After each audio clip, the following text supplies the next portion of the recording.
Call of a Night. Part 1. Chapter 1. A Noble Facade. The gates of Calden's Rest loomed before Lavin, their weathered stone a silent testament to centuries of watchful vigilance.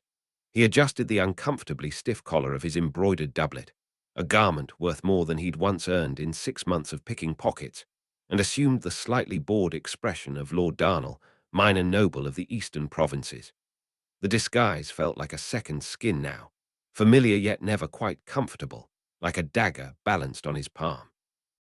The mid-morning sun cast long shadows across the road as travellers funneled toward the checkpoint. Merchants haggled with guards over import taxes, farmers pulled carts laden with autumn harvests, and pilgrims clutched their talismans of the young gods, murmuring prayers for safe passage. Among them, Lavin moved with the measured confidence of nobility, neither hurried nor hesitant. His boots, polished to a mirror sheen that would have been impractical in his former life, clicked against the cobblestones with deliberate rhythm. The sound announced his status more effectively than any herald. He noted how the crowd parted before him without conscious thought, a silent acknowledgement of hierarchies so deeply ingrained they seemed as natural as breathing. "Your business in Calden's Rest, my lord." The guard's tone carried the perfunctory respect owed to his station, eyes already moving past him to assess the more suspicious travellers behind. "Visiting distant relations," Lavin replied with precisely the right blend of ennui and condescension. "Lady Merival's autumn gathering. Perhaps you've heard of it." He allowed his lips to quirk upward in the particular way nobles did when asking questions they didn't expect commoners to answer. The guard nodded, properly cowed, and waved him through without further inquiry. Nobles didn't smuggle contraband or harbour revolutionary sentiments, at least not obviously enough to be questioned at city gates. As he passed beneath the portcullis, Lavin's fingers brushed against 3 distinct locations within his clothing, a ritual that had become unconscious since leaving the Duke's estate.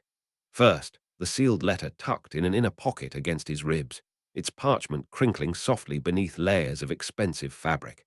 Duke Aldrich's instructions, written in the man's characteristically precise hand, outlined a mission of observation rather than action. Watch, listen, return with what you learn. Simple directives that belied the complexity of execution. The Duke had chosen him precisely because he existed between worlds, noble enough now to move in the right circles, but with instincts honed in gutters and back alleys. "Your eyes see things mine cannot," the Duke had told him, his expression characteristically unreadable. The memory carried weight, a pressure that settled between Lavin's shoulder blades.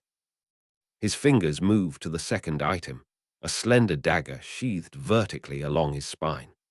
The Duchess had presented it to him the night before his departure, her features schooled into the perfect mask of aristocratic neutrality that he had come to recognize as her version of affection. "The blade is Altmarkian steel," she had said, avoiding his eyes. "Small enough to be overlooked, sharp enough to matter when it counts." The weapon represented her grudging acknowledgement of his place within the household, not the ornamental sword of a true son, but a practical tool for a useful asset. He'd accepted it with the formal bow she expected, understanding the gift's dual nature, protection and reminder of his precarious position. Finally, his fingers found the braided cord wound around his wrist beneath his sleeve. Unlike the other items, this one held no practical purpose. Altiear had pressed it into his palm the morning of his departure, her eyes bright with unspoken worry. "It's nothing special," she'd said, watching him tie it around his wrist. "Just something to remember us by." But it was special. 3 simple strands of horsehair, white from her favourite mare, black and chestnut from the Duke's and Duchess's mounts, woven together with childlike determination. A physical reminder that, somehow, he'd become entwined with their lives.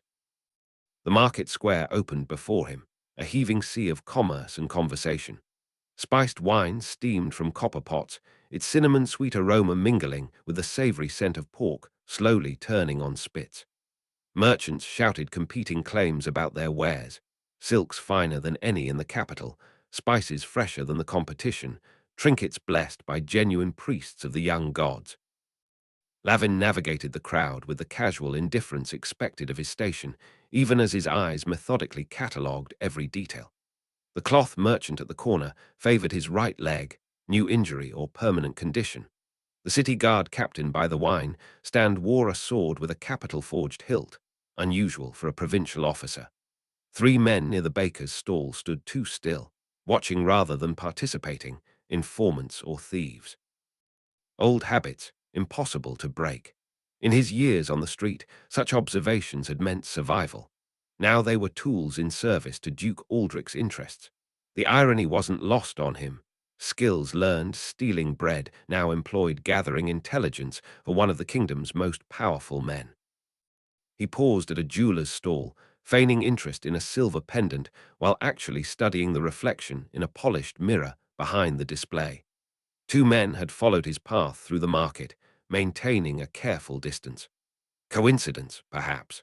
Or perhaps his presence had already been noted by whatever forces had drawn the Duke's attention to Calden's rest. "A fine piece, my lord," the jeweler said, misinterpreting his interest. "Silver from the northern mines, crafted by—" "Not to my taste," Lavin interrupted with the casual dismissiveness of the privileged. The man's smile faltered but remained fixed, another small reminder of the power his disguise afforded. Continuing through the square, Lavin felt the familiar tension between his dual selves. Lord Darnel moved with entitled ease, expecting the world to accommodate his presence. But beneath that veneer, the street child remained alert for threats, noting which alleys offered escape routes, which rooftops provided the clearest paths across the city. The noble saw opportunities for pleasure and advancement. The orphan saw dangers and contingencies. One moment he calculated the value of a merchant's stock with a nobleman's eye for quality. The next, he measured the distance to the nearest exit with a thief's instinct for escape. The constant shifting exhausted him, yet he took sardonic pride in how seamlessly he navigated between worlds that should never have intersected in one person.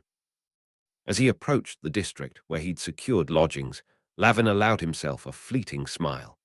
The Duke had sent him to observe a city where appearance determined reality. Who better for such a task than someone who lived between identities, never fully belonging to either world? His mission had only just begun, but already the pieces of the game were moving into position. Somewhere in Calden's rest, secrets waited to be uncovered, and beneath his nobleman's attire, Lavin remained what he had always been, a survivor who saw what others missed. The gilded stag welcomed Lavin with a wave of warmth and the distinctive scent of wealth, polished wood, expensive tobacco, and wine that had never known a commoner's cup. Crystal glassware clinked against silver, creating a delicate symphony of prosperity that nearly drowned out the carefully modulated conversations of its patrons. Here, even laughter was measured, released in precise doses that signaled amusement without sacrificing dignity. Lavin adjusted his posture, straightening his already perfect spine and allowing a hint of entitled boredom to soften his features. Another mask, settling into place over the ever-watchful eyes beneath. A server in crisp livery approached with the precise deference reserved for nobility, present enough to be useful, invisible enough not to intrude upon importance. "Your lordship honors us with your presence," the man murmured, bowing at exactly the angle appropriate for a minor lord. "Might I suggest the private alcove by the eastern window? The evening light is particularly favorable." "That will be satisfactory," Lavin replied, neither accepting nor declining the suggestion, merely permitting it. A subtle art of nobility he'd studied with the same intensity he'd once applied to learning which merchant stalls were easiest to pilfer. He followed the server through the main hall, past tables of merchants wealthy enough to imitate nobility, but lacking the bloodlines to perfect the performance. They sat too stiffly, laughed too loudly, reached for their purses too frequently to demonstrate their prosperity. Lavin noted each tell with the automatic cataloguing system that had kept him alive on the streets. Only now he categorized social weaknesses rather than physical ones. At his table, Lavin ordered wine with a practiced flick of his wrist. "The Valden red, I think. The 43, not the 46. He hadn't the faintest idea which vintage was superior, but he'd overheard Duke Aldrich make similar specifications, and nobility was, at its core, a performance of confident certainty. As the server departed, Lavin allowed his gaze to drift lazily across the room, a nobleman's casual survey that concealed a thief's meticulous inventory. The tavern housed the usual collection of minor nobility, wealthy merchants, and ambitious commoners hovering at the edges of power. Most were exactly what they appeared to be, or at least had perfected their deceptions through long practice. Two figures near the hearth, however, drew his attention. A man and woman seated at a corner table, their attire proclaiming middling nobility from the southern provinces. The man wore a signet ring bearing a falcon crest that gleamed too brightly against the deep blue of his coat. Southern nobles favored red accents with their family symbols, not blue. The woman's hair was arranged in the intricate coils popular in the capital, but her hands bore the slight calluses of someone used to practical work rather than the immaculate softness of lifelong privilege. Most telling was their wine. They'd ordered Altmarkian white, a diplomatic choice that avoided regional loyalty. But the man held his glass by the bowl rather than the stem, a common habit that no southern noble would display in public. Lavin savored his own wine, allowing a small smile to touch his lips. Impostors recognizing impostors, there was a certain poetry to it. The question was whether they were merely opportunists using borrowed nobility for personal gain or something more relevant to his mission. Only one way to find out. With the precise timing that marked a nobleman's confidence in his welcome, Lavin rose after finishing half his wine and approached their table. He calculated his bow to the exact degree appropriate for a minor lord addressing potential equals whose status remained uncertain, deep enough to avoid offense, shallow enough to maintain his dignity. "Forgive my intrusion," he said, his voice carrying the slight nasal quality of Eastern provincial aristocracy. "Lord Darnel of Eastmere. I couldn't help noticing fellow travelers in this provincial establishment." He gestured vaguely toward the tavern with a dismissive flourish that invited them to share his mild disdain. The man rose, his bow a fraction too deep, betraying uncertainty about Lavin's exact status. "Lord Varon of Southcrest, my wife, Lady Elaine." Southcrest, a clever choice, a minor holding near the southern border, obscure enough that few would know its details, significant enough to explain their presence in Calden's Rest. "How fortuitous," Lavin replied, allowing himself to be invited to join them with the reluctant agreement of someone conferring a favor. "The local vintage is tolerable, I suppose, though nothing compared to what one becomes accustomed to in proper society." He made a show of examining his wine against the light, swirling it with exaggerated care. "The bouquet is rather provincial, wouldn't you agree?" "Indeed," the woman said, her voice carrying a hint of an accent that didn't match her supposed origins. Northern boundary, if Lavin's ear was correct, about as far from Southcrest as one could get without leaving the kingdom. "One makes do when traveling," the man added, his smile not quite reaching his eyes. "Though I admit we did not expect to encounter Eastern nobility in Calden's Rest. What brings you so far from Eastmere, my lord?" Lavin launched into a carefully crafted tale of distant family obligations and property interests, a story constructed of details vague enough to avoid verification, yet specific enough to sound authentic. As he spoke, he observed their reactions, noting how the woman's fingers tightened around her glass when he mentioned connections to the capital, how the man's eyes darted toward the entrance each time the door opened. "Curious how the northern provinces favor that particular style of cuff," Lavin remarked suddenly, gesturing toward the woman's sleeve. "I wouldn't have expected a southern lady to adopt it." A flash of tension crossed her features before she recovered. "One picks up habits during travels. My mother was from the north." "Ah, family influences. So important, aren't they?" Lavin smiled, shifting his attention to the man's ring. "Your signet, falcon on blue, a unique variation on the Southcrest arms. I recall them being falcon on red in the royal registry." The man's knuckles whitened around his glass. "A recent change, My branch of the family distinguished itself in the border conflicts. The crown granted the alteration. How fascinating. I must have missed the announcement. Lavin took another sip of wine, watching them over the rim. Border conflicts produce such interesting adaptations in those who survive them. The tension at the table thickened with each exchange. Lavin continued his performance, asking about Southern traditions with details just specific enough to reveal the gaps in their knowledge, commenting on noble connections they should have but clearly didn't, all while maintaining his own facade of Eastern aristocratic tedium. Their discomfort manifested in myriad small tells: the man's increasingly frequent sips of wine, the woman's tight smile that never reached her eyes, their stiff postures, and forced laughter at his deliberately tiresome anecdotes about Eastern hunting practices. "Have you had the opportunity to attend court recently?" Lavin asked, introducing a topic guaranteed to discomfort false nobles. "I found the summer session particularly illuminating. So many new faces since the princess's regency began." "We've been occupied with estate matters," the man replied, the slight hesitation betraying uncertainty about whether they should claim court experience. "A wise choice," Lavin nodded sagely. "Court has become terribly common since they began admitting those trade delegations from Altiear. Last season, I witnessed a merchant's daughter attempt to use the wrong fork at the ambassador's dinner. Nearly caused a diplomatic incident." He chuckled, inviting them to share his aristocratic horror at such a breach. Their laughter came a beat too late, their eyes meeting in a flash of shared anxiety that confirmed what Lavin already knew. Whatever game these two played at, it wasn't the casual appropriation of status by ambitious commoners. They were hunting for something or someone, and their disguises were means to an end rather than ends in themselves. Just like his own.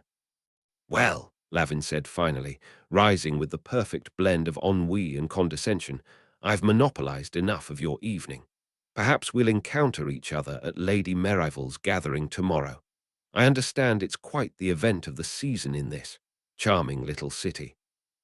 The trapped look that passed between them was answer enough. They would not be attending any gathering where actual nobility might be present to question their credentials. "Of course," the man said, rising to match Lavin's movement. "Until tomorrow, Lord Darnel." Lavin offered a parting bow, calibrated to perfection, and returned to his table. Behind the mask of Lord Darnel's indifferent expression, his mind raced with possibilities.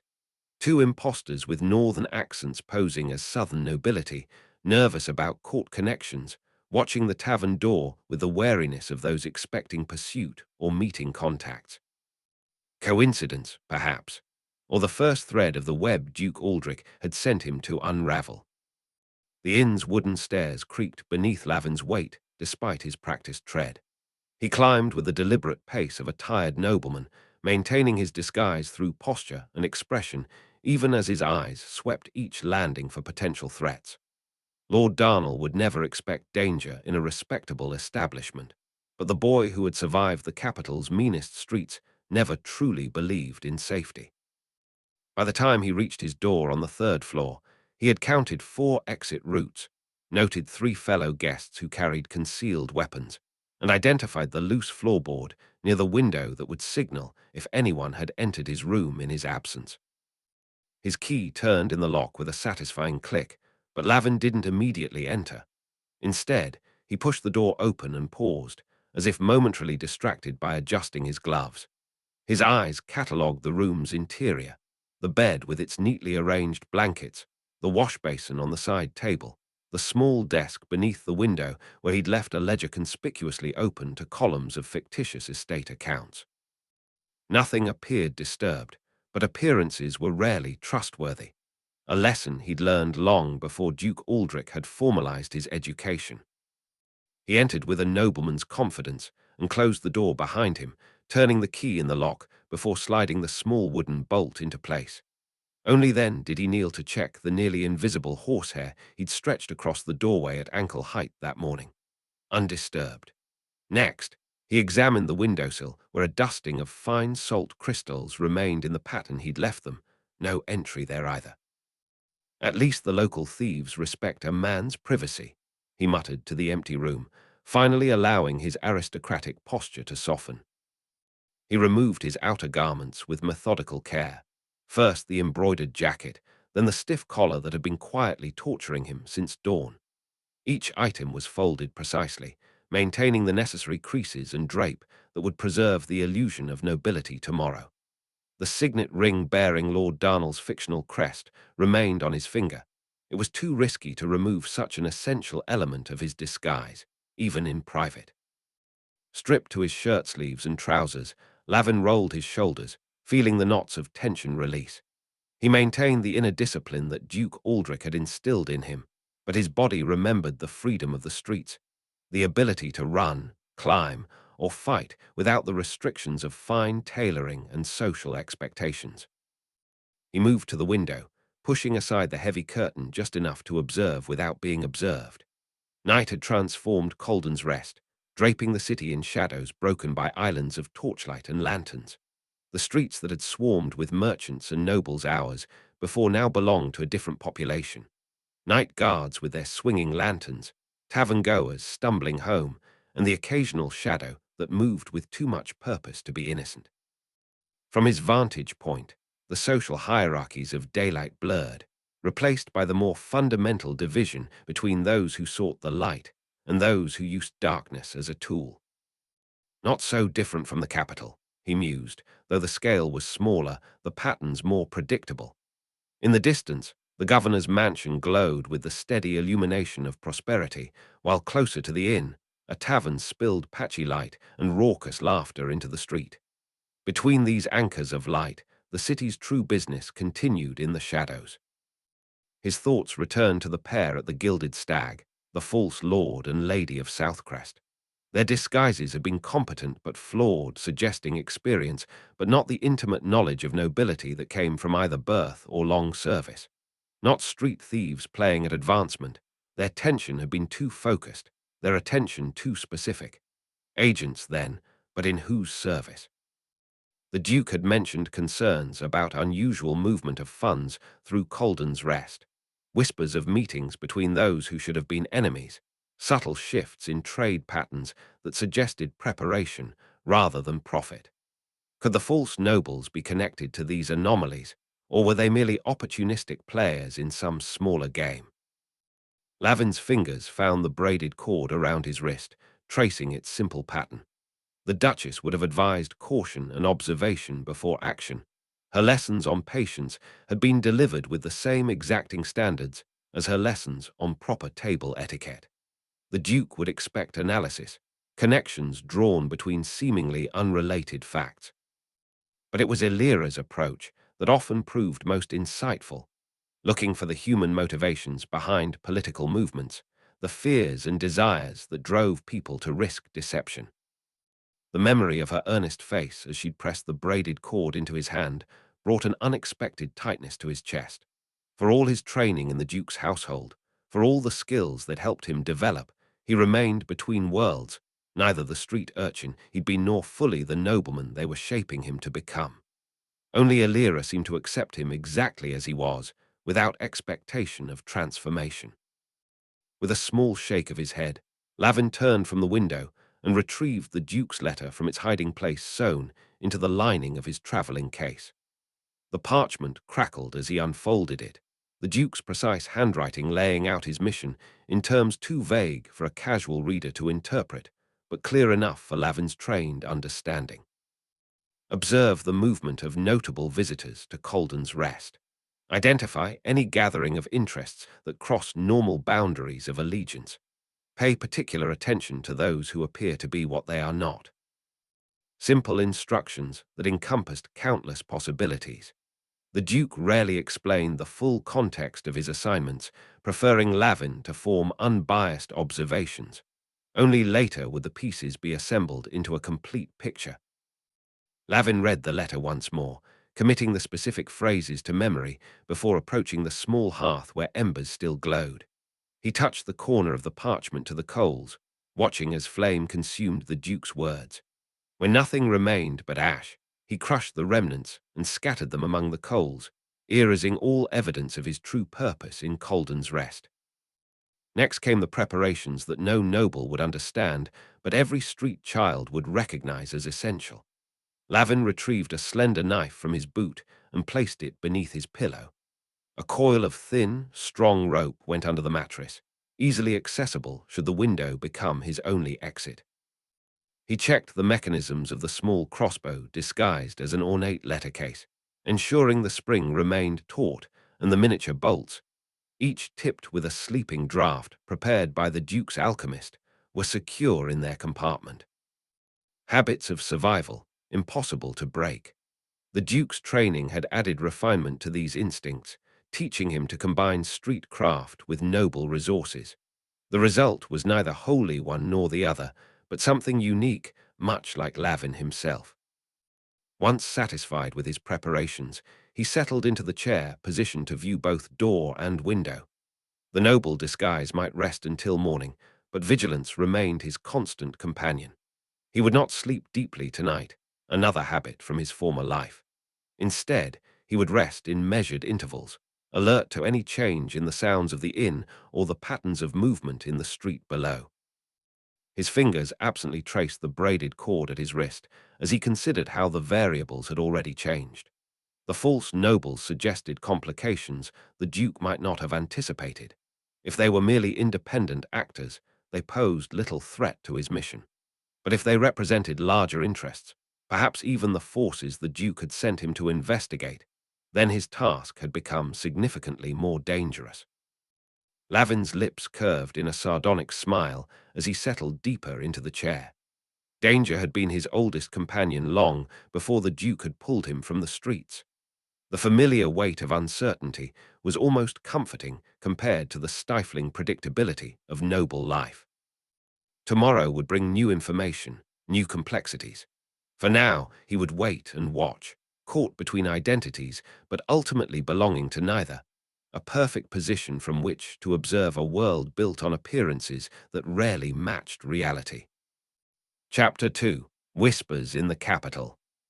The blue-grey granite of Altiear's capital rose before Lavin like the spine of some ancient beast, its frost-etched buildings catching the thin northern sunlight in ways that transformed stone into something almost alive.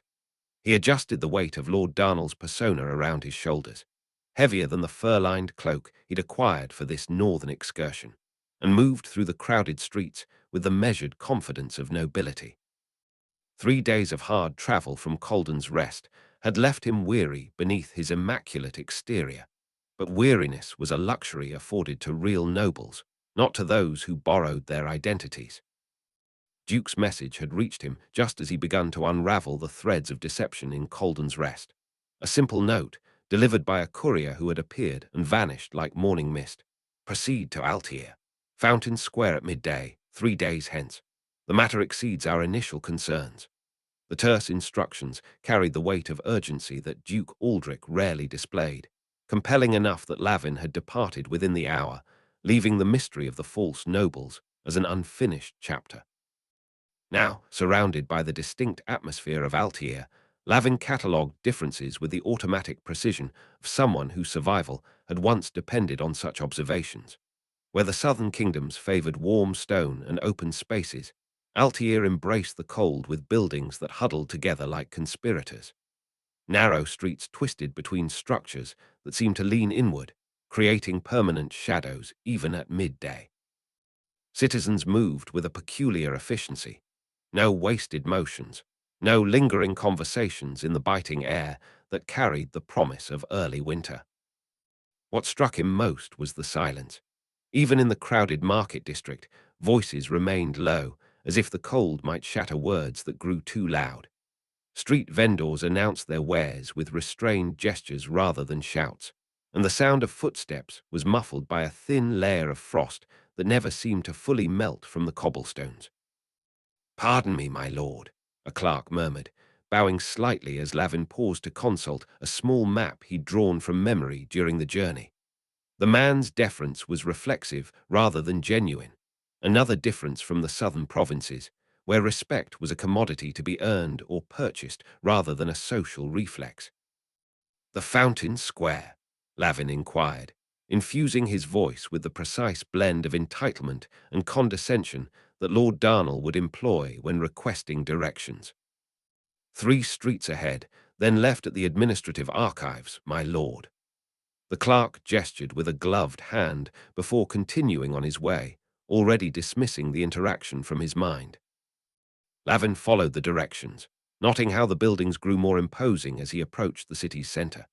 Here, the famous Altiear bureaucracy manifested in physical form, structures laden with official seals carved into stone, their entrances crowded with clerks ferrying documents between departments. The air carried the distinctive scent of paper and ink mixed with wood smoke from countless hearths, fighting the northern chill. The tightness in his chest eased slightly as he left the administrative district behind. While Lord Darnel moved with untroubled confidence, the part of Lavin that remained, forever vigilant, registered how many eyes followed his progress, not with the suspicion that would greet a stranger in the capital's lower districts, but with the calculating assessment of those who measured worth against potential advantage. As he turned the final corner, the fountain square opened before him. Unlike the cramped efficiency of the surrounding city, the square offered unexpected spaciousness, as if the buildings had reluctantly stepped back to accommodate the monument at its center.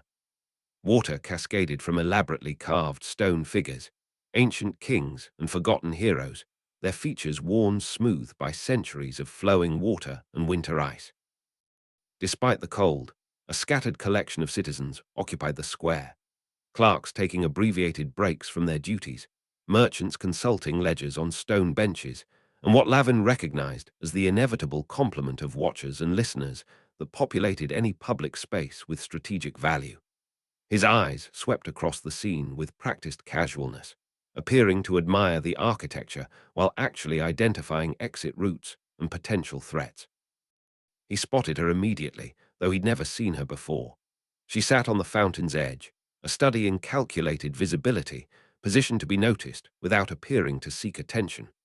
Her clothing marked her as a woman of means, but not excessive wealth, the dark blue of her cloak setting off the copper highlights in her hair that caught the midday sun.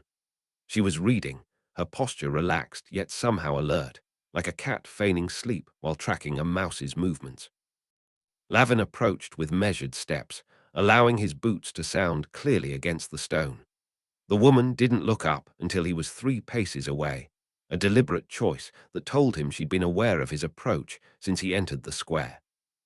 "I believe you're occupying my favorite spot, madam," he said, the practiced drawl of nobility cloaking the coded greeting Duke Aldrich had specified. She looked up, her eyes the particular shade of grey that reminded him of storm clouds over the capital, promising trouble wrapped in beauty.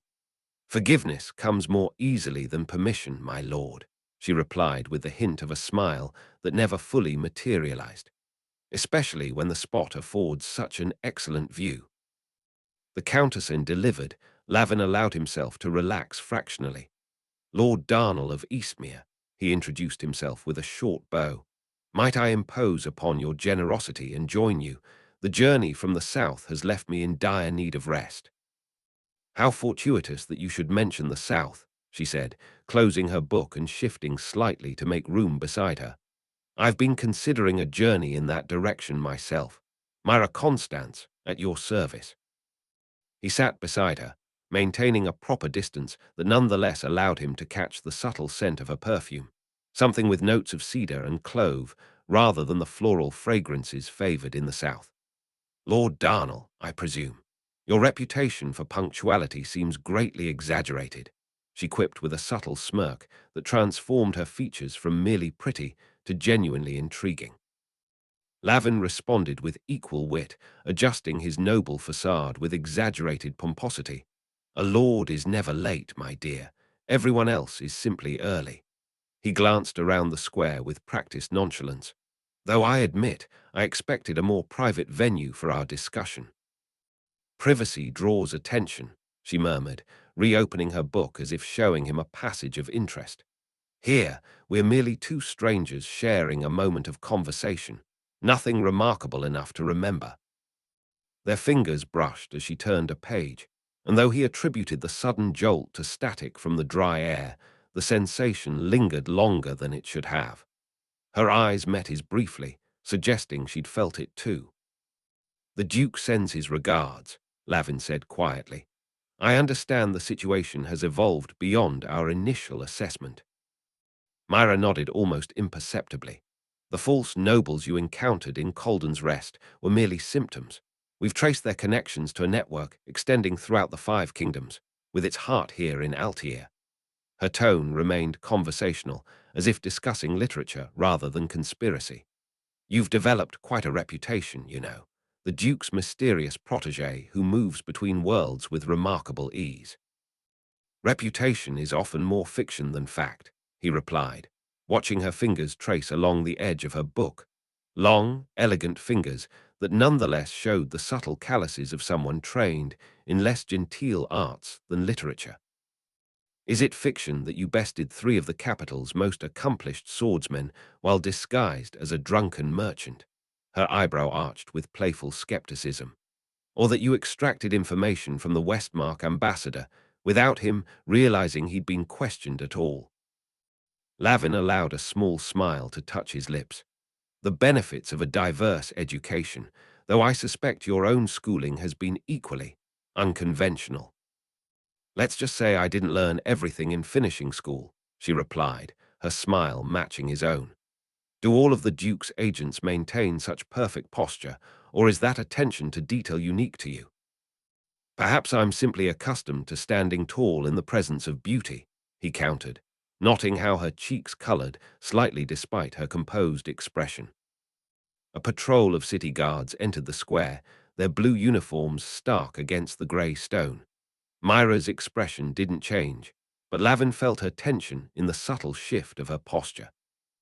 "We should continue this conversation elsewhere," she said, rising with fluid grace.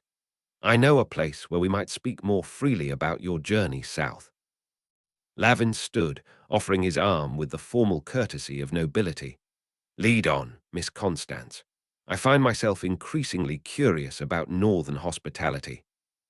As she placed her hand on his sleeve, her fingers squeezed briefly in a silent signal of caution.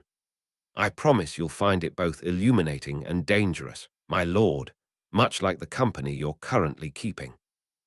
They departed the square together, a picture of casual acquaintance that betrayed nothing of the currents flowing beneath their exchange.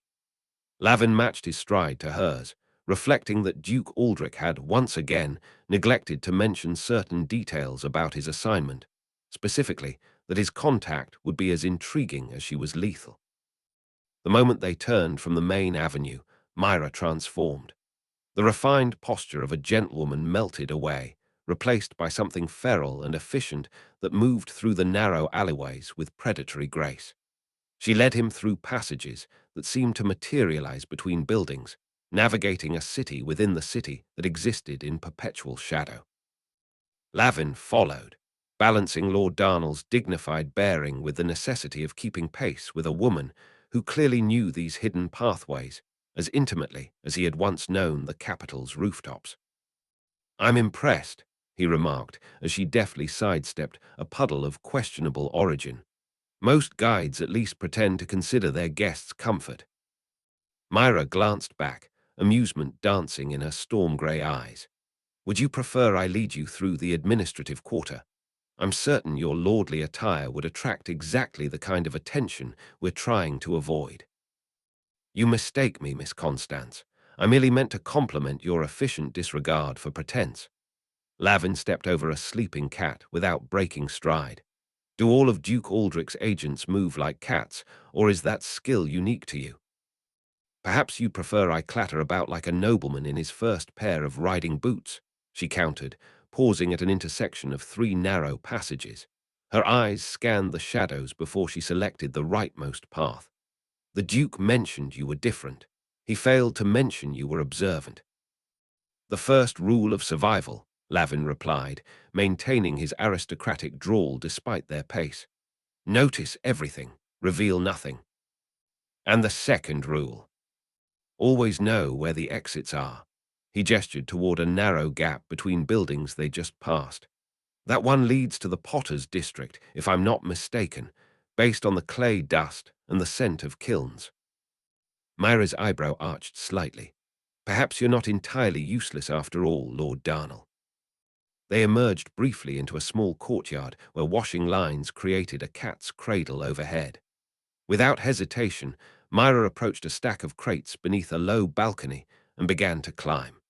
She moved with economical precision, her hands finding purchase on invisible holds, her boots making no sound against the wooden boxes. From the top crate, she leapt, catching the edge of the balcony and pulling herself up with a fluid motion that spoke of long practice.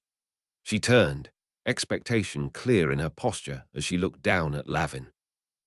"After you, my lord," she said with mock deference. Lavin assessed the climb with a practiced eye.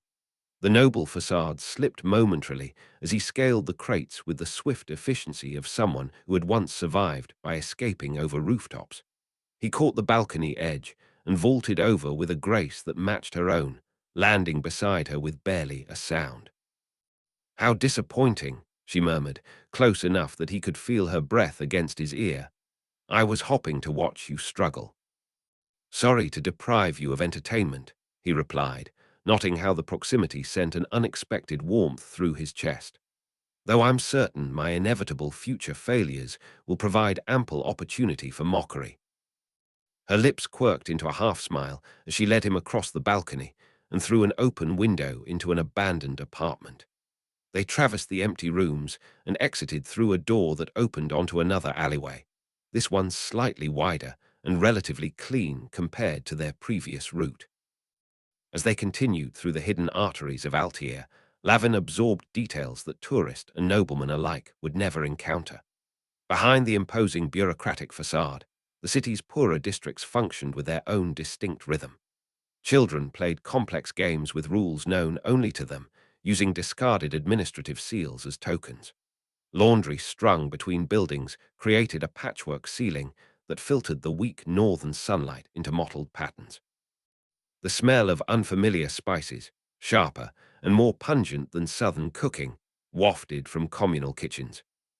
"Tell me," Mira said as they navigated a particularly narrow passage, "how does one transition from street urchin to the Duke's trusted agent? The stories I've heard seem improbable." Lavin maintained his measured pace, though her question suggested she knew more about him than he'd anticipated. About as improbable as a northern woman with court manners who scales buildings like a thief, he countered. "We all have our unlikely journeys." Deflection wrapped in observation, she noted with approval. "You're good, but then you'd have to be to earn Aldrich's confidence." "The Duke is a shrewd judge of useful tools," Lavin replied, the sardonic edge in his voice betraying a flash of something genuine beneath his carefully constructed exterior. "Is that how you see yourself? A tool? Isn't that what we both are? Instruments serving a greater purpose?" She paused at a blind corner, her expression softening momentarily. "There's a difference between service and servitude, Lord Darnel. I suspect you're still learning which is which." Before he could respond, she moved again, leading him onto a street that was marginally more respectable than their previous route. Shops lined both sides, though none displayed the ostentatious wealth of the main commercial districts. They approached what appeared to be an apothecary, its windows filled with jars of dried herbs and mineral compounds. "Follow my lead," Mira murmured. "And remember, you're a distant cousin inquiring about remedies for gout." The apothecary shop smelled of dried plants and chemical compounds, its interior dim and crowded with shelves holding hundreds of labeled containers. An elderly man with spectacles glanced up from a mortar and pestle, his eyes sharper than his stooped posture suggested. "Cousin Henrik," Mira called warmly, "how kind of you to see us without notice. This is Lord Darnel, who seeks your expertise for his troublesome condition." The old man's eyes flicked over Lavin with clinical precision. "Back room," he said tersely. "The usual passage. He's waiting." Mira nodded and led Lavin through a beaded curtain into a storage area filled with larger containers of raw ingredients. Without hesitation, she moved to a bookshelf against the far wall and pressed a specific sequence of knots in the wood. A section of shelving swung inward, revealing a narrow corridor beyond. "Cousin Henrik seems charming," Lavin remarked dryly as they entered the hidden passage. "He saved more lives with his concoctions than most physicians with their bleeding and purging," Mira replied, closing the secret door behind them. "And he's never once betrayed a confidence, despite multiple opportunities to profit from doing so." The corridor ended at a solid wooden door with 3 different locks. Mira produced keys for each, turning them in a specific sequence before pushing the door open to reveal a surprisingly spacious room. Unlike the cluttered apothecary, this space was meticulously organized. Walls lined with maps and documents, tables covered with writing implements and coded ledgers, and a large desk where a man sat reviewing papers by lamplight. The spymaster of Altiear looked up as they entered, his hard face bearing the subtle marks of someone who had seen too much to be surprised by anything. His eyes, however, carried the same calculating intensity that Lavin recognized from Duke Aldrich, the gaze of someone who constantly weighed risks against advantages. "You're late," the man said, his voice carrying the distinctive nasal accent of northern aristocracy despite his plain attire. "We took precautions," Mira responded, her tone shifting to something more formal. "This is—" "I know who he is," the spymaster interrupted, focusing his penetrating gaze on Lavin. "Aldrich's project. The street rat elevated to nobility. I expected someone taller." Lavin met the man's stare with the impassive expression he'd perfected at court. "And I expected someone less predictable than the agging spymaster who belittles his guests to establish dominance. It seems we're both disappointed." A beat of silence followed before the spymaster's face cracked into something approximating a smile. "At least you have spine, that's something." He gestured to the chairs opposite his desk. "Sit, we have little time." As they settled into the offered seats, the spymaster extracted a sealed letter from a hidden compartment in his desk. The wax bore no impression, a deliberate omission that was itself a form of identification among those who worked in shadows. "3 days ago, one of our agents intercepted this communication between parties previously believed to be adversaries," he explained, breaking the seal. "It details plans for simultaneous assassinations of 5 kingdom rulers during the Midwinter Concord." He spread the contents on the desk, a mix of coded text and architectural drawings of what appeared to be the grand hall where the Concord would be held. The conspirators include elements from all 5 kingdoms, suggesting a coordinated effort to destabilize the current balance of power. Lavin studied the documents, noting the complexity of the codes used. "May I?" he asked, reaching for one of the papers. At the spymaster's nod, he examined it more closely, his eyes tracking the patterns with methodical precision. "This section," he said after a moment, pointing to a particular paragraph. "It's using a modified diplomatic cipher, but with a reversed key sequence. It mentions simultaneous action at the 3rd bell and replacements prepared for immediate installation." The spymaster's eyes narrowed. "You broke that section without a key." Lavin shrugged lightly. "Duke Aldrich insisted I memorize the diplomatic ciphers of all 5 kingdoms. This one is Valdemar's standard code with Altier's sequencing pattern." He continued, scanning the document. "Here, they're not just planning assassinations. They're planning to replace the rulers with doubles who will then immediately declare new alliances." "Impossible," the spymaster scoffed. "Such imposters would be identified immediately by the inner circle." "Not if members of the inner circle are already compromised," Mira interjected, pointing to another section of the document. "This list contains names, royal advisors, court officials." The spymaster pushed another paper toward Lavin. "What about this section? Our decoders have been unable to make sense of it." Lavin studied the seemingly random collection of symbols and numbers, his brow furrowing in concentration. After a moment, his expression cleared. "It's not a cipher at all. It's a street code from the capital's eastern district, thieves' cant mixed with merchants' shorthand." His fingers traced the symbols as he translated. "It provides the identities of the assassins and their extraction routes." They're using guild thieves for the actual killings, professionals who normally avoid political entanglements. The spymaster exchanged a glance with Mira, something like grudging respect crossing his features. Perhaps Aldrich's faith in you isn't completely misplaced. He gathered the documents and returned them to the sealed packet. This information must reach all 5 rulers before the Concord. The usual diplomatic channels are compromised. It will require unconventional delivery. Which is why we're here, Mira concluded. You need couriers who can move between worlds, noble enough to gain access, skilled enough to avoid the conspirators. Precisely. The spymaster fixed his gaze on Lavin once more. The question is whether the Duke's pet project is ready for a mission of this magnitude.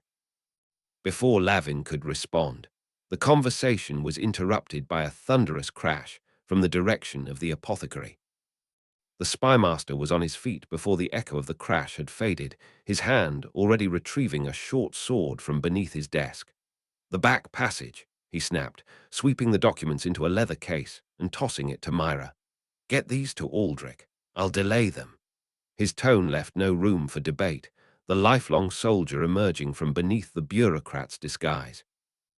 Lavin's hand found the dagger at his hip, his body shifting automatically into the balanced stance that had kept him alive through countless street fights. Beside him, Mira had undergone another transformation, all traces of flirtation vanishing as she checked a small crossbow that had materialized from within her clothing. A second crash followed, closer this time, accompanied by the splintering of wood and a pained cry that might have been the apothecary. The spymaster moved to a cabinet, yanking it aside to reveal a narrow doorway. "Third lever releases the tunnel entrance. 5th floor of the bell tower is your extraction point." He glanced at Lavin with a grim smile. "Try not to disappoint Aldrich by dying stupidly." Before either could respond, the inner door burst inward. 3 men pushed through, nondescript in their clothing and appearance, but unmistakable in their intent. They carried no insignia, no identifying marks, but moved with the coordinated precision of professional killers rather than common thugs. "Go!" the spymaster charged forward, his blade catching the first attacker across the chest in a spray of crimson. "I'll hold them here." Mira grabbed Lavin's arm, pulling him toward the escape route. They'd barely reached the hidden doorway when more attackers poured in, too many for the spymaster to contain alone. One broke through, lunging toward them with a curved blade that whistled through the air where Lavin's throat had been a second before. Lavin pivoted, years of street fighting translated into economical movement. He caught the attacker's wrist, twisting sharply while driving his dagger up under the man's ribs with practiced precision. A precise strike to the throat collapsed the windpipe, silencing any cry before it could form. The body dropped as Lavin extracted his blade with a practiced twist. "Impressive," Mira noted, already firing her crossbow at another approaching figure. The small bolt caught the attacker in the eye, dropping him instantly. "But we don't have time for artistry." She was right. Behind them, the spymaster fought with the desperate skill of a man who knew he was outnumbered. Blood already darkened his sleeve, but he continued to hold the doorway, creating the narrow window they needed to escape. They slipped through the hidden passage, finding themselves in a cramped corridor that smelled of dust and old secrets. Mira pulled the door closed behind them and located the lever the spymaster had mentioned, yanking it downward. The grinding of mechanisms within the wall confirmed the tunnel entrance had been revealed. "This way," she whispered, leading him deeper into the passage. Behind them, the sounds of fighting continued, punctuated by a cry of pain that made Mira's steps falter momentarily before she pressed forward with renewed urgency. The passage opened into a storage room filled with barrels and crates, many marked with the seal of the apothecary. Light filtered through a single small window near the ceiling, illuminating dancing motes of dust. At the far end, a section of wall had slid aside to reveal the promised tunnel entrance, a dark mouth leading into unknown depths. They had nearly reached it when the door behind them burst open. 2 attackers charged in, weapons drawn. Lavin spun to face them, calculating odds and options with the cold efficiency born of necessity. 3 steps to the nearest barrel. 2 attackers, both armed with short swords superior to his dagger. 1 chance to create an advantage. He moved first, kicking the nearest barrel toward the doorway. It crashed into the lead attacker's legs, throwing him off balance. In the moment of confusion, Lavin seized a length of wood from a broken crate and hurled it at the second man, forcing him to dodge and creating the opening Mira needed. She fired twice in rapid succession, her small crossbow making a soft thwacking sound that belied its deadliness. The first bolt caught an attacker in the shoulder, the second buried itself in his companion's thigh. Neither shot was fatal, but both men stumbled, momentarily incapacitated. "The tunnel," Lavin urged, backing toward the opening while keeping his eyes on the wounded attackers. "Before more arrive." A new sound interrupted, the distinctive crackling of flames. Smoke began seeping through the doorway, curling along the ceiling in ominous tendrils. "They're burning the building," Mira realized, her expression hardening, with Henrik still inside. The thought of the old apothecary trapped in the flames sent a surge of anger through Lavin, not the hot, blind fury of youth, but the cold, focused rage he'd learned to channel since joining the Duke's household. The tunnel may be our only option now. They entered the narrow passage, leaving behind the growing inferno. The air grew cooler as they descended, the darkness nearly absolute. Mira produced a small light stone from her pocket, another northern technology rarely seen in the southern provinces, its pale blue glow creating more shadows than illumination, but sufficient to navigate by. The tunnel stretched ahead, rough-hewn and ancient, carrying the damp mineral scent of underground Altiear. Lavin estimated they traveled several hundred paces when the first tremor shook the ceiling, sending a shower of dirt and small stones pattering around them. "The fire must have reached something volatile in the apothecary's shop," Mira said, quickening her pace. "This passage isn't as stable as it once was." They continued forward, moving as rapidly as the uneven footing allowed. A larger tremor sent them stumbling against each other, Mira's shoulder colliding with Lavin's chest. His arm went around her automatically, steadying them both against the tunnel wall. "I suppose this counts as our first dance," he remarked dryly, releasing her once they'd regained their balance. A ghost of a smile touched her lips. "If this is how you dance, Lord Darnel, I fear for your partners at court." The tunnel began to slope upward, the air growing marginally fresher. After another 100 paces, they reached a brick wall with a rusted iron ladder embedded in its surface, leading up to what appeared to be a trapdoor. Mira extinguished her light stone. "We'll emerge in the basement of a chandlery 2 streets from the bell tower," she whispered. "From there, we'll need to reach the tower without being seen. And if our friends from the safe house are waiting, then we'll have to disappoint them," she replied, patting the crossbow at her hip. "Ladies first, or would your lordly manners prefer to clear the way?" "Age before beauty," Lavin countered with a sardonic smile. He climbed the ladder with careful movements, testing each rung before committing his weight. At the top, he pushed gently against the trapdoor, lifting it just enough to survey their exit point. The basement appeared empty, a stone-floored chamber filled with racks holding partially completed candles, the air heavy with the scent of tallow and beeswax. Lavin emerged first, helping Mira up before closing the trapdoor. They navigated through the dimly lit workshop, past vats of cooling wax and shelves of finished candles waiting for delivery. At the stairs, they paused to listen for movement above. The sounds of commerce continued uninterrupted, customer transactions and workshop activity carrying on in ignorance of the violence unfolding across the city. They slipped out through a side entrance, emerging into an alley bathed in the orange glow of the fire they'd escaped. Smoke billowed above the rooftops 2 streets away, accompanied by the shouted orders of the city fire brigade. Citizens crowded the main street, pointing and speculating while maintaining a safe distance.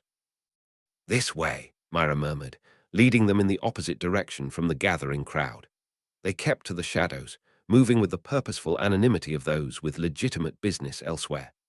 Twice, They changed direction to avoid city guards rushing toward the fire, and once they pressed into a doorway as a group of men moved past, men whose casual attire didn't disguise the weapons barely concealed beneath their cloaks. When they put sufficient distance between themselves and the burning safehouse, Mira pulled Lavin into a shadowed alcove between two buildings. Her face, illuminated by the distant firelight, showed the strain of their escape, yet her eyes remained alert and focused. "We need to reach the bell tower before sunset," she said, voice barely above a whisper. "Our contact will wait precisely 1 hour after the evening bell, then depart with or without us." Lavin leaned against the cool stone wall, taking stock of their situation. The leather case containing the documents remained secure against Mira's side. His dagger had been cleaned and resheathed during their journey through the tunnel. The Duke's signet ring, hidden beneath his glove, remained their ultimate credential should they reach the extraction point. Despite the danger, he found himself studying Mira's face with unexpected appreciation. Her hair had come partially loose during their escape, a tangle of copper-threaded darkness against her pale skin. A smudge of soot marked her cheekbone, and her lips had settled into a line of determined concentration rather than their earlier playful curve. "Well, Lord Darnel," she said suddenly, catching his gaze with a wry smile, "I hope you didn't have plans for a quiet evening." The absurdity of the statement in their current circumstance, hunted by unknown assassins, carrying proof of a conspiracy that threatened 5 kingdoms, broke through the tension. Lavin found himself returning her smile, impressed by her composure and combat skills in equal measure. "The night is still young," he replied, clutching the edge of his torn sleeve where an attacker's blade had come closer than he cared to admit. "And I've never been one for predictable entertainments." For a moment, something passed between them, a recognition of shared competence, of dangers faced together and survived. Then Mira straightened, adjusting the leather case against her side and checking her crossbow once more. "4 streets to the bell tower," she said, all business again, though a hint of warmth remained in her eyes. "Stay close and try to look less like you've just killed a man and more like you're late for an appointment." "Is there a difference?" Lavin asked, smoothing his disheveled clothing with exaggerated fastidiousness. "In Altiear, not really." She peered around the corner, assessing their path. "Ready." Lavin nodded, settling back into the balanced awareness that had kept him alive through countless dangerous situations. As they stepped from their temporary shelter to continue their mission, he reflected that Duke Aldrich had, once again, omitted crucial details about his assignment. The most significant being that his partner would make danger feel, strangely, like opportunity. Chapter 3: Unexpected Allies. Lavin and Mira sprinted through the back streets, a tangled network of damp cobblestones and unwanted echoes. Their breath smoked in the evening chill, misting the narrow alleyways like spectral witnesses. As they rounded a blind corner, 2 figures loomed, a crash of bodies, curses, limbs akimbo, and they went down hard. Lavin's instincts rapidly sorted the strangers. The tall one with the silver hair and unyielding spine had to be a noble, the older man, already swearing, a battle-worn veteran. Their surprise collision offered no time for niceties. "The Duke's spies!" someone shouted, and arrows embedded themselves in the wall. "Up, lad!" the older man barked, hauling himself to his feet with a series of frustrated grunts. "Never thought we'd run into this kind of trouble so soon." He jerked a thumb at Lavin and Mira, his voice a gravelly accusation. "These 2 are troublemakers, just like I said." The tall one, Roran, Lavin guessed, straightened with almost comical formality for their situation. "Not the kind of welcome we expected, to be sure." His eyes locked on Mira. "Perhaps an explanation, my lady, before we resume our flight." Mira laughed, an incredulous sound. "The lady's not taking questions right now. Move or die, gentlemen." Roran seemed perplexed, but finally nodded, as if conceding a strategic point. "Let us depart, then. I have no desire to become a pincushion for some scoundrel's amusement." The whine of another arrow drove the conversation to an abrupt halt. Mira dragged Lavin to his feet, and the four of them sprinted into the narrowing darkness. As they ran, Lavin couldn't help but notice the contrast between the newcomers. Roran's speech was clipped, formal, almost anachronistic in its precise cadence. Finn, meanwhile, punctuated every few words with a mutter of exasperation, casting Lavin and Mira accusatory glances. In my day, spies knew how to keep their heads down, Finn spat as an arrow zipped past. Reckon you're the one stirred up this hornet's nest. Lavin flashed a humorless smile. Funny, I was going to ask you the same thing. He ducked a low-hanging washing line, Mira beside him, her crossbow ready. We're not after your bounties, if that's your concern, Mira called, voice laced with both sarcasm and frustration. And we seek no quarrel with common brigands, Roran replied, dodging around a pile of crates. Though we have been tracking too. Save it, Lavin interrupted. Unless you plan to talk them to death, the explanation can wait. Their pursuers grew bolder, shouts echoing as arrows found their range. Spread out, one of the hunters ordered. Don't let them escape. The heavy thud of boots sounded behind them, making it clear their unknown enemies were increasing in number. The narrow alley gave way to a larger street, allowing room for all four to sprint abreast. Despite his misgivings, Lavin couldn't deny the unexpected alliance was keeping them alive, at least for the moment. This way, Mira shouted, veering left toward a cluttered row of shops. Lavin followed without question, a knot of tension easing slightly in his chest when the others fell in line. Trust me, he muttered to Mira.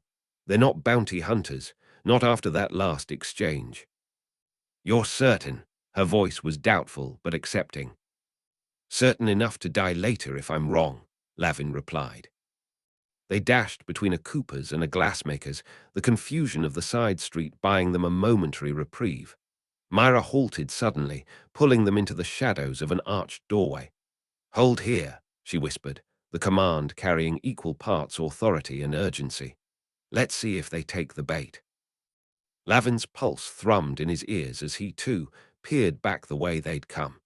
His breath came hard from both exertion and adrenaline, though he knew Mira wouldn't let him live it down if he showed weakness now. The hunters' shouts grew fainter, fading as they pursued phantom quarry deeper into the warren of streets. Roran spoke first, as if resuming a genteel conversation interrupted by nothing more serious than a rude noise. You conduct your business in a most unusual manner, he observed, his curiosity more pronounced than his fear. You weren't much for introductions yourself, Lavin shot back, his posture relaxing as the immediate threat subsided. Finn huffed a sigh that suggested their situation was some cosmic joke at his expense. For heaven's sake, lad, no time to stand here gossiping. He pointed a thumb over his shoulder. Half the city's after you. Us now too, I suppose. Lavin exchanged a look with Mira, who shrugged with reluctant resignation. Come on, then, Lavin said, nodding in the direction opposite their pursuers. If you're determined to get killed with us, let's at least find a more pleasant spot to do it. They ran again, not as frantically as before, but still with purpose. Each step seemed to challenge the uneasy alliance as much as it did their stamina. Lavin noted the absence of Finn's protests and wondered if the man had given up or simply accepted this as the lesser of many evils. The alleys twisted and branched, taking them deeper into Altiear's labyrinthine heart. By the time they slowed to a cautious jog, Lavin's mind was already turning over the implications of the encounter. How many different interests were operating in the city? How had these strangers arrived so precisely where they were most inconvenient? The final question gnawed at him. Could he trust Mira's intuition over his own instincts, or had they misjudged their temporary allies in a potentially fatal way? They halted at last in a cramped courtyard, ringed by crumbling buildings that whispered of long abandonment. This time, even Roran was breathless, his formal bearing slipping as he leaned against the wall. We're not dead, Mira noted, scanning the windows for any sign of movement. I'll count that as a win. We can't stay here, Lavin said, packing the cracked stones as if they were the limits of his patience. Give them time and they'll catch up. We need distance. Finn scratched his beard, giving Lavin a scrutinizing look. Got some ideas about that, do you? Or are we just making this up as we go along? There's a way out of the city if you're willing to take a risk, Lavin replied, crouching to draw a rough map in the dust. His fingers worked quickly, sketching lines with street-trained precision. Hidden routes, smugglers' trails through the eastern mountains. It'll be tight, but I'll not consort with criminals and thieves. Roran's objection was fierce, if winded. Better we make a stand here than flee like cowards. Mira arched an eyebrow, her voice carrying the slightest edge of mockery. Then you're welcome to stay behind, noble knight. I'm sure they'd be thrilled to meet you. Finn rolled his eyes so hard Lavin thought he heard it. For heaven's sake, lad. Rather be dead and righteous than alive and practical, eh? The back door to the courtyard exploded inward. All four were in motion again, instincts converging in a rare moment of agreement as they charged out the opposite side. Lavin's heart pounded with the dual thrill of fear and a growing certainty that this ragtag alliance was their only option. At least, he thought with grim humor, the night was proving as unpredictable as he'd hoped. The new arrivals sent a ripple through the room like a crossbow bolt through air.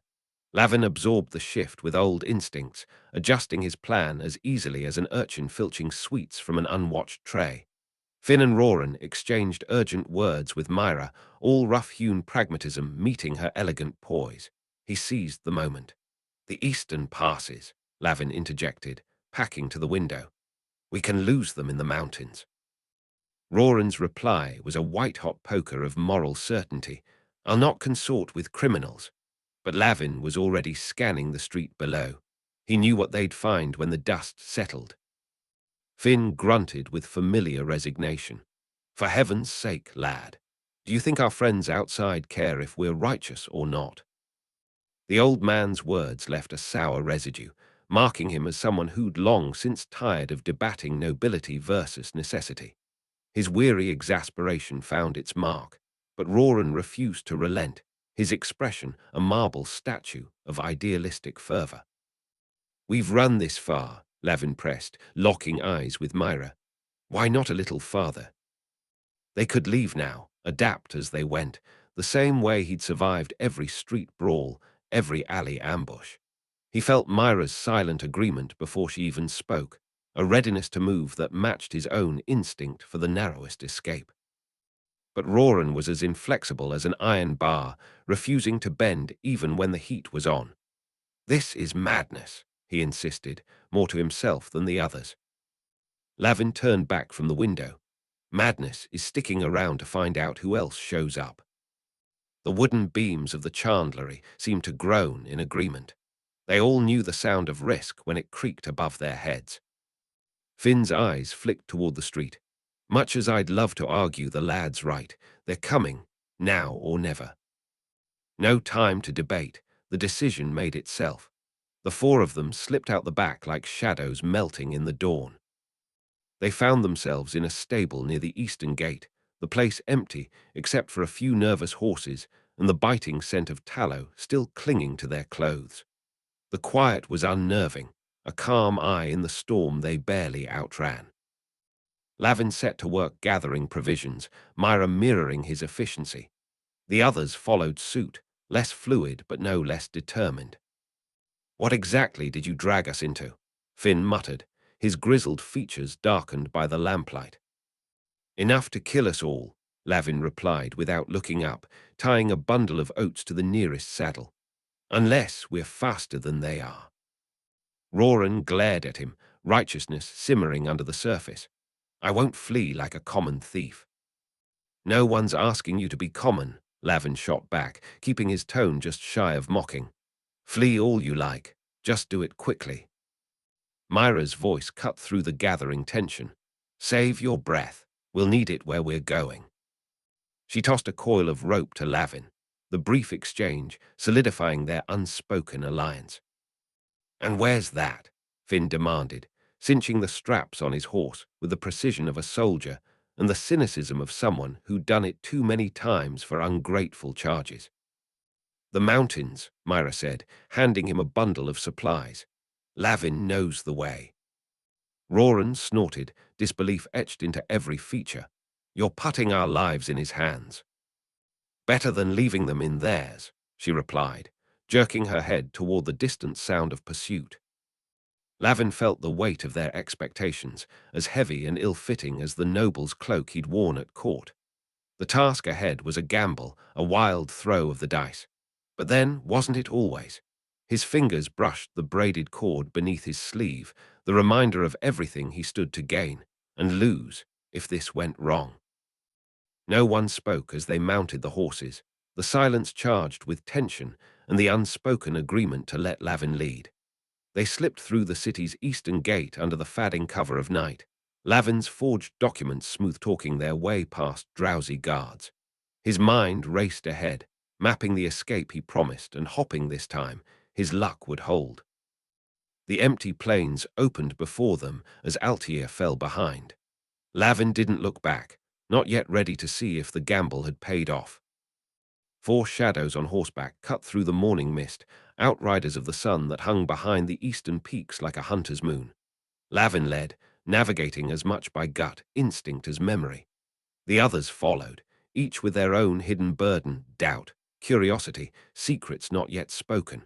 Ahead lay the uncertain promise of escape. Behind, the city still smoldered with yesterday's betrayals. Trust and fear jostled for position like the riders themselves, the spectre of pursuit casting long shadows that clung to their heels.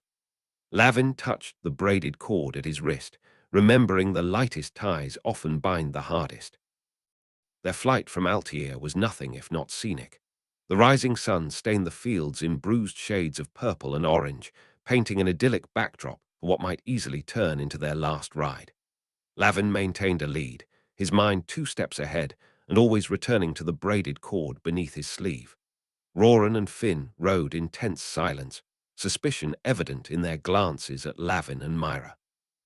Trust was a rare commodity and suspicion easy to afford, but Lavin understood that economy better than most. Behind them, the city still burned, silent, watchful, unwilling to let go so easily.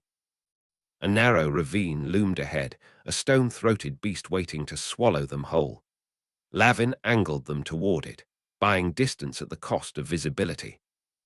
"Plan to lose us down there," Finn called, the edge in his voice not quite concealed by humor. "Plan to lose them," Lavin shouted back, "if they're not already on our heels." The silence that followed suggested Roran didn't appreciate either plan.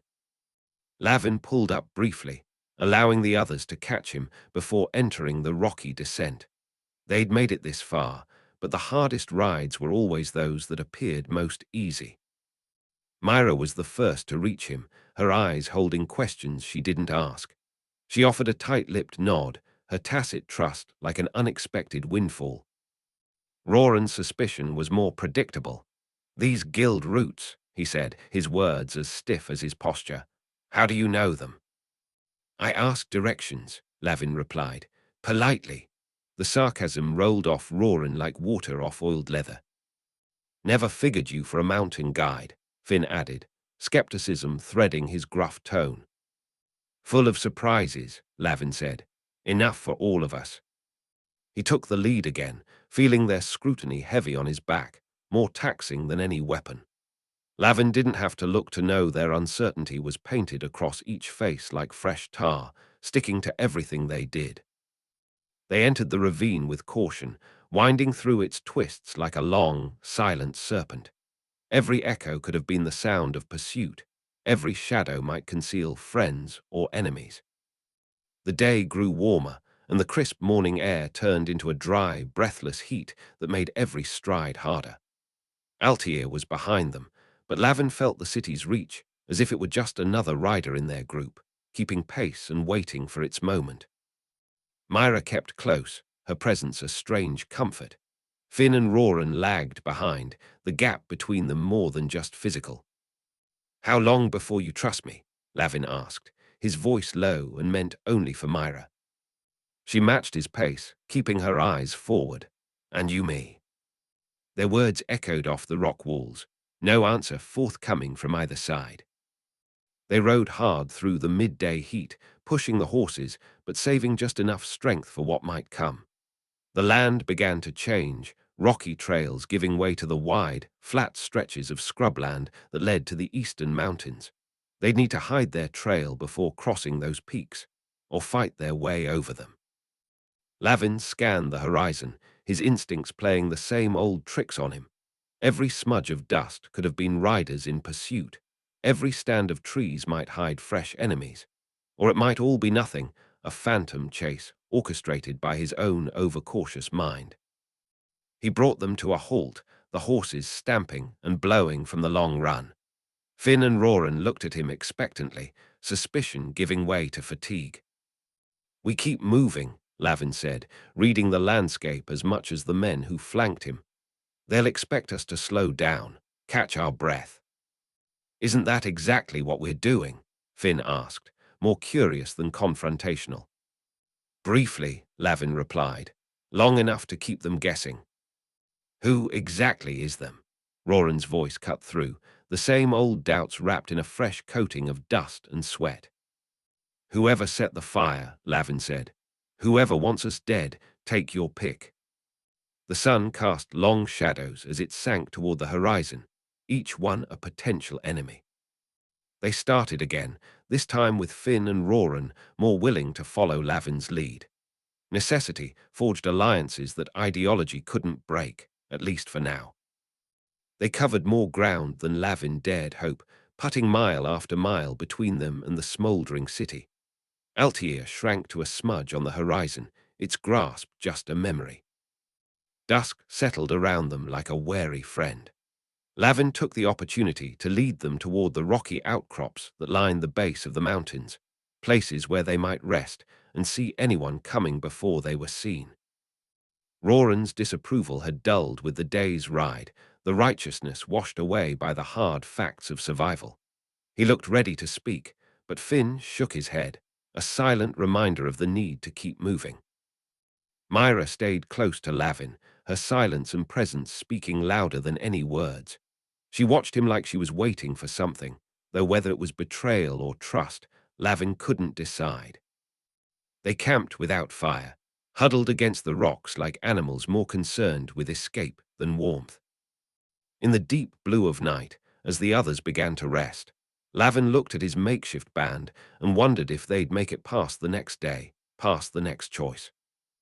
He settled himself against the cold stone, feeling the braided cord at his wrist, remembering everything it tied him to, every risk it dared him to take. If they were being followed, the next hours would tell. They'd be ready, if not willing. He closed his eyes, the exhaustion of uncertainty creeping over him. If sleep came, it was the shallow sleep of a survivor, one eye on the darkness, the other on the dawn. Chapter 4. Shadows of the Past. Lavin drew them through a narrow vein of the city, where alleyway filth clung to the soles of nobles and street rats alike. The ghost light of torches flickered behind them, dimmed but unrelenting. His breath came short and sharp, each exhalation a reminder of another cold night when he'd outrun the law. He was 12, perhaps 13, a contradiction of boy and survivor hurtling through the chill air, cutting through merchant stalls with feral grace. "There he goes," came the cry, but his small body was already around the corner, crouched and panting in an older, sharper past. The city had a different name then, but Lavin's hands knew the shape of its streets. Fingers stained with stolen spice and bruises marking the edges of someone else's anger, he raced across cobblestones worn smooth by feet that never stayed long. He led the others with the desperate precision of a rabbit through traps, faster than anyone thought, until they underestimated. "Get him, boys," one of the guards shouted. He had 12 years in the city watch, 3 kids, and no patience for orphan brats. But Lavin had 12 years on the streets and knew all the hidden paths, rooftops and alleys, water drains and cellar doors. This would be the last night they caught sight of him. He'd make sure of that. He dashed around a market stall, a hand lashing out with instinctive accuracy to swipe an apple without losing speed. A second swipe produced a thin coil of rope, a merchant's carelessness, now Lavin's salvation. He barely heard the stall owner's protests as he disappeared down a side street. Come on, they're gaining, urged a wiry boy 2 years older and already weary from running. If they catch us, we're dead. They won't, Lavin muttered, more to himself than to the others. Not again. He's ducking left, came the shout from behind. Box him in before he hits Rat's End. Lavin grinned despite the ragged burn of his breath. He was already planning 3 steps ahead, his brain working with the same fluid motion as his legs. The coil of rope flashed between his hands, a dozen uses blooming and discarded until he saw the exact spot. There, between 2 abandoned buildings where the wind whipped vicious around the corners, Lavin halted. In 2 swift movements, he tied the rope across the alley at knee height, its thin line nearly invisible in the darkness. His hands worked like those of a much older man, skillful and quick, muscles long trained to exact purpose. His fingers slipped once as the guards' voices grew louder, echoing off the stone, but he caught the rope and set it fast. "You're crazy," said the older boy, doubling back to see what Lavin had done. "They'll kill you." "Not today," Lavin replied, crouched low as his eyes gleamed in the dark. "Go." The boy hesitated for just a second, the fear of staying behind overtaking the fear of leaving Lavin. He ran, leaving the youngest and fastest thief to chance against the city's best. Lavin braced his feet on the slick cobblestones and pulled, eyes fixed on the approaching shadows. He grinned wide and toothy as the guards turned the corner and tripped in unison, toppling like toys across the alley, crashing into each other with surprised shouts and a symphony of armor. Lavin didn't wait to see the outcome. As the guards tangled in rope and limbs, he sped off again, his laugh rising in clouds of breath, defiant and wild and sure. He turned once more, then a final time, and let the city's familiar shadows swallow him whole. In a second, he was back in the present.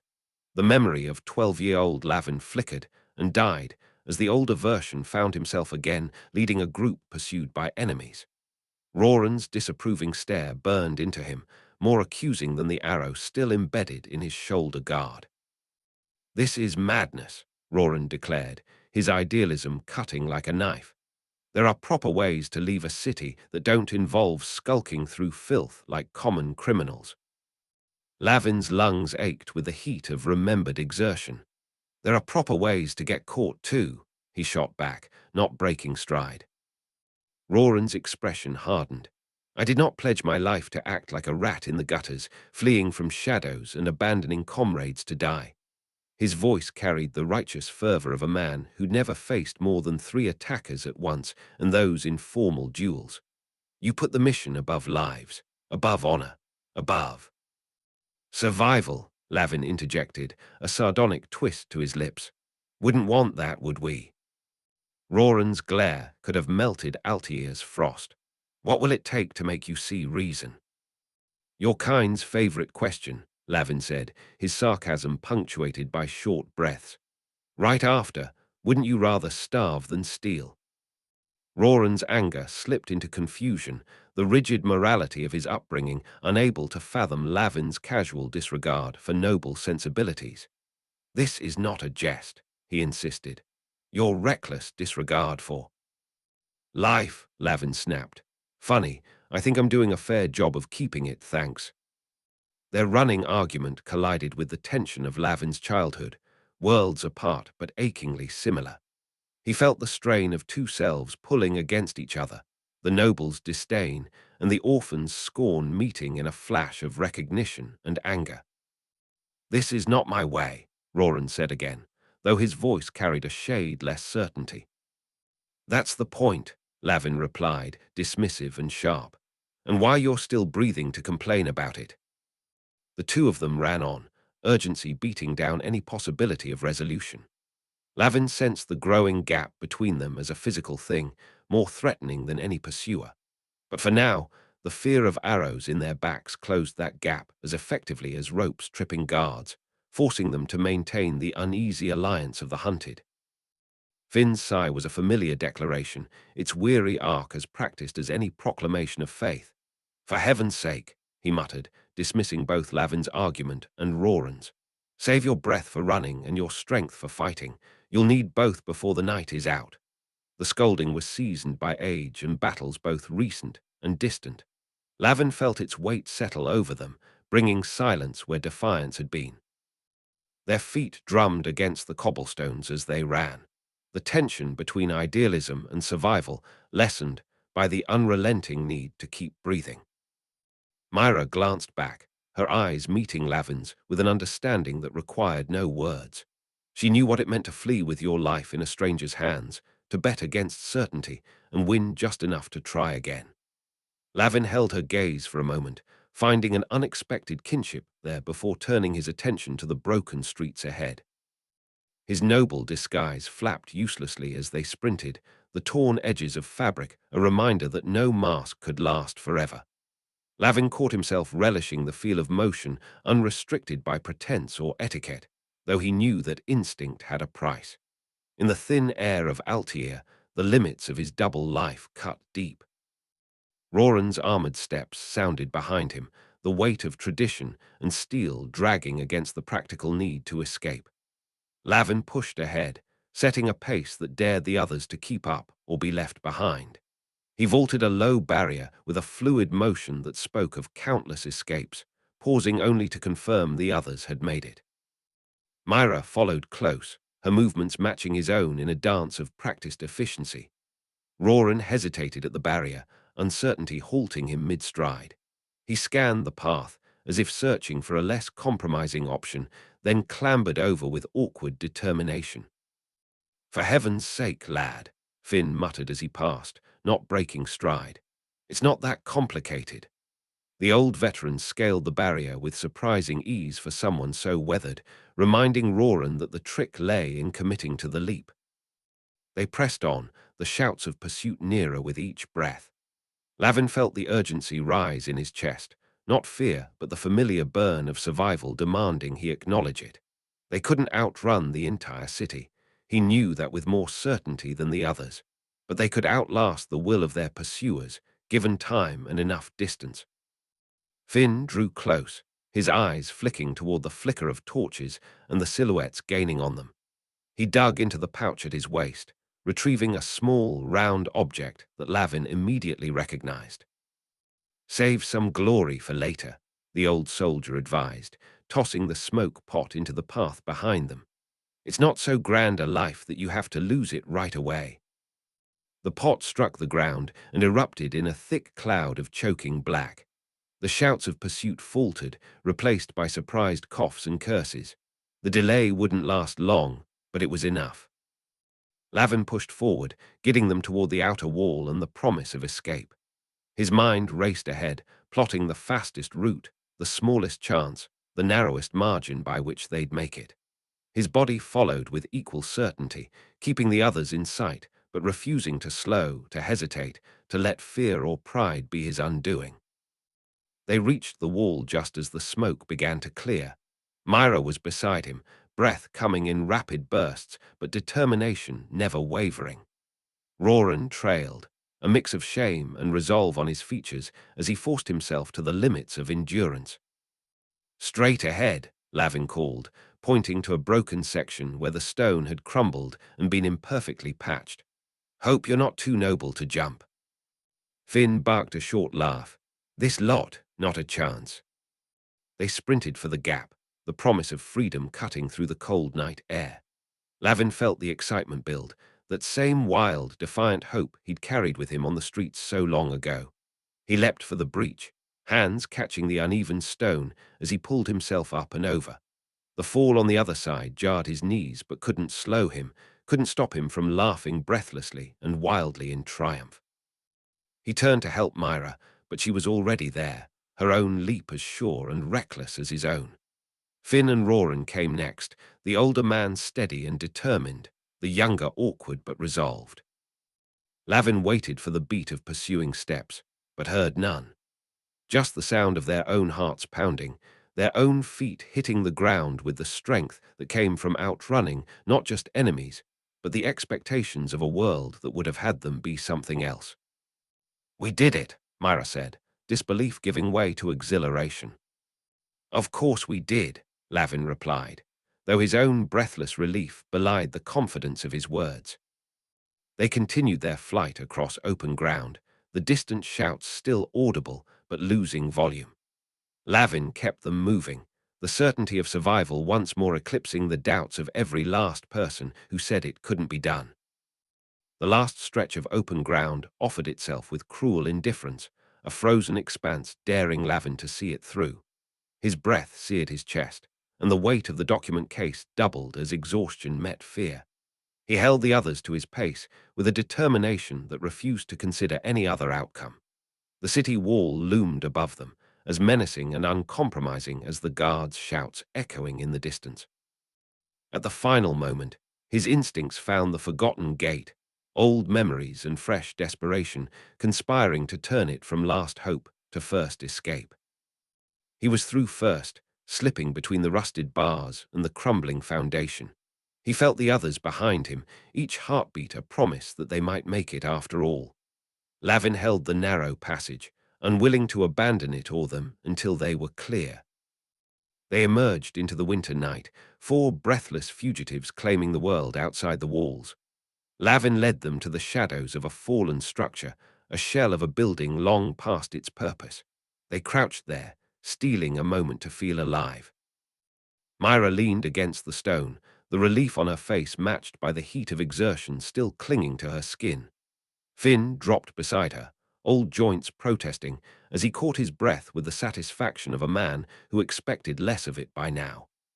Roran stood apart, his composure fraying but intact, the certainty of survival taking root against his earlier doubts. Lavin paused with them, his lungs demanding more air than the night's thin coldness provided.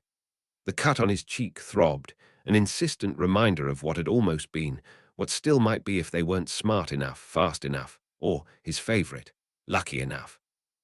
"That wasn't so bad," he said with forced lightness, wiping the blood away. His words carried a touch of irony, more about pride than honesty, more about being the last one to admit they almost hadn't made it. Roran's look was equally eloquent, managing to convey disbelief, disdain, and reluctant respect in a single glance. The man had a gift for making silent judgments louder than speeches. "Right," Finn added, checking their supplies with the resigned precision of a soldier. "Just a nice evening jog. Maybe next time they'll put up more of a fight, and we'll have to skip dinner entirely." Mira stood close to Lavin, their shoulders almost touching in a silent acknowledgement that the alliance was more than convenience. "Still a long way to the finish line," she said, her breath condensing in the air between them. Her words were practical, but her eyes told him she understood both the risk and the thrill that had brought him this far. Lavin surveyed the road ahead, the weight of their mission settling on him like the frost of the Altiear night. He looked at his mismatched crew, wondering if the next day would bind them closer or break them apart. Wondering, too, if the loyalty that came from shared danger was worth more than the kind built on blood and oaths. Finn finished his inventory with a satisfied grunt, redistributing their provisions. Roran accepted his share without comment, though his posture had relaxed into something that suggested they might live long enough to see whether Lavin's mad scheme would actually work. "Well, Lord Darnel," Mira said, her voice laced with the dry wit Lavin was quickly growing to appreciate. "How do you feel about second chances?" His answer was a half-smile and a renewed grip on the leather case that held their most dangerous secrets. "In my experience," he said, glancing toward the dark horizon, "they're worth about as much as the first." The city walls loomed behind them, a stone reminder that escape was never final.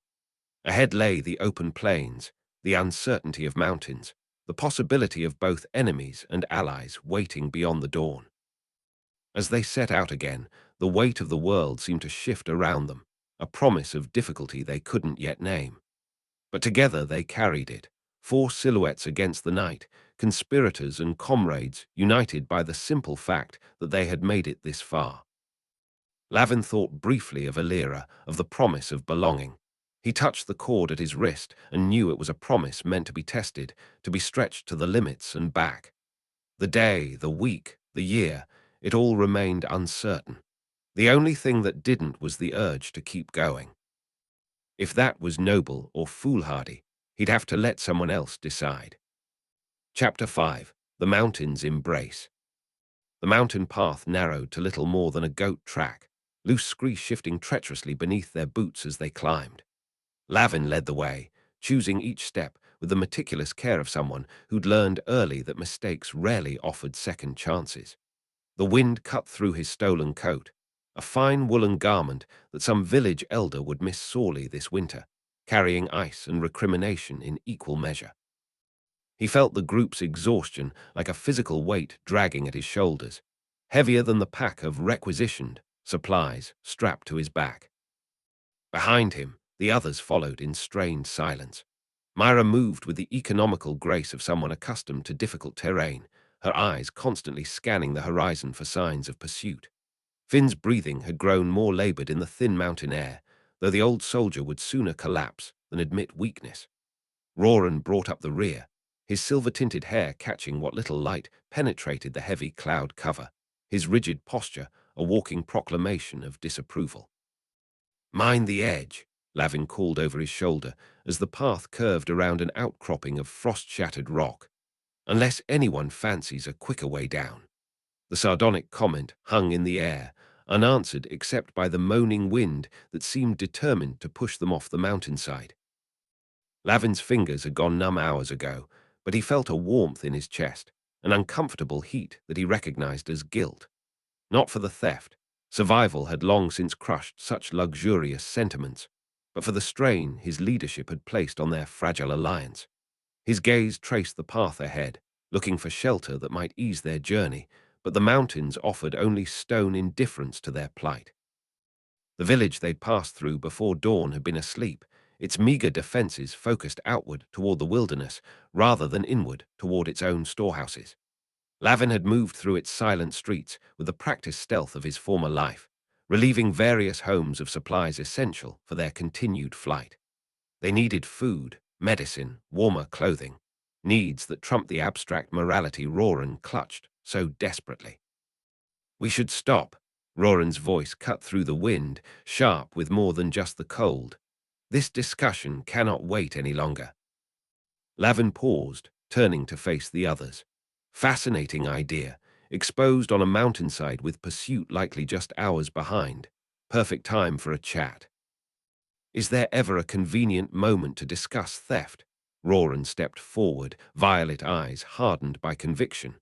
Those villagers had little enough already. "They had more than us," Lavin countered, adjusting the weight of the pack. "And unlike us, they weren't being hunted across 5 kingdoms for carrying information that could prevent war." "So the end justifies any means." Roran's voice rose against the howling wind. "We abandon principle when convenience dictates. Justice isn't merely a function of circumstance." Lavin's laugh was sharp and brittle as the surrounding ice. "Justice is absolutely a function of circumstance. It's a luxury for the comfortable, for those who have never had to choose between theft and starvation. Without principles, we're no better than those we fight," Roran insisted, closing the distance between them until they stood nearly chest to chest. "I won't be party to dishonorable actions, regardless of necessity." "How convenient that your honor has never been tested by genuine desperation," Lavin replied, his voice dropping to a dangerous softness. "Justice isn't a luxury for the desperate. It's an abstraction they can't afford to consider while they're fighting to breathe." The wind whipped around them, snatching at their clothes and carrying away the heat of their argument. Lavin felt the old familiar anger rising, the street child's resentment of those who'd never known real hunger, who'd never been forced to weigh survival against sentiment. "You would have us starve rather than compromise your noble sensibilities," Lavin pressed, gesturing to the cruel landscape surrounding them. "Perhaps you prefer we knock politely on doors and explain our predicament. I'm certain the villagers would happily hand over their winter stores to complete strangers." "There are always alternatives to theft," Roran countered, though uncertainty flickered across his features. "Work could have been exchanged for supplies." "Work requires time, which we don't have," Lavin snapped. "Unless you've forgotten about the conspirators planning to assassinate 5 rulers, or the people trying to kill us to prevent that information from reaching its destination. Finn cleared his throat, the sound nearly lost in the gusting wind. For heaven's sake, lads, save the philosophical debate for when we're not standing like targets against the skyline. He gestured toward the exposed ridgeline they traversed. Righteous or pragmatic, we'll all be equally dead if we're spotted. Mira moved between Lavin and Roran, her expression thoughtful. You're both right in your ways, she said, her measured tone a stark contrast to their heated exchange. Roran, your principles give meaning to our actions and prevent us from becoming what we oppose. But Lavin's practicality is keeping us alive long enough to make those principles matter. Her words carried no judgment, only calm acknowledgement of the tension between idealism and survival. She looked at Lavin with understanding that felt uncomfortably close to approval. The village will recover from what we took. They might not recover from what could happen if this information doesn't reach the proper hands. Roran's posture remained rigid, but some of the heat had drained from his expression. The means shape the outcome as surely as the intent, he said more quietly. I cannot abandon that belief, even in extremity. Nobody's asking you to abandon anything except this conversation, Lavin replied, already turning back to the path. Keep your beliefs. Just keep them moving while you're at it.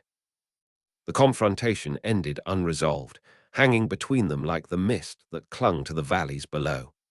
Lavin resumed leading, each step deliberate on the treacherous ground, his mind churning with conflicting emotions he refused to name. Part of him, the part that had survived the capital's meanest streets by any means necessary, dismissed Roran's concerns as the naive musings of someone who'd never truly faced the brutal mathematics of survival. But another part, the part that had begun to emerge during his time in Duke Aldrich's household, recognized something valuable in the man's stubborn adherence to principle. The Duke himself might have sided with Roran, Lavin realized with uncomfortable clarity. For all his pragmatism, Aldrich operated within boundaries of honor that he rarely crossed. The Duchess, certainly, would have found Lavin's methods distasteful, though her disapproval would have been expressed through the icy formality she reserved for his most disappointing moments. And Altiear, Lavin's hand instinctively sought the braided cord at his wrist. What would she think of the choices he'd made? She'd always seen him clearly, both the street-hardened survivor and the person he might become. The thought of disappointing her sent an unexpected pang through his chest. They continued along the narrow path, four figures leaning into the biting wind, united by circumstance if not conviction. Lavin's leadership remained intact, but strained by the confrontation that had exposed fault lines in their fragile alliance. He felt the weight of responsibility pressing down on him with each step, not just for their physical survival, but for what they might become in the process of surviving. The mountains rose around them, indifferent to human concerns of principle or practicality. Somewhere behind them, pursuit gathered like the storm clouds massing on the horizon. Ahead lay uncertainty and the promise of greater challenges. Lavin moved forward, caught between the instincts that had kept him alive and the emerging sense that survival alone might not be enough. Night descended on the mountains with predatory swiftness, the temperature plummeting as darkness claimed the stone wilderness. They made camp in a natural alcove, little more than a shallow cave scraped from the mountainside by centuries of wind and frost. The small fire they dared to light cast uncertain shadows across weary faces, its meager warmth a poor remedy for the day's accumulated grievances. Lavin watched the flames with half-lidded eyes, cataloguing injuries and resources with the automatic precision of someone who'd learned that survival often depended on such mental inventories. The earlier tension had settled into something less volatile, but no less present. Roran tended to his armor with methodical thoroughness, each movement a controlled statement of continued disapproval. Finn had fallen into an exhausted sleep almost immediately, his breathing labored enough to cause concerned glances from the others. Their supplies, those stolen and those remaining from their hasty departure, were arranged with careful efficiency around the small space, a silent reminder of both necessity and contention. I'll take first watch, Lavin announced, rising with deliberate casualness. No one argued. Even Roran seemed to accept that night vision honed in urban shadows transferred well to mountain darkness. He climbed to a rocky outcrop above their shelter, settling into a position that offered clear views of both their back trail and the path ahead. The night air bit through his clothing with vicious precision, finding every gap and worn seam. Stars emerged above in cold profusion, indifferent witnesses to the petty struggles of those below. Lavin pulled his stolen coat tighter and resigned himself to hours of uncomfortable solitude. The sound of footsteps on loose stone alerted him to Mira's approach before she appeared at the edge of his perch. She moved with quiet assurance, as if darkness were merely an inconvenience rather than an obstacle. "Thought you might appreciate this," she said, offering a small silver flask that gleamed in the starlight. "Found it among our acquired provisions." Lavin accepted it with a raised eyebrow. Noble prudence or common theft, hard to tell these days. "Perhaps both," Mira replied, settling beside him on the rock, close enough that their shoulders nearly touched. The morally ambiguous spirits for the morally complex evening. He uncapped the flask and took a cautious sip. The liquid burned pleasantly down his throat, not the refined spirits of nobility, but something heartier that carried the warmth of hearth fires and harvest celebrations.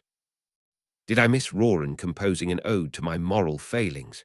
Lavin asked, passing the flask back to her. Mira's laugh was quiet but genuine. "He's moved on to silent judgment, much more efficient."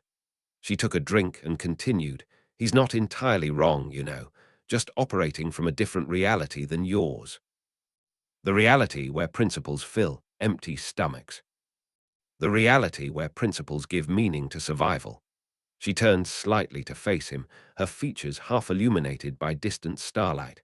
"Though I notice you didn't steal from the village's poorest homes, only from those who could afford the loss." Lavin shifted uncomfortably, unsure which bothered him more, that she'd observed his selection process or that she'd recognized the moral compromise behind it. "Old habits," he finally admitted. "The Duke's household left its mark, I suppose. Steal from those who won't starve without it." "A thief with principles after all," she noted, something like approval warming her voice. "How very contradictory of you." Their fingers brushed as she returned the flask, and they felt a spark, static from the dry air, but it jolted them nonetheless. For a moment, neither spoke, the sudden awareness of proximity hanging between them like tangible heat. "What was it like?" Mira asked finally. "Growing up in the streets rather than behind walls?" Lavin took another drink before answering, the alcohol's warmth making memory less painful to access. "Hungry, cold, free in certain ways that might surprise you." "Free. No expectations except survival. No disappointed looks when you fail to master the correct fork for fish courses." The sarcasm in his voice couldn't quite mask the underlying sincerity, just the simple clarity of knowing exactly what matters each day. Mira nodded slowly. "I can understand the appeal of that clarity, at least." "What about you?" Lavin found himself genuinely curious. "I'm guessing your story isn't the standard noble upbringing either." She smiled, the expression visible mostly in the crinkling around her eyes. "Perceptive. I trained as a strategist while hiding my common birth. My father was a military engineer, brilliant but low-born. He taught me mathematics and mechanics when I should have been learning embroidery." "How did you end up in Duke Aldrich's service?" "By being useful," she replied simply. "I developed a talent for seeing patterns others missed. Eventually, the right people noticed." She paused, taking another sip from the flask. "Though I suspect my story lacks the dramatic flair of yours. First theft." Lavin's mouth quirked into a half-smile. "A loaf of bread, predictably enough. I was 7, hadn't eaten in 2 days. The baker caught me. I wasn't particularly skilled yet. But instead of calling the guard, he pointed to another child huddled in the alley. "If you're stealing, you share," Lavin continued, mimicking a gruff voice. "That's the rule." He shook his head at the memory. I was furious. Half a loaf seemed like robbery after the risk I'd taken, but I did it. The other kid and I ended up working together for months after that, safer in pairs. Did you remain friends? Mira asked. Lavin's expression darkened. He died that winter, fever. The words came out clipped, final. Mira didn't offer empty sympathy, for which he was grateful. Instead, she simply nodded, acknowledging both the loss and his unwillingness to dwell on it. The first strategy I ever developed was for my father's workshop, she offered after a comfortable silence. Reorganizing tool placement to improve efficiency. I was 9. Her smile turned rueful. I've spent my life finding patterns and creating order, while you've survived by adapting to chaos. Yet here we are, same mountain, same impossible mission, Lavin observed dryly. The firelight from below cast their faces in amber glow as they lapsed into another silence. This one waited with unspoken recognition. Their backgrounds couldn't have been more different, yet had led them to the same precarious position, carriers of secrets that could change the fate of 5 kingdoms, hunted by forces they couldn't fully identify. Do you think we'll succeed? Mira asked, her voice quieter now, the question clearly one she wouldn't have asked in daylight or company. Lavin considered lying, offering the confident assurance that a leader should provide. Instead, he found himself answering with unexpected honesty. I think we have a chance, better than most would give us. He gestured toward the camp below. Despite today's disagreements, we're still moving forward. That counts for something. She nodded, her shoulder pressing against his as she shifted position. Neither acknowledged the contact nor moved away from it. Roran's idealism, Finn's experience, your instincts, my planning, she mused. We might just balance each other enough to pull this off. Or drive each other mad in the process, Lavin added, though without his usual edge. Mira laughed softly, the sound warming the night air between them. That seems equally likely. They shared the flask again, the brief touches of their hands no longer accidental. Above them, stars wheeled in their ancient patterns, indifferent to human concerns, yet somehow reassuring in their constancy. Lavin found himself oddly content despite the danger, the cold, the uncertain path ahead. They sat together in comfortable silence, shoulders touching, the weight of their shared burden somehow lighter for being acknowledged. Neither spoke of the growing connection between them. There was no need to name something that existed in the spaces between words, in glances held a moment too long, in the deliberate proximity they maintained as the night deepened around them. First tremor was subtle, a vibration through stone that Lavin might have dismissed as imagination had Mira not stiffened beside him. The second came stronger, a deep rumbling that seemed to emanate from the mountain's core. Their eyes met in the darkness, mutual recognition of danger requiring no words. Above them, the first rocks began to fall, pebbles at first, pattering like malicious rain, then larger chunks dislodging with violent purpose. The mountain had decided to shrug off its unwelcome guests. Move, Lavin shouted, already in motion, grabbing Mira's arm as a boulder the size of a wagon wheel crashed down where they'd been sitting moments before. The impact sent fragments splintering in all directions, sharp shards of stone slicing through the night air. Below, the camp erupted into chaos. Finn jolted awake, instinctively rolling towards shelter even before his eyes fully opened. Roran was already on his feet, his face illuminated by the dying fire as he looked upward at the cascade, beginning to gather momentum above them. Avalanche! Mira's warning cut through the growing thunder as they scrambled down from their perch. The entire slope had come alive, rock and scree transforming from passive terrain into active threat. Lavin hit the ground running, mind calculating escape routes even as his body surged toward the campsite. The overhang, he yelled, pointing to a massive slab of rock jutting from the mountainside 20 yards to their right. It's our only chance. The air filled with dust and the shrieking protest of stone against stone. Visibility collapsed to arm's length, the world reducing to immediate threats and desperate evasions. A jagged rock glanced off Lavin's shoulder, the sharp pain barely registering through the surge of survival instinct. He reached the camp in 3 long strides, snatching up the leather case containing their vital documents and slinging it across his body. The stolen provisions were already half buried under smaller rocks, but he managed to grab 1 pack of essentials before another wave of debris forced him back. Through the chaos, he glimpsed Roran pulling Finn toward the overhang, the older man stumbling as rocks pelted down around them. The silver-haired paladin had abandoned dignity for efficiency, half dragging his companion with uncompromising strength. Mira materialized beside Lavin, her face streaked with dust and a thin line of blood where a stone had caught her cheek. "This way," she shouted over the thunder of falling rock, gesturing toward a path that skirted the worst of the slide. Her strategist's eye had already mapped the safest route through destruction.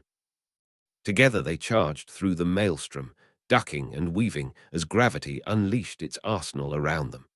A massive boulder crashed down directly in their path, forcing them to split apart and reconverge beyond it. The dust cloud thickened until breathing became another battle to be fought alongside the danger of crushing stone. Lavin spotted Roran and Finn reaching the relative safety of the overhang and adjusted his course to join them, Mira keeping pace at his side. A final desperate sprint carried them under the protective shelf of rock just as the main force of the slide thundered past. The earth seemed to shake beneath their feet as they pressed themselves against the cliff face, watching destruction sweep by mere yards away.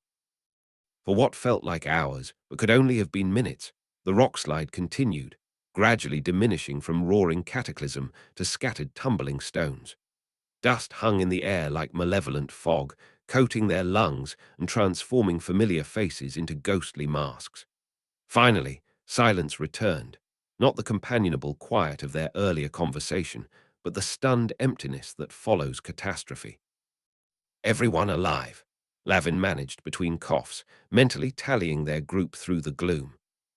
"Reasonably," Finn wheezed, doubled over and struggling to catch his breath. His normally gruff demeanor was undercut by the obvious effort each inhalation required.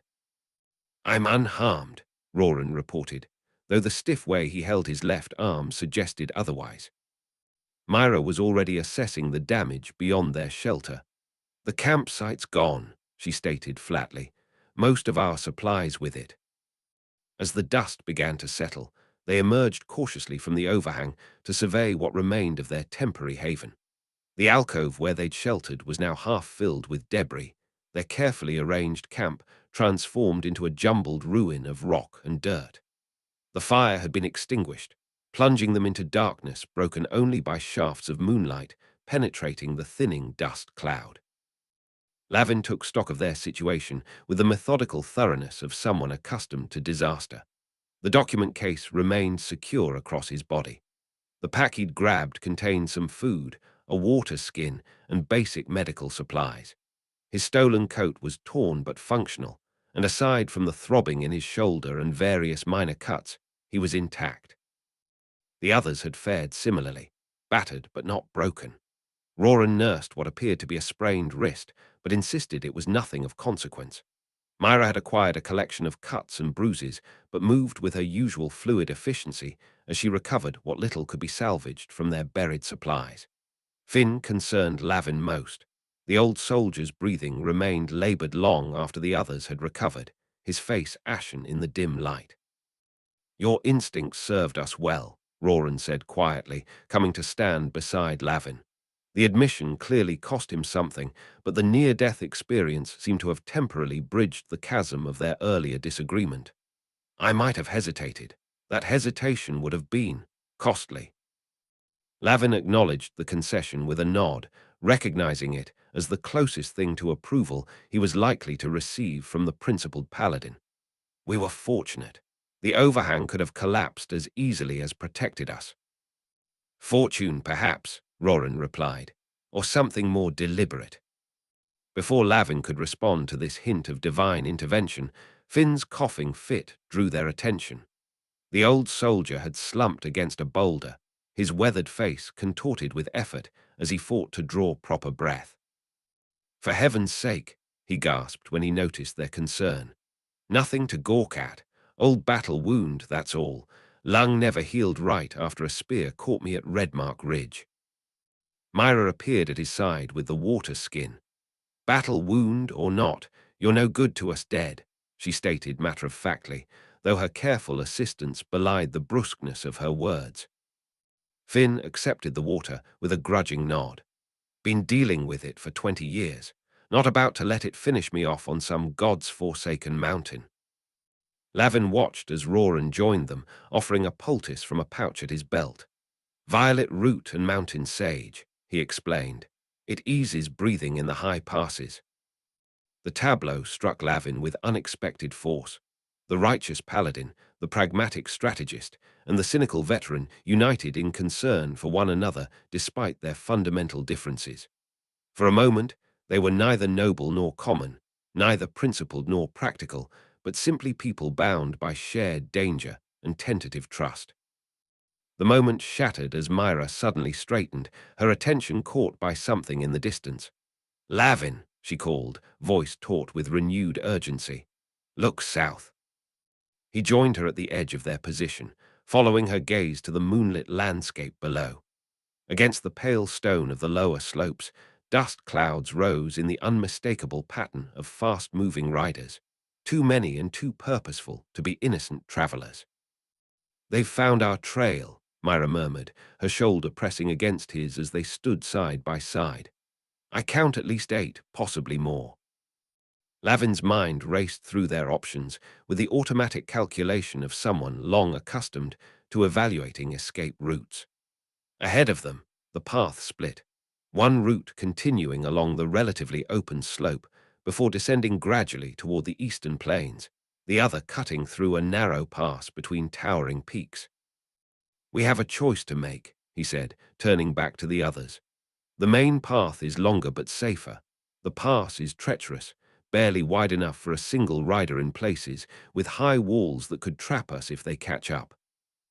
Roran's expression suggested he favored the safer route, while Finn's pragmatic nature would likely lead him to whichever path put maximum distance between them and their pursuers.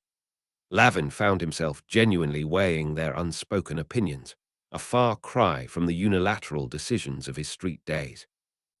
Mira stepped forward, her strategist's assessment already complete. "The shorter path is dangerous but predictable," she offered, voice calm despite the threat advancing below. "Our pursuers will expect us to take the safer route. The pass offers a chance to disappear if we can navigate it successfully." Lavin studied both options, acutely aware of the responsibility weighing on his decision. The document case pressed against his side, a physical reminder of their mission's importance. The braided cord at his wrist seemed to tighten, connecting him to obligations and people far beyond this mountainside. The dust clouds in the distance grew larger, time shrinking with each passing moment. Lavin Street instincts screamed for the unexpected choice, the path pursuers wouldn't anticipate. But leading others wasn't the same as saving only himself, a lesson he was learning with each passing day. Chapter 6. Bridge over troubled waters. The chasm appeared without warning, a jagged wound in the mountain's flank that stretched before them like a silent scream. A fraying rope bridge spanned the gap, swaying in the vindictive mountain winds that seemed determined to claim it as tribute. Lavin surveyed the weathered planks and thinning cables with the detached calculation of someone who'd measured deadly risks against slimmer chances more times than he cared to remember. Behind him, the others gathered at the precipice, their faces tightening as the implications of this crossing registered in quick succession. "The shorter path, you said," Finn muttered, the wind snatching at his words. "Less predictable, you said." Despite his complaint, the old soldier's eyes were already assessing the structure with professional interest, fingers twitching toward the coil of rope at his belt. Lavin took a step closer to the bridge's edge, testing the anchoring post with a firm push. It held, but the slight give beneath his palm told him more than words could. The bridge had been built to last years, not decades, and those years had long since passed. Below, a river churned through the gorge, its waters turned to froth against black rocks that rose like broken teeth from the current. "Can it hold us?" Mira asked, her voice deliberately neutral as she came to stand beside him. "It has to," Lavin replied, eyes fixed on the opposite side. "Unless someone's learned to fly since our last conversation." Roran moved forward, his silver-touched hair catching the pale sunlight as he knelt to examine the main support cables. His fingers traced the frayed sections with methodical thoroughness, his expression growing more troubled with each discovery. "These bindings won't hold 4 adults with gear," he announced, rising to his full height with formal rigidity that seemed absurdly out of place against the wild backdrop. "The primary support has degraded significantly at junction points, and at least 3 planks show critical structural compromise." His violet eyes shifted to Lavin, challenge evident in their depths. "We need an alternative route." "There isn't one," Lavin countered, gesturing to the sheer cliffs that flanked them on both sides. "Not unless you fancy climbing down to the river and back up, assuming the current doesn't dash you against those rocks first." Roran's jaw tightened in that familiar way that suggested principles were about to clash with practicality once again. Better a difficult climb than a certain fall. This bridge is a death trap. "So is standing here debating while our pursuers close the gap," Lavin shot back, his patience fraying as quickly as the bridge's ropes. "Sometimes the quickest route through danger is straight ahead, a concept your noble education might have missed." The flash of anger in Roran's eyes confirmed Lavin's barb had landed. "My noble education taught me to value life above convenience. The Golden Veil trains its paladins to protect, not to gamble with lives on suicidal whims." "And where did that caution get your order when the darkness came?" Lavin hadn't meant to push so hard, but the words emerged before he could recall them. A painful silence followed, broken only by the moaning wind and the creaking protest of the bridge. Roran's face had gone unnaturally still, the accusation striking deeper than Lavin had intended. The paladin's shoulders straightened imperceptibly, his voice dropping to a dangerous quiet. "You know nothing of what happened at the Vale." Before Lavin could respond, Finn stepped between them with the weary determination of someone who'd seen too many arguments turn lethal over too little cause. "For heaven's sake, lads," he growled, unslinging the rope from his shoulder. "Save your breath for something useful. Bridge needs fixing, not analyzing." He knelt where the main cable met the anchoring post, his weathered hands moving with practiced efficiency as he began unwinding a section of his own rope. "Tie another hitch here. Mind it not snap like a drunkard's promise, and we might just make it across with our bones intact." The old soldier's intervention broke the tension, redirecting their focus to the immediate problem. Finn demonstrated a reinforcement technique, creating a secondary support that bypassed the worst of the fraying sections. "Learned this crossing the Red Mark during the Eastern Campaign," he explained.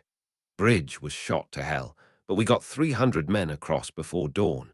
Course, 20 fell to their deaths, but that's what happens when you rush." Mira was already mirroring his actions on the opposite side, her slim fingers working the rope with unexpected dexterity. "Like this?" she asked, showing him a completed hitch. Finn nodded approvingly. "Military family." "Engineer's daughter," she replied with a half-smile. "Rope and knots were my childhood toys." Lavin watched them work, the bitter taste of his confrontation with Roran still lingering. He'd seen makeshift bridges before, in the capital's poorest districts, where children strung ropes between buildings to avoid the guard-patrolled streets below. Those crude constructions had seemed like games until the first boy fell, his small body making an impossibly loud sound against the cobblestones 4 stories down. After that, they'd learned to test every knot, to distribute weight evenly, to move with the careful precision that meant the difference between life and death. Without speaking, he moved to help, focusing on securing the loose planks with strips torn from the hem of his stolen coat. Roran worked silently across from him, his movements precise despite the lingering stiffness in his posture.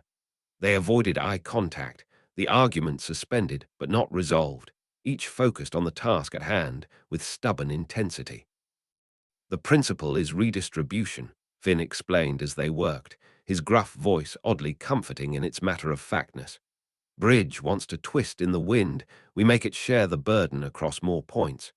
He tested a completed section, nodding with gruff satisfaction. Won't win any beauty contests, but might just get us across before it falls apart. When they had finished, the bridge looked only marginally more secure to the untrained eye.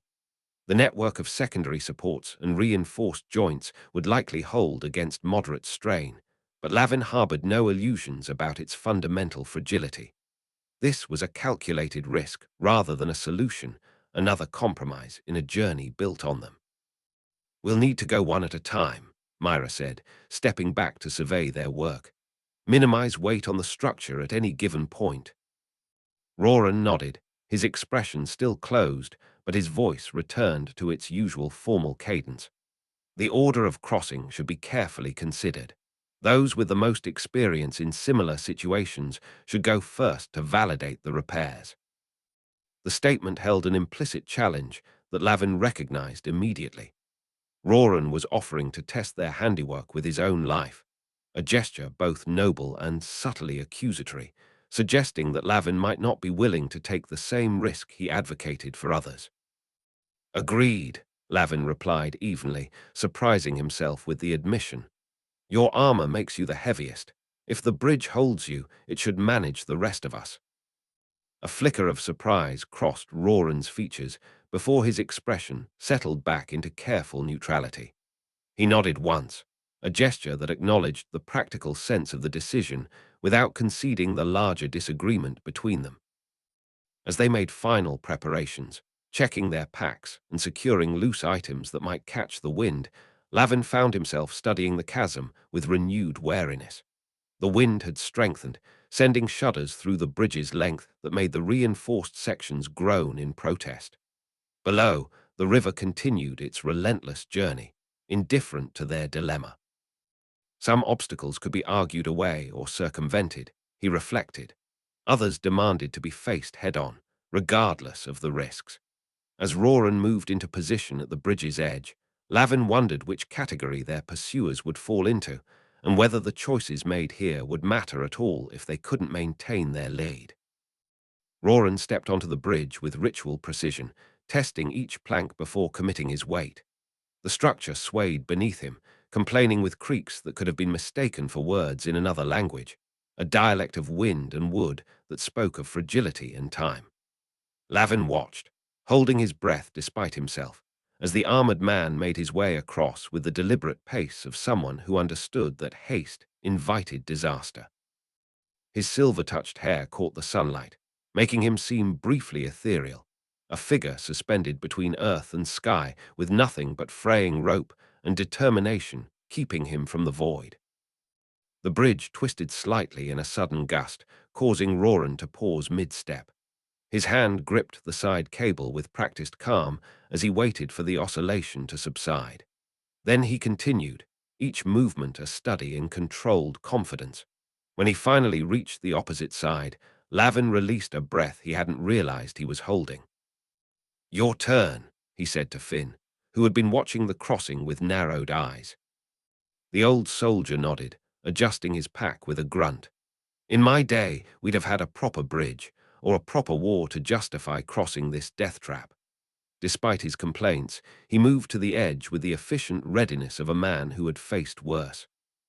Finn's crossing lacked Roran's formal precision, but made up for it with pragmatic economy. He favored his right leg slightly, evidence of old injuries that the climb had aggravated, but his pace remained steady. When the wind caught the bridge in a particularly vicious gust, Finn merely hunkered lower, spreading his weight with the instinctive knowledge of someone who had spent a lifetime compensating for unstable ground. Keep it simple, keep it moving, he muttered, the advice directed at himself but audible to those still waiting. His weathered hands gripped the ropes with the familiarity of old acquaintances, acknowledging their flaws but trusting them nonetheless. As Finn neared the far side, Lavin turned to Mira. Ready. She stood at the edge of the precipice, her usual confidence conspicuously absent. Her face had gone pale, eyes fixed on the distant figures of Roran and Finn rather than the yawning chasm between. I'll go last, Lavin said, reading her hesitation. I can hold the rope steady while you cross. I'm fine, she replied automatically, though her voice lacked its usual conviction. She took a half-step forward, then froze, a fine tremor visible in her hands despite her evident effort to control it. It's just, she broke off, clearly frustrated by her own reaction. The height, Lavin asked quietly, moving closer so the others couldn't hear. Mira's shoulders tensed, her pride warring with practicality. Finally, she nodded, a sharp movement that seemed to cost her. Ridiculous, isn't it? I can face armed pursuers without blinking, but put me above a drop and suddenly I'm. She made a dismissive gesture at herself. I can't, she whispered, the admission barely audible over the wind's mournful keening through the gorge. I thought I could, but... You can, Lavin said, his voice gentler than she'd ever heard it. One plank at a time, Mira, eyes on the other side. He moved to the main anchor point, wrapping the reinforced rope around his forearm and bracing his feet against the rock. I'll keep it steady. Something in his tone seemed to reach her. She glanced at him, surprise and something harder to identify flickering across her features. Then she nodded, squaring her shoulders and moving to the bridge's edge with renewed determination. Mira stepped onto the first plank, her knuckles white against the rope. The bridge swayed slightly, and she froze, her breathing rapid and shallow. Keep moving, Lavin encouraged, maintaining tension on the rope. Find your rhythm, like the rooftops in Altiear, remember? She nodded without looking back, forcing herself forward with visible effort. Each step seemed to cost her, but she continued, her focus narrowed to the wooden planks immediately before her. Halfway across, a gust stronger than the others caught the bridge sideways, sending it swinging in a sickening arc. Mira dropped to her knees, clinging to the ropes with desperate intensity. I've got you, Lavin called, straining against the sudden pressure on the anchoring post. Keep moving. She did, crawling now rather than walking, her progress slowed but not stopped by fear. Another few feet, another few planks, each one carrying her closer to safety. Then came the sound, a sharp crack that cut through the wind's howl like a knife. One of the main supporting cables, already weakened by age and strain, had begun to unravel where it connected to the anchoring post. Go now, Lavin shouted, abandoning gentleness for urgency. Run. Mira didn't hesitate this time. She surged to her feet and sprinted the remaining distance, the bridge oscillating wildly beneath her. Lavin threw his entire weight against the anchoring post, wrapping the fraying rope around his hands and forearms to maintain tension. The rough hemp sliced into his flesh as it slipped through his grip, drawing blood that made his hold increasingly precarious. He gritted his teeth against the pain, focusing entirely on keeping the bridge stable long enough for Mira to reach the other side. The second crack came just as she leapt the final distance to solid ground. The main cable snapped partially through, leaving the entire structure hanging by threads and Lavin's bloodied grip. The sudden shift in tension wrenched his shoulders, sending a bolt of white-hot pain through his arms that nearly made him release his hold. Lavin, Mira shouted, her voice distant beyond the roaring in his ears. Let go, it's not worth it. But letting go meant failure, meant proving Roran right about taking unnecessary risks, meant abandoning the mission they'd sacrificed so much to complete. Lavin tightened his grip, feeling the bones in his forearms crack under the strain as the bridge's full weight transferred to his bleeding hands. The pain blossomed into something transcendent, a clarity that seemed to slow time and sharpen his senses.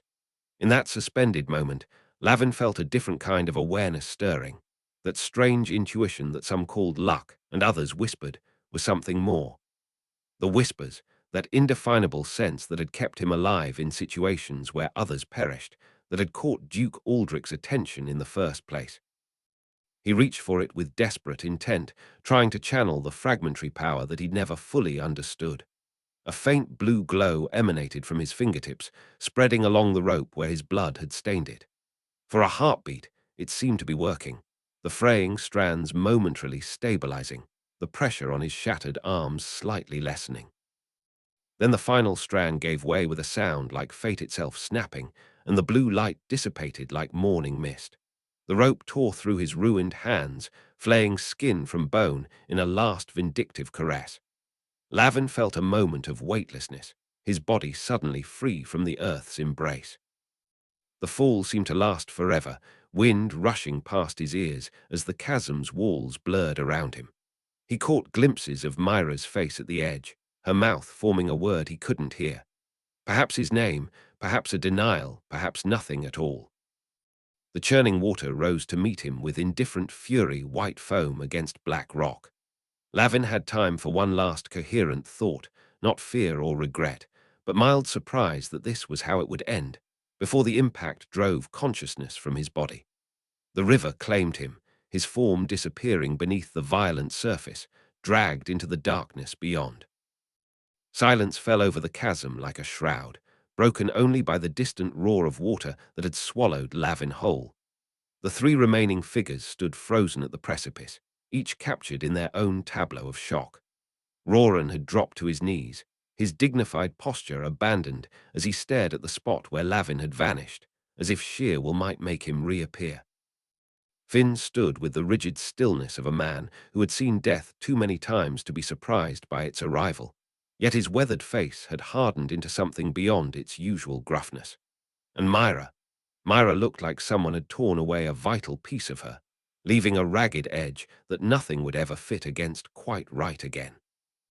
"No," she whispered, the word barely audible over the wind's mournful keening. "No, no, no."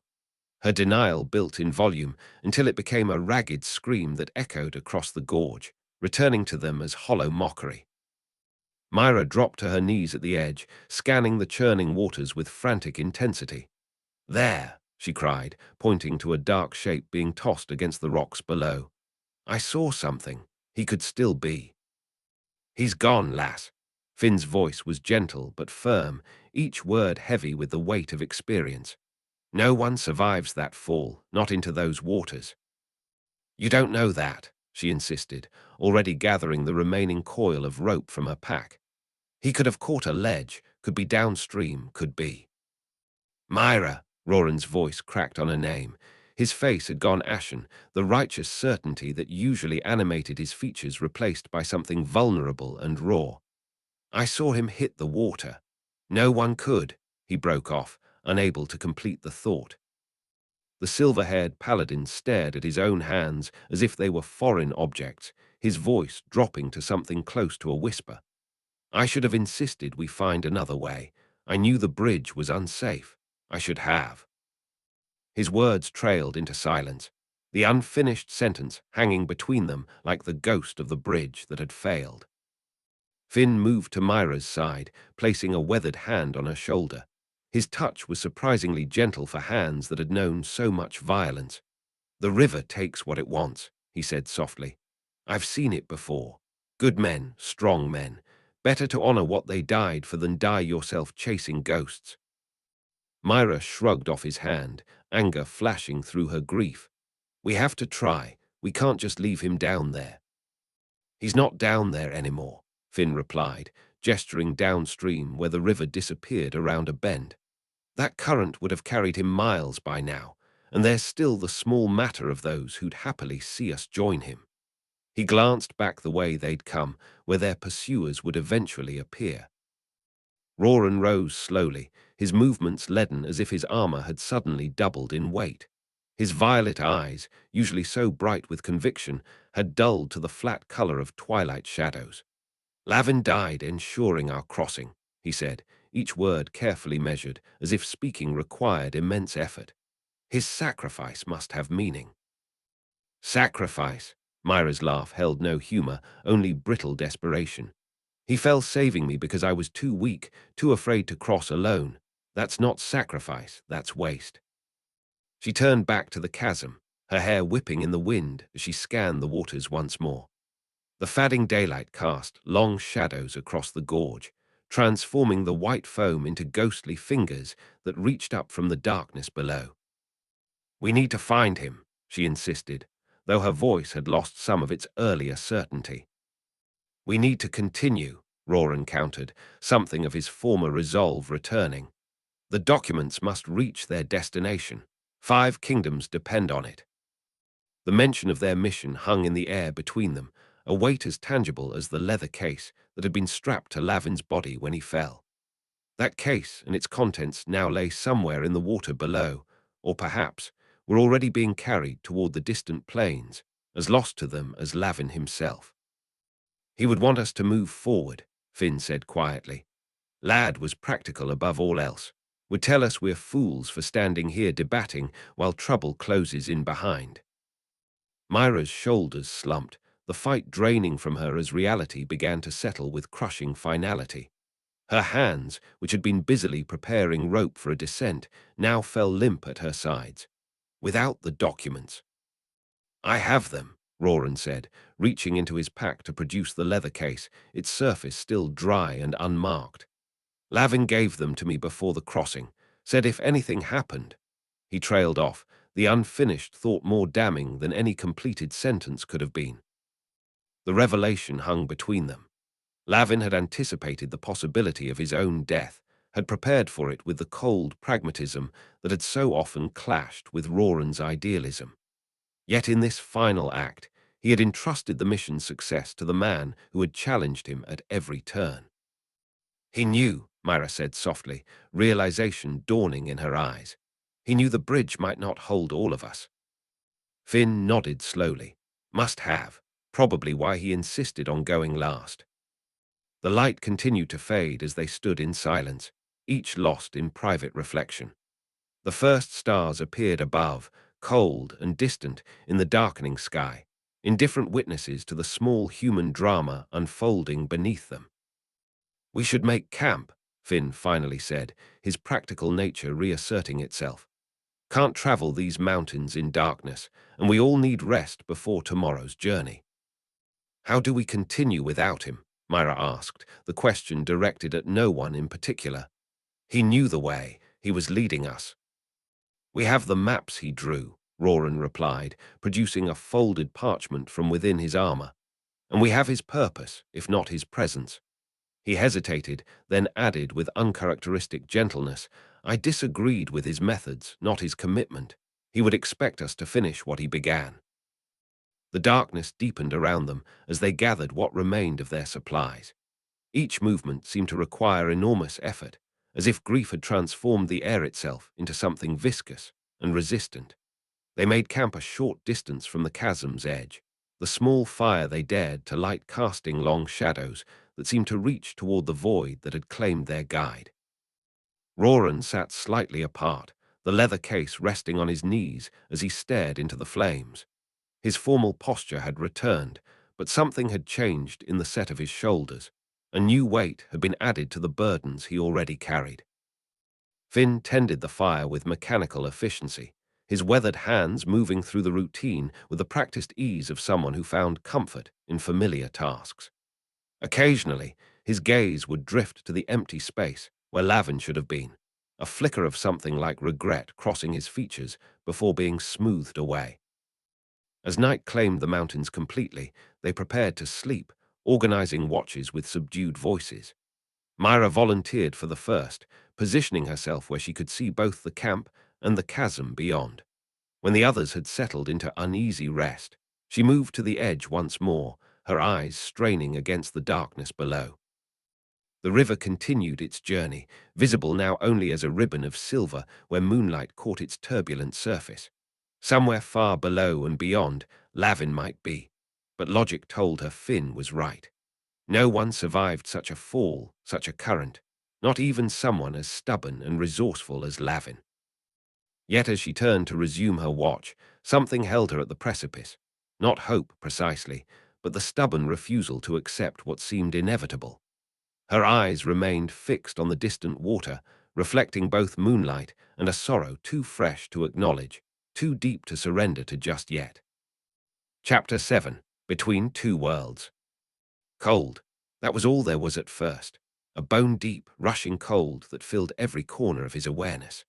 Lavin couldn't remember where he was or how he'd gotten there, only that the darkness dragging him down was punctuated by violent collisions with hard surfaces that should have hurt more than they did.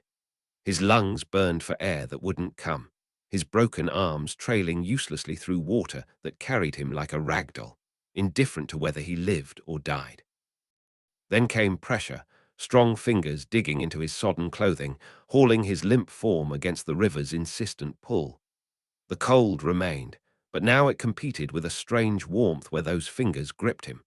Consciousness returned in fragmentary bursts, the sound of labored breathing close to his ear, the scrape of stone against his back, the metallic taste of blood in his mouth. "Breathe," commanded a voice, followed by pressure on his chest that sent water erupting from his lungs in painful spasms. Lavin's eyes fluttered open to a blurred world of grey sky and dark stone. Through the haze of pain, he made out a figure kneeling above him, a man with unremarkable features half hidden beneath a mud-caked hood. Water dripped from the stranger's cloak onto Lavin's face, each cold droplet shocking him further toward full awareness. The man's appearance should have been forgettable, neither handsome nor ugly, neither young nor old. Yet something about his movements caught Lavin's attention even through the fog of near drowning. He shifted with an odd, deliberate grace that seemed at odds with his mundane exterior, as if each gesture followed patterns invisible to ordinary eyes. "Can you stand?" the stranger asked, his voice as plain as his appearance. Lavin tried to respond, but only managed a wet cough that brought fresh blood to his lips. He attempted to push himself up, but his arms refused to obey, the left hanging at an impossible angle, the right flayed to the bone where the rope had stripped flesh away. The sight of his own ruined limbs sent a wave of nausea through him that almost pushed him back into unconsciousness. "I see," the man said simply. Without further discussion, he slid his arms beneath Lavin's broken form and lifted him with unexpected strength. The journey that followed existed in Lavin's memory as disjointed impressions of agony. Each step the stranger took sent jolts of white-hot pain through his shattered body. The river had not been kind. In addition to his destroyed arms, Lavin's ribs protested with each breath, and something was terribly wrong with his left leg. He drifted between consciousness and blessed darkness as the man carried him across slick stones that had been polished by centuries of flowing water. They moved through a narrow cleft in the canyon wall that Lavin would have sworn hadn't been there moments before, a passage barely wide enough for them to squeeze through sideways. The stranger navigated it with the same odd grace that had marked his movements from the beginning, never hesitating despite the awkward burden of Lavin's broken body. The passage opened into a space that defied Lavin's understanding of the canyon's geography. A natural alcove carved from river stone stretched before them, far larger than seemed possible given the narrow entrance they'd traversed. At its center burned a fire in a carefully constructed stone hearth, flames dancing with colors that seemed too vibrant for mere wood. The alcove existed in a peculiar balance between rustic simplicity and unsettling timelessness. River stones worn to impossible smoothness formed both floor and walls, their surfaces bearing spiral patterns that might have been carved by tools or might have emerged naturally over millennia. Dried herbs hung from low rafters, filling the air with aromas that simultaneously soothed Lavin's pain and heightened his awareness of his surroundings. A worn wooden table occupied one corner, its surface holding an assortment of clay jars and linen bundles that suggested medical supplies, though unlike any Lavin had seen before. Everything about the space felt both ancient and immediate, as if it existed slightly adjacent to normal time. The man laid Lavin carefully beside the hearth, the fire's warmth beginning to penetrate the deep chill that had settled in his bones. With methodical efficiency, the stranger removed Lavin's sodden clothing, cutting away fabric where necessary to avoid disturbing broken limbs. "Bad, but not beyond repair," the man murmured, his hands moving with practiced confidence over Lavin's injuries. Those hands should have looked ordinary, calloused perhaps, but otherwise unremarkable, yet they seemed to shimmer slightly at the edges of Lavin's vision as if they weren't entirely solid.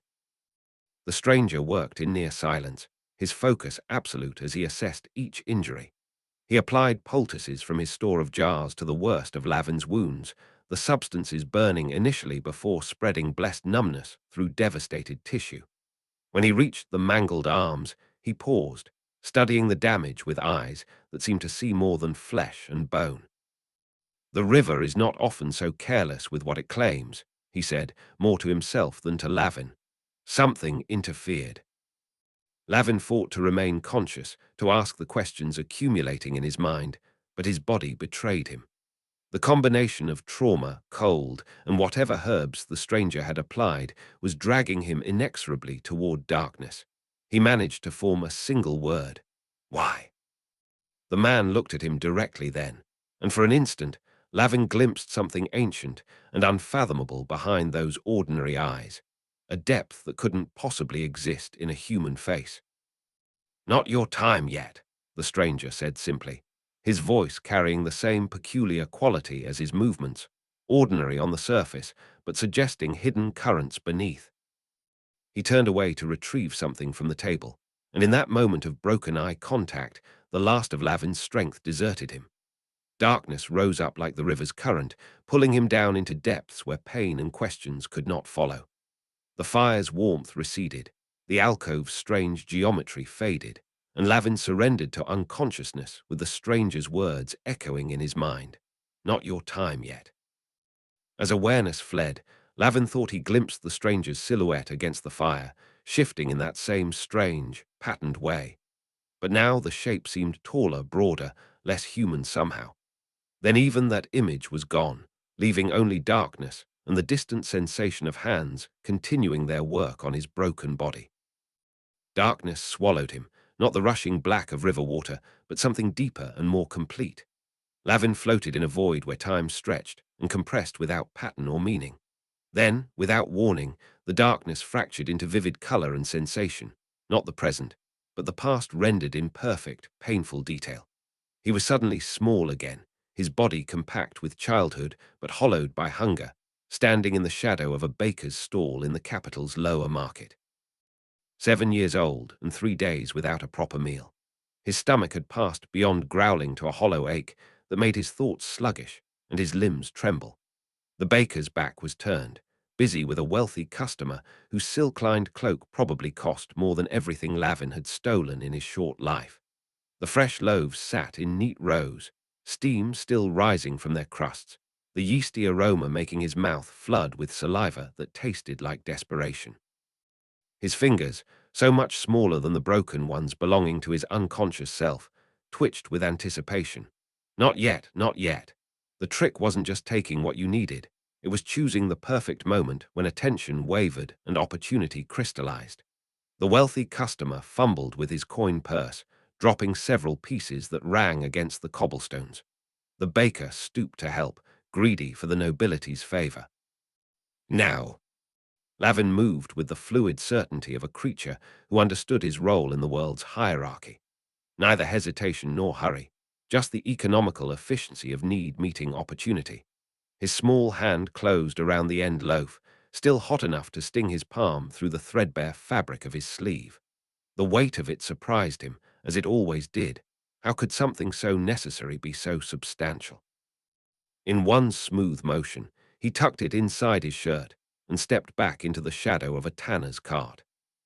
The sour-sweet taste of almost safety filled his mouth as he melted into the crowd, the bread burning against his skin like a secret sin. He hadn't been seen. He would eat today. The simplicity of these victories was its own kind of joy. The market blurred around him, colors smearing like wet paint as the memory dissolved. Pain intruded, his adult self's broken body asserting itself through the fever dream. For a moment, he was both, the triumphant child with stolen bread and the man with shattered limbs and torn flesh. The bread's warmth against his childish ribs transformed into the heat of infection burning through his adult form. Then the fever dream shifted again, and he was perched on a narrow ledge outside the palace's eastern wing, balanced where no boy had any business being.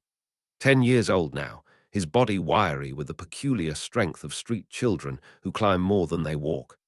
The autumn air carried a crisp bite that made his ears ache and his fingers stiff, but he barely noticed. All his attention focused on the lighted window 3 feet to his right. She stood framed by candlelight, a girl not much younger than himself, though separated by an unbridgeable gulf of circumstance.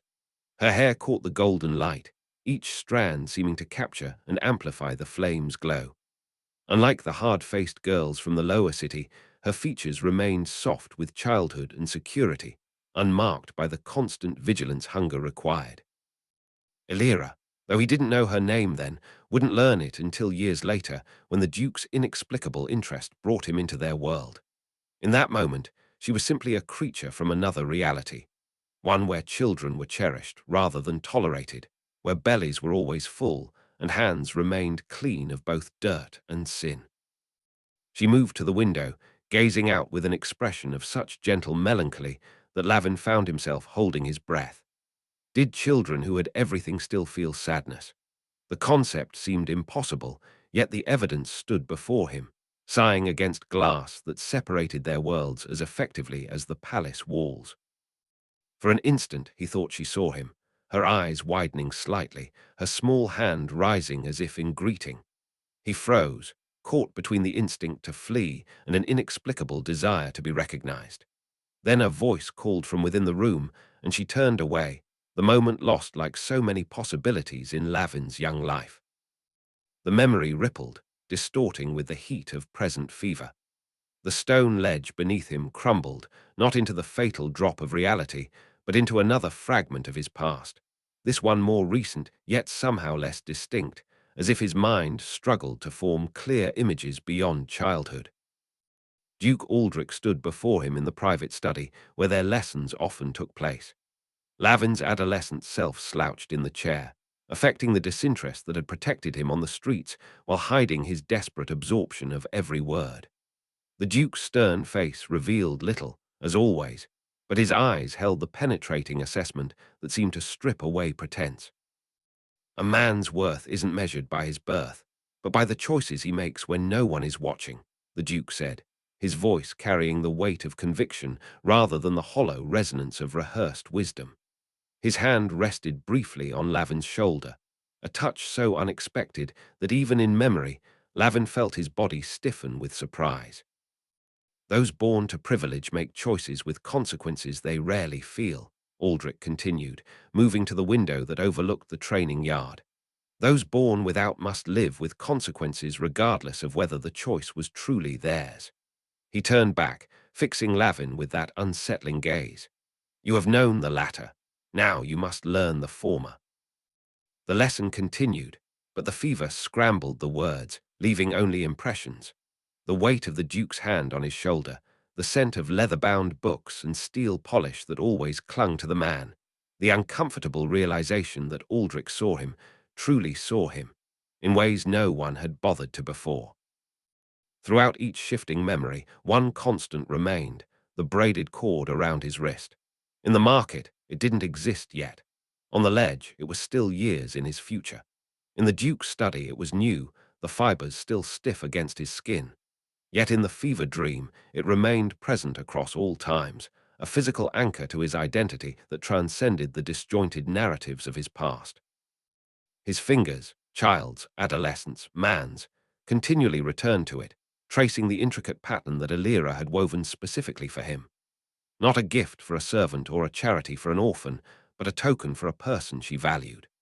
The texture of it remained when other sensations faded, when the stolen bread's warmth dissipated, and the autumn wind on the ledge stilled, and the Duke's voice receded into incoherence. The memories began to bleed together, childhood hunger superimposed over adult pain, the palace ledge crumbling into the Duke's study floor, Altiear's golden hair transforming into the flames of the mysterious alcove where his broken body lay. The braided cord pulsed against his wrist like a second heartbeat, drawing him back toward consciousness, even as the fever pulled him deeper into the disjointed landscape of his past. As darkness rose once more, Lavin clutched that connection to Altiear, to the Duke's household, to the person he'd become rather than the desperate child he'd been. The cord remained when all else dissolved, a slender lifeline through the chaotic currents of memory and delirium. Firelight came first, flickering against closed eyelids with insistent warmth. Then sound, the steady crackle of burning wood, the soft hum of a melody without recognizable words, the whisper of fabric moving with deliberate purpose. Lavin fought through layers of unconsciousness, each more resistant than the last, until his eyes finally opened to a world that should have made sense but somehow didn't. The alcove remained, the stone hearth still burned, but now a woman knelt beside him, her hands moving across his shattered arms with methodical confidence. His first coherent thought was that she looked impossibly ordinary. Her appearance carried none of the dramatic flair that stories assign to mysterious healers or mountain witches. Her clothes were simple homespun, worn smooth at the elbows and knees. Her hair, neither remarkably dark nor noticeably light, was tied back in a practical knot that spoke of function rather than vanity. She might have been any farmer's wife or village herbalist, unremarkable in every visible detail. Yet her hands told a different story. They moved with impossible precision, finding breaks in bone that should have required painful prodding to locate. Her fingers seemed to know exactly where damage lay, as if his flesh had become transparent beneath her touch. Most disturbing was the complete absence of pain, where agony should have roared through his nervous system as she manipulated shattered limbs. Lavin felt only a dull, distant ache, as if his injuries belonged to someone else. He tried to speak, but his throat produced only a dry rasp that barely qualified as human sound. Without looking up from her work, the woman reached for a cup beside her and held it to his lips. The liquid tasted of earth and green growing things with an undertone of something sharper, almost metallic, that burned pleasantly down his throat. "Don't try to move," she said, her voice neither soft nor harsh, simply matter of fact. "The bones are beginning to knit, but they're still fragile." Lavin looked down at his arms with bemused horror. The right, which he distinctly remembered being flayed to the bone by the rope, was now covered with fresh pink skin, unnaturally smooth and unblemished. The left, which had hung at that impossible angle after his fall, now lay straight alongside his body, though the swelling and discoloration suggested the healing remained incomplete. "Either I've been unconscious much longer than I thought," he managed, his voice rough but functional, "or you're considerably more skilled than your attire suggests." She smiled slightly without looking up, continuing to apply a green paste to his left arm. The poultice smelled of crushed herbs and something less identifiable, perhaps mineral salts or ground bones. Her fingers worked it into his skin with small circular motions, each touch sending strange warmth spreading through damaged tissue. "Time passes differently for those who need healing," she replied, the ambiguity of her answer matching the enigmatic curve of her smile. She hummed as she worked, the melody shifting subtly with the fluctuations of the fire as if the two were in conversation. Lavin attempted to push himself up on his elbows, a move his body immediately protested with a wave of dizziness. The woman's hand pressed gently against his chest, easing him back down with surprising strength. "Stubborn," she observed without disapproval. "That quality served you well in the river." He lay back, using the opportunity to survey the alcove more thoroughly. The space remained recognizable from his fragmentary memories of arrival, yet details had shifted in ways that defied casual explanation. Herbs that had hung from the rafters were now bundled on the table, some clearly recently harvested, while others appeared dried and ancient. The arrangement of stones in the hearth had changed, with certain rocks now dominant that he was certain had been subordinate before. "Are you going to tell me who you are?" Lavin asked, falling back on sardonic familiarity when confusion threatened. "Or is the mysterious healer act part of the treatment?" She paused in her ministrations, looking directly at him for the first time. Her eyes were her only remarkable feature, neither brown nor green, but something between, with flecks of gold that caught the firelight like tiny captured flames. They held the same disconcerting depth he remembered glimpsing in the man who had pulled him from the river. "Names have significance beyond their sounds," she said, returning to her work as if the brief eye contact had satisfied some unspoken question. "Knowing mine would tell you little of importance. I've always found that people who avoid simple questions usually have complicated reasons for doing so," Lavin countered, instinctively reaching for the braided cord at his wrist, a habit of centering himself that had become second nature. He was relieved to find it still there, the woven fibers intact despite his immersion in the river. And I've found that people who rely on wit often use it to avoid confronting what truly unsettles them, she replied without rancor, her hands never pausing in their rhythmic application of the poultice. She began wrapping his left arm in thin strips of cloth that seemed to change color subtly as they wound around his limb, starting as ordinary linen, but taking on a faint luminescence where they touched his skin. The process should have been excruciating, but under her care, Lavin felt only pressure and a strange tingling that was almost pleasant. "Where is the man who pulled me from the river?" he asked, the question emerging from growing certainty that something beyond ordinary explanation was occurring. "Elsewhere for now," she answered, securing the end of the bandage with a complex knot that seemed to tie itself under her fingers. "He has other duties that require attention." Lavin watched her face carefully, noting how she never quite answered his questions directly yet never explicitly lied. In the capital's underbelly, such verbal maneuvering usually indicated a skilled con artist or someone with dangerous secrets, often both. Yet he sensed no malice in this woman, only a profound reserve that felt ancient rather than calculated. "You never see both of them together, you know," she added conversationally, as if continuing a discussion they'd been having all along. "It unsettles people, creates questions that distract from healing."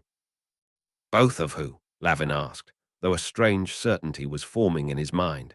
A theory so improbable that even he, with his street-honed skepticism, hesitated to articulate it. She simply smiled that same small smile and continued her work, the hummed melody changing again to match the fire's shift from crackling flame to steady ember glow.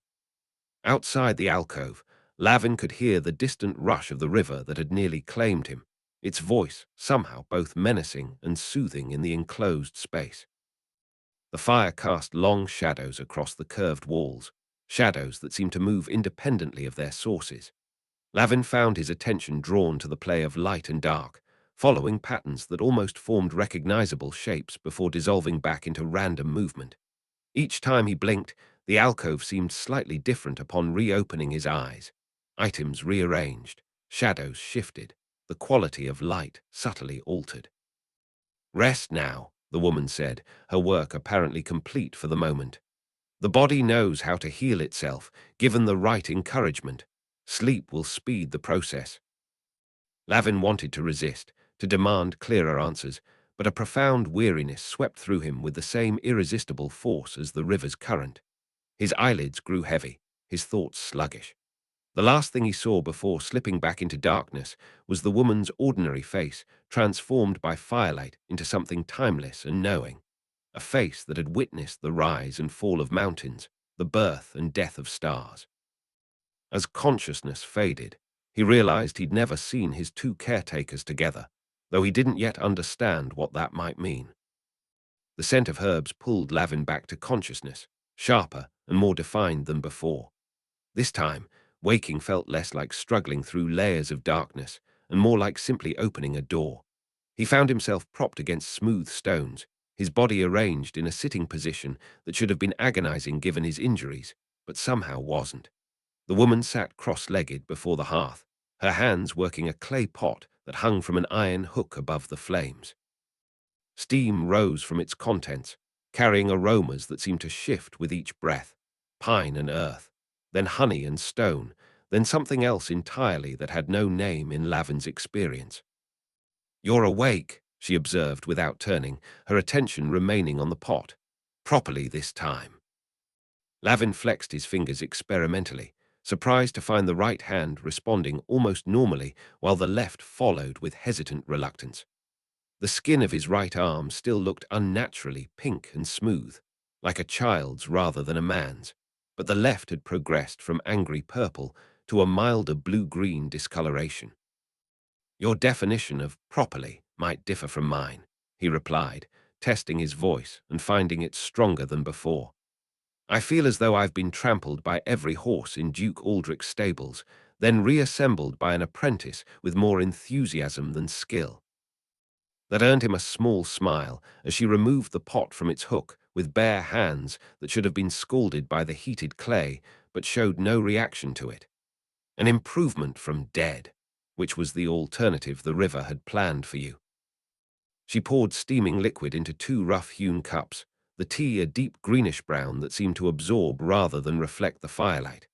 When she passed one to Lavin, their fingers brushed, and he felt a spark, static from the dry air, but it jolted him nonetheless.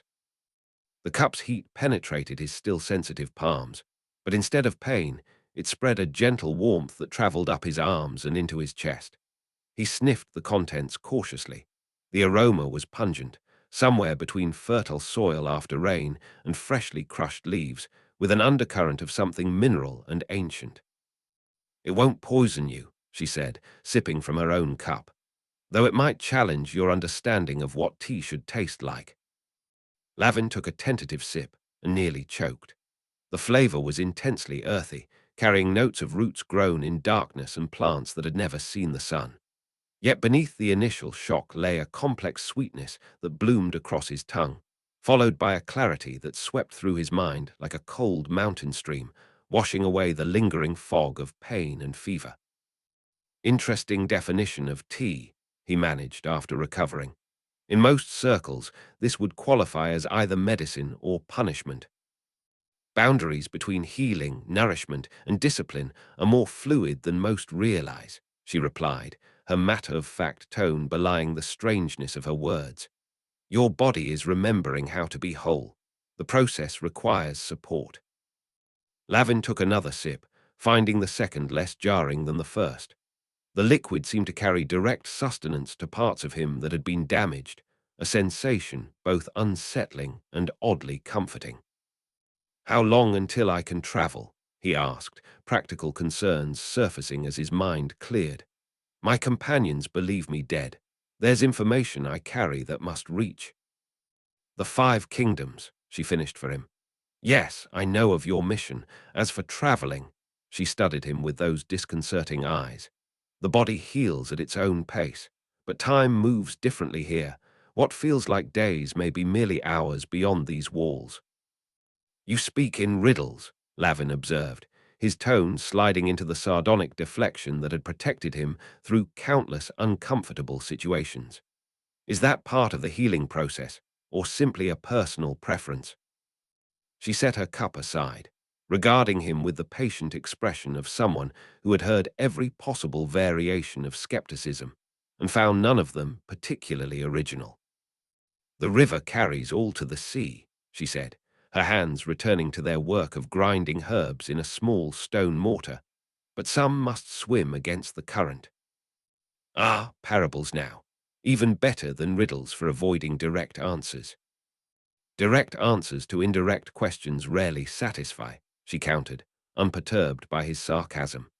"You ask about travel times when what you truly seek is reassurance that your purpose remains achievable despite your fall." The accuracy of her assessment unsettled him more than her cryptic statements had. Lavin shifted uncomfortably, the movement sending a twinge through his healing ribs that reminded him how close to death he had come. "I've never been fond of predetermined paths," he said after a moment, deflection giving way to something more genuine. "I prefer making my own way." "As you did in the Duke's household. As you did when you chose to hold the bridge for your companions." Her questions carried no judgment, only a penetrating insight that suggested she knew far more about him than should have been possible. "Those were my choices," Lavin insisted, though uncertainty crept into his voice. "Not some predestined pattern." She nodded, accepting his assertion without arguing it. "And yet," she mused, sprinkling the ground herbs into a paste she was preparing, "your choice to sacrifice led you here, to this healing, to this conversation. One might see patterns in such a sequence."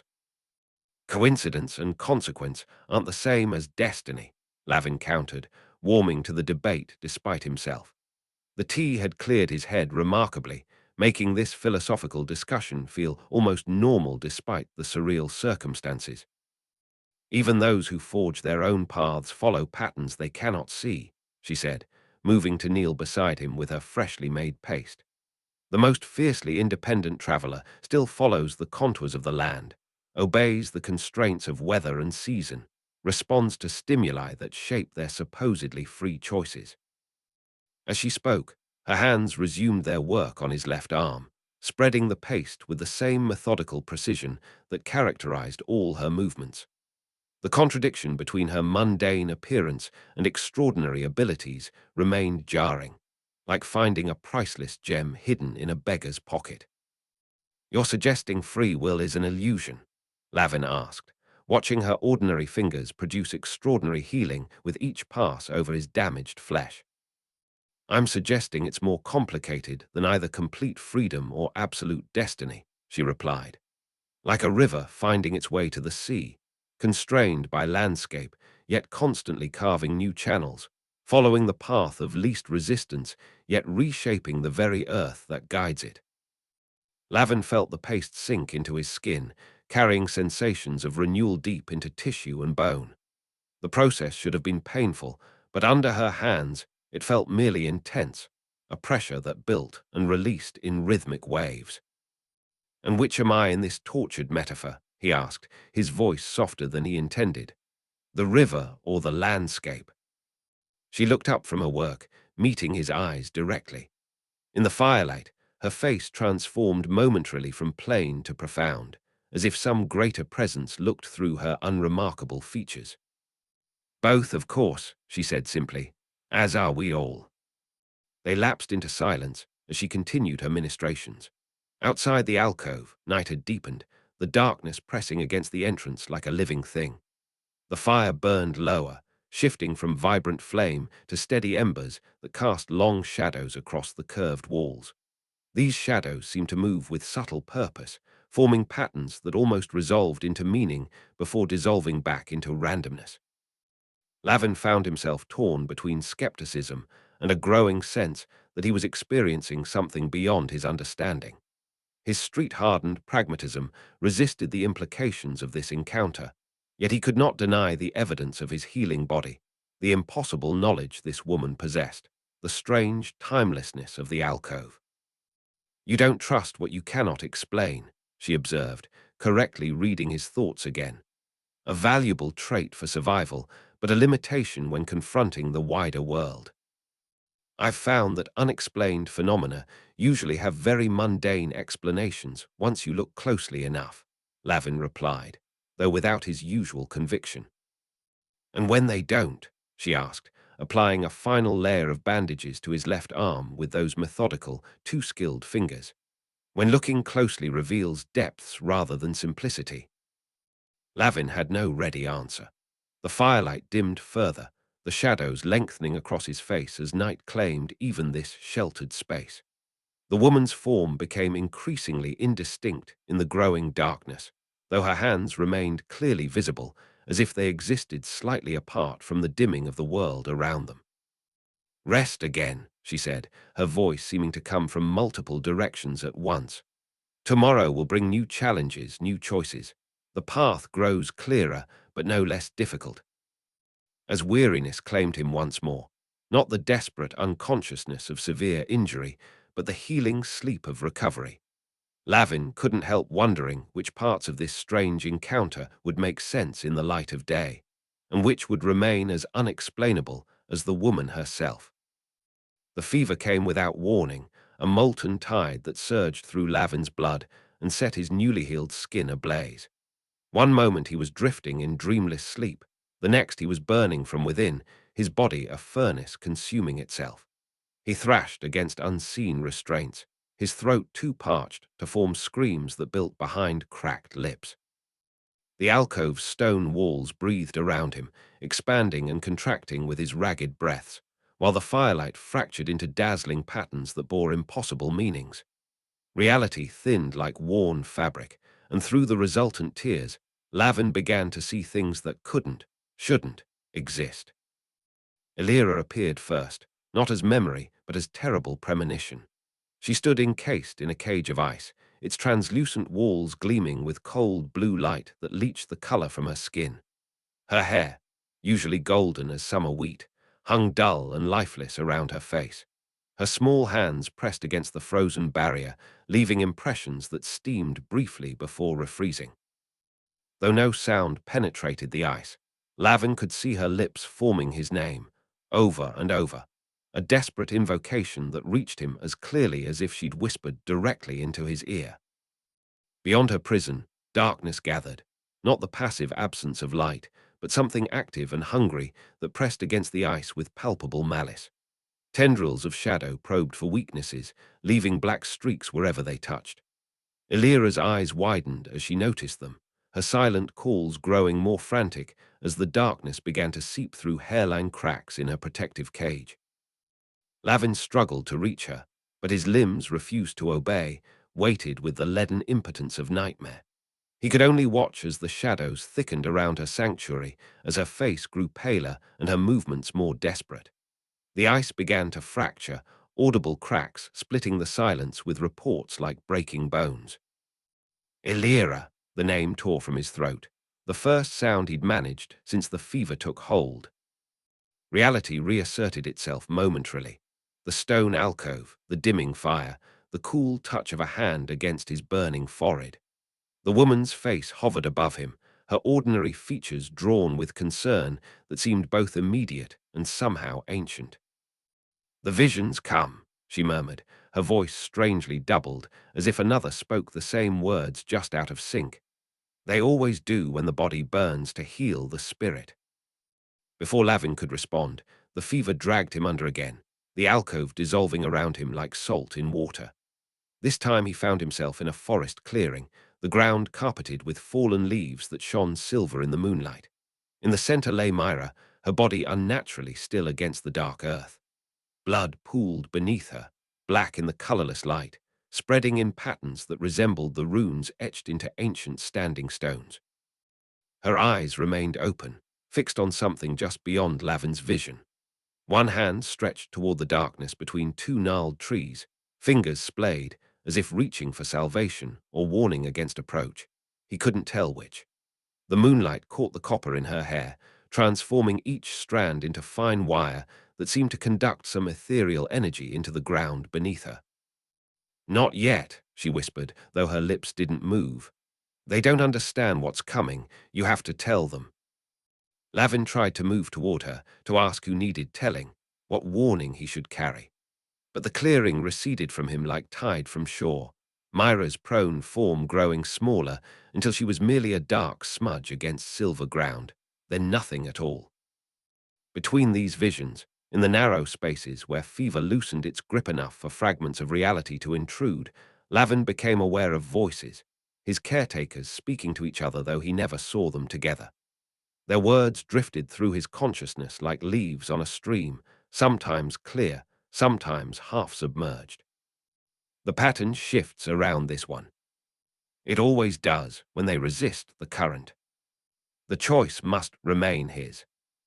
And if he chooses wrongly, there is no wrong choice, only consequences. The balance hangs by a thread. It always has. These exchanges felt both immediate and distant, as if occurring simultaneously beside him and across vast stretches of time and space. The voices, though distinct in timbre, one masculine and one feminine, shared a quality that transcended such simple distinctions, a resonance that hummed at frequencies just beyond human hearing. The fever seized him again, plunging him into the most disturbing vision yet. He stood at the edge of a perfectly still pool, its surface unmarred by ripple or breeze. The water reflected a sky he couldn't see when he looked up, stars in impossible configurations, constellations that had never graced any firmament Lavin had studied. His own face looked back at him from the water, but altered in ways that sent ice through his burning veins. The reflection showed features hardened by choices yet unmade, experiences not yet survived. A scar bisected his left eyebrow, a wound he didn't carry. His eyes held either the calm assurance of triumph or the hollow acceptance of terrible defeat, the distinction blurred with each pulse of fever. Most disturbing was the expression, his face, but not his face, wearing a look he'd never seen in any mirror. Was it wisdom or resignation? Power or its renunciation? The reflected Lavin raised a hand in either greeting or warning, the gesture ambiguous as prophecy always is. "This is what waits," said the reflection, its lips moving out of sync with the words Lavin heard.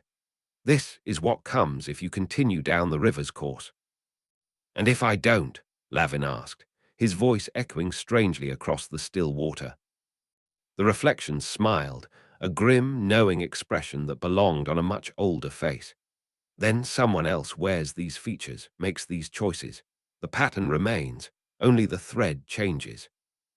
Before Lavin could demand clarification, the pool's surface shattered without cause, the fragments of his future self scattering like stars flung across night sky.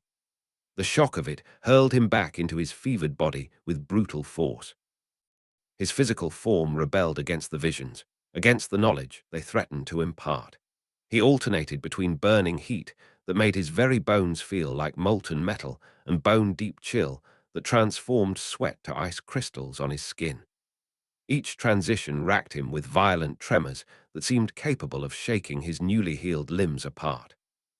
Through it all, cool hands touched his forehead, his wrists, his chest, always just firm enough to remind him that his body remained anchored in reality while his mind traveled paths not yet formed. Sometimes he felt the man's rougher touch, sometimes the woman's gentler one, though never simultaneously. As the fever reached its peak, the visions accelerated, flashing before him with increasing speed and diminishing coherence. Illyria's hand reaching through broken ice toward a shadowed figure that might have been himself. Mira standing beside him on a high balcony, both of them facing a crowd whose faces blurred into a single hungering entity. Duke Aldrich kneeling before a throne that sat empty yet somehow occupied, his own hands holding a bow that sang with power no mortal craft could produce. A dagger with an edge that glowed blue against absolute darkness. These images superimposed themselves on each other, layering meaning upon meaning, until Lavin could no longer distinguish individual visions from their composite whole. They crashed through his consciousness with the same violent force as the river that had nearly claimed him, leaving him gasping and disoriented in their wake. When the fever finally broke, it departed with the same suddenness as it had arrived. One moment Lavin burned with prophetic fire, the next he lay drenched in cooling sweat, his mind abruptly, mercifully empty of everything except exhaustion. The last thing he registered before falling into deep, dreamless sleep was the woman's voice, or perhaps the man's, for in that moment the distinction seemed irrelevant, murmuring words that followed him down into darkness. "Remember when it matters, forget until then." Sunlight stabbed through Lavin's eyelids with painful precision, so different from the gentle firelight of the alcove that he knew something had changed before he even opened his eyes. The surface beneath him was no longer smooth stone, but uneven ground, small rocks digging into his back, damp earth yielding to his weight. The air carried the sharp mineral scent of the river rather than the herb-laden warmth he'd grown accustomed to during his healing. When he finally forced his eyes open, squinting against the morning glare, he found himself staring at open sky rather than stone rafters, a perfect blue expanse unmarred by cloud or bird, as if the heavens themselves were holding their breath. He sat up with the automatic caution of the injured, then froze in surprise when his body responded without protest. The riverbank stretched around him, ordinary and indisputable in the morning light. 20 paces away, the same river that had nearly claimed his life continued its journey, somewhat calmer here than at the sight of his fall, but recognizable in its relentless forward motion. Of the alcove where he'd been healed, where he'd conversed with the woman of ordinary appearance and extraordinary skill, where he'd experienced visions that still burned in his memory, there was no sign at all. Lavin scrambled to his feet, turning in a complete circle as he searched for any evidence of the shelter or his mysterious caretakers. The canyon wall rose sheer and unbroken 50 yards from the water's edge. No clefts, no openings, no possible location for the space that had housed him during his recovery. The riverbank showed only his own fresh footprints pressed into damp sand. No other human had walked here recently. Had he dreamed it all? Some elaborate hallucination born of trauma and near drowning? The idea lasted only until he looked down at his arms. both completely healed, not just mended but whole. The right, which he vividly remembered being flayed to bone by the rope, now bore smooth skin without even the whisper of a scar. The left, which had hung at that sickening angle after his fall, moved with fluid ease when he rotated it experimentally.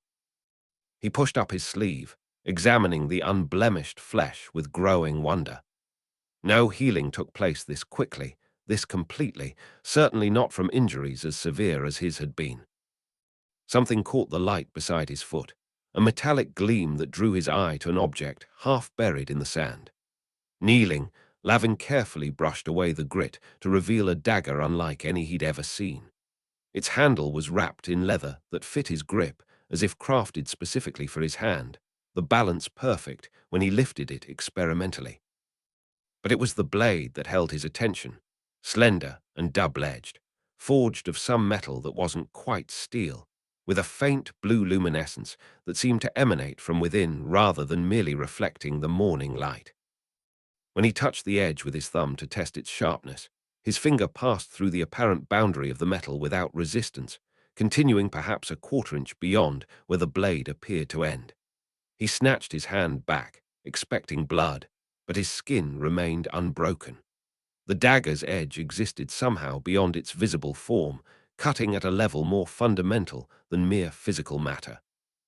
While still staring at this impossibility, Lavin became aware of another object resting against a nearby rock, this one longer and equally extraordinary. A bow lay there, its limbs carved from some pale wood he couldn't identify, inlaid with spiral patterns that caught and held the eye in unsettling ways. Runes etched along its length seemed to shift slightly when not viewed directly. Characters from no alphabet, Lavin recognized despite his exposure to the Duke's extensive library. He reached for it hesitantly, half expecting it to disappear like morning mist at his touch. Instead, the wood felt solid and warm beneath his fingers, almost alive in a way that ordinary objects never were. As his hand closed around the grip, a subtle tremor ran through his arm, not unpleasant, but unmistakable, like the recognition between old friends after long separation.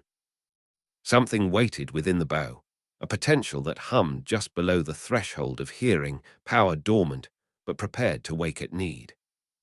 There was no string, he realized, not attached, not coiled nearby, not even a notch where one might be affixed.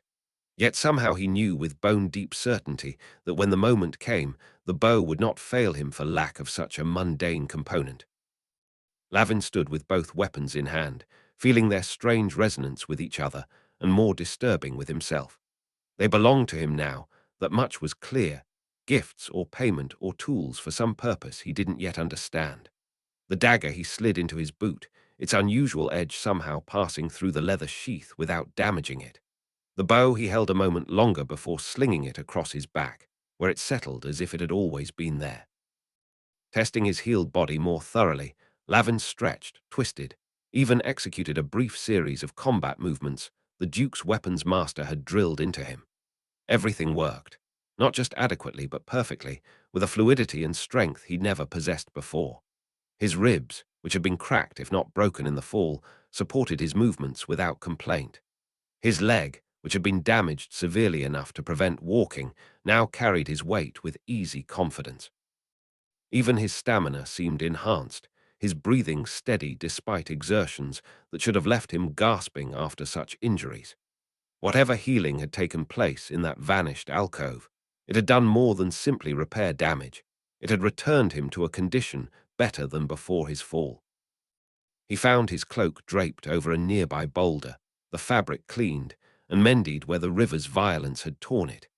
His other possessions were gone, lost in the current or never recovered by his rescuers, all except the braided cord from Altiear, which remained securely tied around his wrist as if it had been protected with particular care.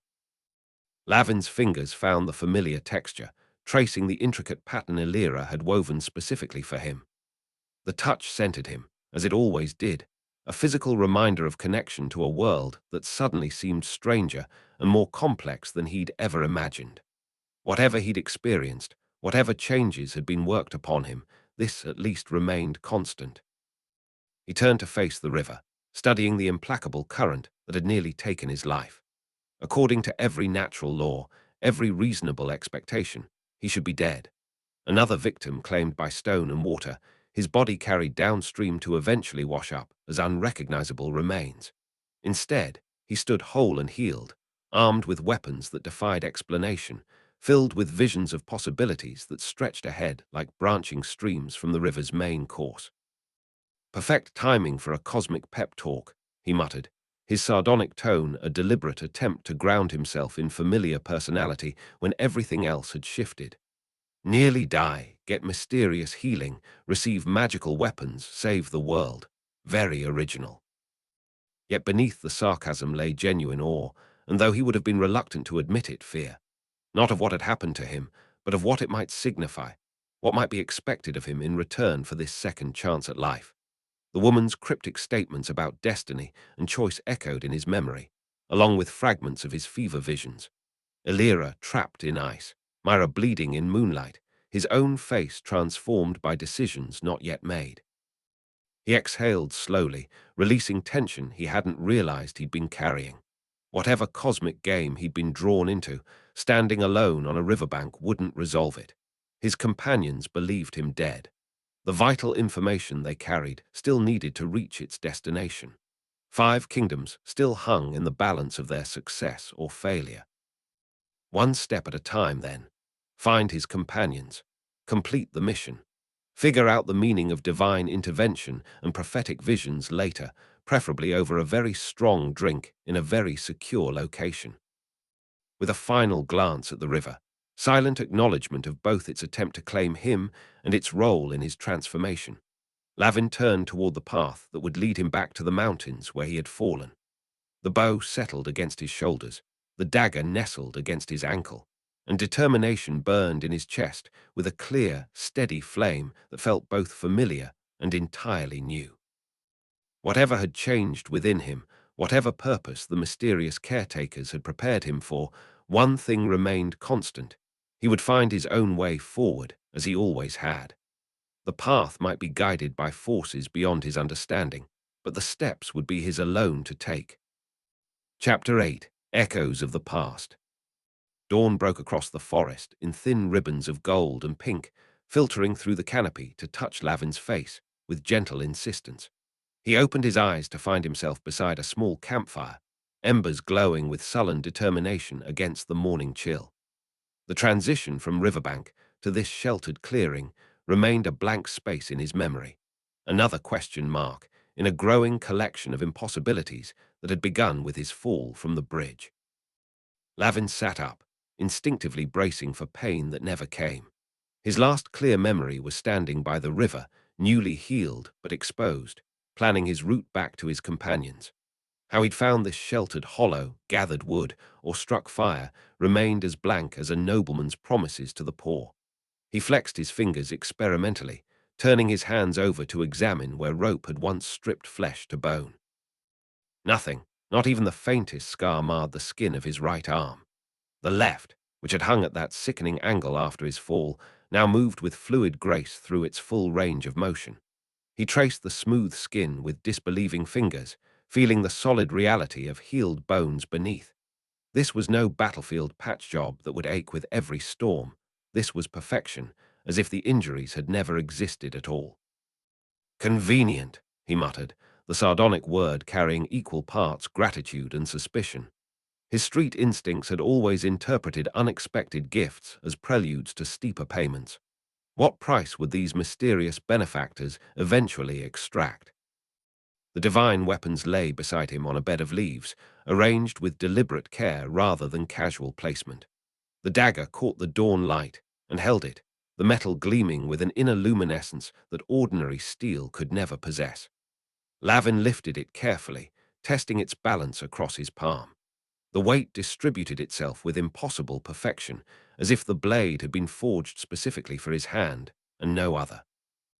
More unsettling was the warmth that radiated from the metal, not the passive heat of an object left near fire, but something active and aware, like blood pulsing beneath skin.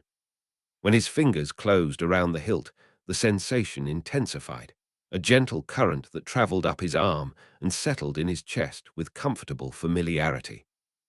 I assume we're meant to be friends, Lavin said to the blade, feeling only slightly foolish for addressing an inanimate object. The dagger offered no verbal response, but its warmth increased briefly, the metal taking on a faint blue glow that faded almost immediately. Curiosity overcoming caution, Lavin rose to his feet and moved to a small clearing beside his camp. He tested his legs with a few experimental steps, then launched into a more complicated series of movements, lunges, sidesteps, the controlled falls and recoveries that had kept him alive during his years on the capital streets. His body responded with fluid precision that exceeded even his pre-injury capabilities, muscles coordinating with a synchronicity he'd never experienced before. Not just healed, he observed, breathing evenly despite exertions that should have left him winded. Improved. The word tasted strange on his tongue, a street orphan's body enhanced beyond noble-born warriors who'd trained since childhood. He turned his attention to the bow, that elegant construction of pale wood that had no string yet promised function. Lifting it from its bed of leaves, Lavin felt the same living warmth that the dagger emanated, though subtler and more diffuse.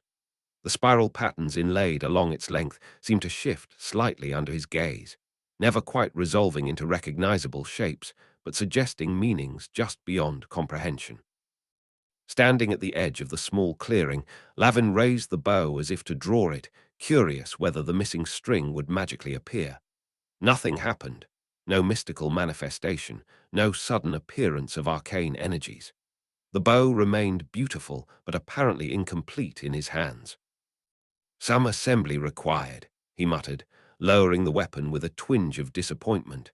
Perhaps the string represented a test or task he'd yet to understand, another cryptic element in this unfolding mystery. Returning to the dagger, Lavin began working through the combat forms Duke Aldrich's weapons master had drilled into him. The blade moved through the air with uncanny responsiveness, seeming to anticipate directions before his mind fully formed them. On the fourth sequence, when his concentration reached its peak, the dagger began to glow, a soft blue luminescence that extended slightly beyond the visible edge of the blade. The effect startled him enough that he nearly dropped the weapon. As his focus broke, the glow faded immediately, returning the dagger to its ordinary, if unusually perfect, appearance. Lavin stared at it for a long moment, then deliberately cleared his mind and resumed the exercise, focusing his attention with renewed intensity. The glow returned, stronger this time, the blue light extending the blade's reach by nearly half an inch beyond its physical form. When he swung it toward a nearby sapling, the dagger passed through without resistance, leaving a clean cut where the light had touched but the metal hadn't. The tree remained standing for 3 heartbeats before the severed section slid free and toppled to the ground. "That," Lavin said to the empty clearing, "is going to be useful." His voice carried calm acceptance rather than awe, a street survivor's practical assimilation of new advantage rather than a scholar's wonder at the impossible. Returning to the dying campfire, Lavin sat cross-legged with the weapons before him, finally allowing himself to truly contemplate the strange conjunction of events that had brought him here. The fall that should have killed him, the mysterious couple who had healed him beyond mere survival, the cryptic conversations about destiny and choice that had accompanied his recovery. The man's words returned to him now. "Not your time yet." Simple words that implied mechanisms beyond mortal understanding, patterns and plans that treated individual lives as components rather than centers. The woman had been gentler in her phrasing, but no less unsettling in her implications. Even those who forge their own paths follow patterns they cannot see. Lavin's hands were steady, but he felt a warmth in his chest, an uncomfortable heat that he recognized as a peculiar blend of gratitude and resentment. The gifts of life and power came wrapped in expectations he hadn't agreed to, purposes he hadn't chosen. Yet without those gifts, he would be nothing but broken flesh scattered along the river's course. His mission failed, his companions left vulnerable. "Balance," he murmured, recalling another of their recurring themes. River and landscape, choice within constraint. He turned the dagger in his hands, watching morning light play across its perfect surface. Makes for lovely philosophy when you're not the one being balanced. The bow lay silent beside him, its potential still dormant without its missing string. Together, the weapons represented power beyond what he'd ever wielded, and responsibility beyond what he'd ever sought. Whatever destiny these mysterious benefactors saw for him, it clearly involved more than delivering documents to 5 kingdoms. As the last embers faded to ash, Lavin carefully secured the weapons, the dagger at his belt, the bow across his back, and erased all evidence of his camp with the thoroughness ingrained by years of avoiding notice. The path ahead remained the same: find his companions, complete the mission. But he moved forward now with new awareness that larger currents might be flowing beneath the surface of his choices, carrying him toward purposes that remained as mysterious as the couple who had saved him from death's embrace. The forest embraced Lavin with familiar indifference, neither welcoming nor rejecting his presence as he moved through its depths. 3 days of travel had brought him steadily northward along game trails that wound between ancient trunks like secrets between confidants. He stepped with the practiced silence of someone who had learned early that noise attracted the wrong kind of attention, whether from city guards or forest predators. The divine weapons had become comfortable companions, the dagger a warm presence at his belt, the bow a reassuring weight across his back, though their mysteries remained largely unexplored since that first morning by the campfire. Sunlight splintered through the canopy, casting dappled patterns that shifted with each breeze. Lavin navigated by these fragments of light as much as by the trail itself, maintaining his bearing toward the mountain pass where he'd last seen his companions. If they believed the river had claimed him, they would have continued their journey north, carrying the vital documents to their destination, perhaps mourning him in their different ways. The thought of Mira's reaction pulled at something unexpected inside him. Game trail narrowed as it curved around a massive fallen oak, its decaying trunk now host to a miniature ecosystem of fungi and insects. Lavin paused, crouching to examine tracks pressed into the soft earth. Deer had passed this way recently, but so had humans, at least 6, judging by the overlapping prints. Some traveled light on the balls of their feet, others pressed deeper with the confidence of those carrying weapons. 2 distinct groups, moving in the same direction but separated by time. Lavin Street instincts, honed in the capital's most dangerous quarters, hummed with familiar warning. Predator and prey moved ahead of him, though whether literal or figurative remained to be seen. He continued with heightened awareness, each sense stretched to its limit. The forest offered its subtle signals to those trained to read them: the absence of birdsong in areas recently disturbed, the slight compression of undergrowth where bodies had pushed through, the faint scent of wood smoke carried on the breeze. These signs formed a narrative as clear to him as any written page. The trail began to ascend a gentle slope, and the dense undergrowth gradually thinned. Shafts of light grew more abundant as the tree canopy opened above him. Lavin slowed his pace, instinctively dropping into a half-crouch as the forest prepared to yield its secrets. At the crest of the rise, he lowered himself to his stomach and crawled the final yards to the edge of a small clearing.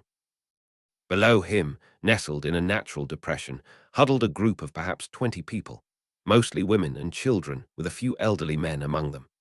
Their possessions formed meager piles beside makeshift shelters of blankets stretched over branches. A single cart with a broken wheel lay tilted at the edge of their camp, its contents seemingly distributed among the various family groups. Their gaunt faces and hollow eyes told a story Lavin recognized from his own childhood. These were refugees, fleeing some calamity with whatever they could carry on their backs. A thin column of smoke rose from a carefully managed fire at the center of the camp, where a pot hung below minimum flame, the reluctant compromise between hunger and the danger of being discovered. Children sat unnaturally still, conserving energy with the instinctive wisdom of the chronically hungry. An older woman separated dried beans from small stones, treating each one as precious currency. Movement at the northern edge of the clearing caught Lavin's attention. Through gaps in the trees, he spotted figures approaching with the measured pace of those who knew their quarry was trapped. At least 5 men, armed with a mismatched collection of weapons, short swords, clubs, one crossbow slung across a shoulder. They moved with the confident swagger that came from preying on the weak, their formation loose but effective for surrounding their targets. Bandits. Lavin recognized their predatory movements with visceral familiarity. He'd watched similar men stalk the lower markets of the capital, identifying vulnerable merchants before striking. Later, he'd observed them from within the Duke's household, sometimes accompanying the guard when they cleared out particularly troublesome nests from abandoned buildings. The behaviors remained consistent regardless of setting. The casual cruelty, the exaggerated confidence, the calculation behind seemingly chaotic violence. His fingers brushed the divine dagger at his belt, and they felt a spark, static from the dry air, but it jolted them nonetheless. The weapon seemed to respond to his awareness of the approaching threat, growing subtly warmer against his palm. Competing impulses warred within him as he watched the bandits close in on the oblivious refugees. Lord Darnel, the nobility he pretended to be, would avoid involvement in such a common situation. Aristocracy didn't concern itself with the struggles of peasants unless they affected estate productivity or tax collection. Intervention risked his cover, potentially endangering the mission that affected 5 kingdoms. But the street child within him, the boy who had survived by wit and desperation, recognized himself in those hollow-eyed children below. That boy understood with bone-deep certainty what would happen when the bandits reached the camp. The little food those refugees had managed to preserve would vanish. Possessions with any value would be taken, and if past experience held true, worse violations would follow. "This isn't your problem," he whispered to himself, the words feeling foreign on his tongue. "The mission comes first." Yet his body had already shifted into readiness, muscles tensing with the anticipation of movement. The divine dagger pulsed against his hand like a second heartbeat, while the bow across his back seemed to grow lighter, as if encouraging him to use it. Lavin had spent years learning to navigate between identities, the street orphan's cunning wrapped in the nobleman's manners, survival instincts cloaked in courtly etiquette. But this moment demanded choice rather than synthesis. Either course risked something vital. If he remained hidden, his cover stayed intact. The mission, information that could prevent assassination and war, continued unburdened by unnecessary complications. Pragmatism argued for patience, for allowing this small tragedy to play out while he preserved his capacity to prevent greater ones. The Duke himself might have counseled such restraint, weighing 20 refugees against thousands who would die in conflict between kingdoms. The first bandit stepped into the clearing, and a woman's startled cry alerted the camp to danger.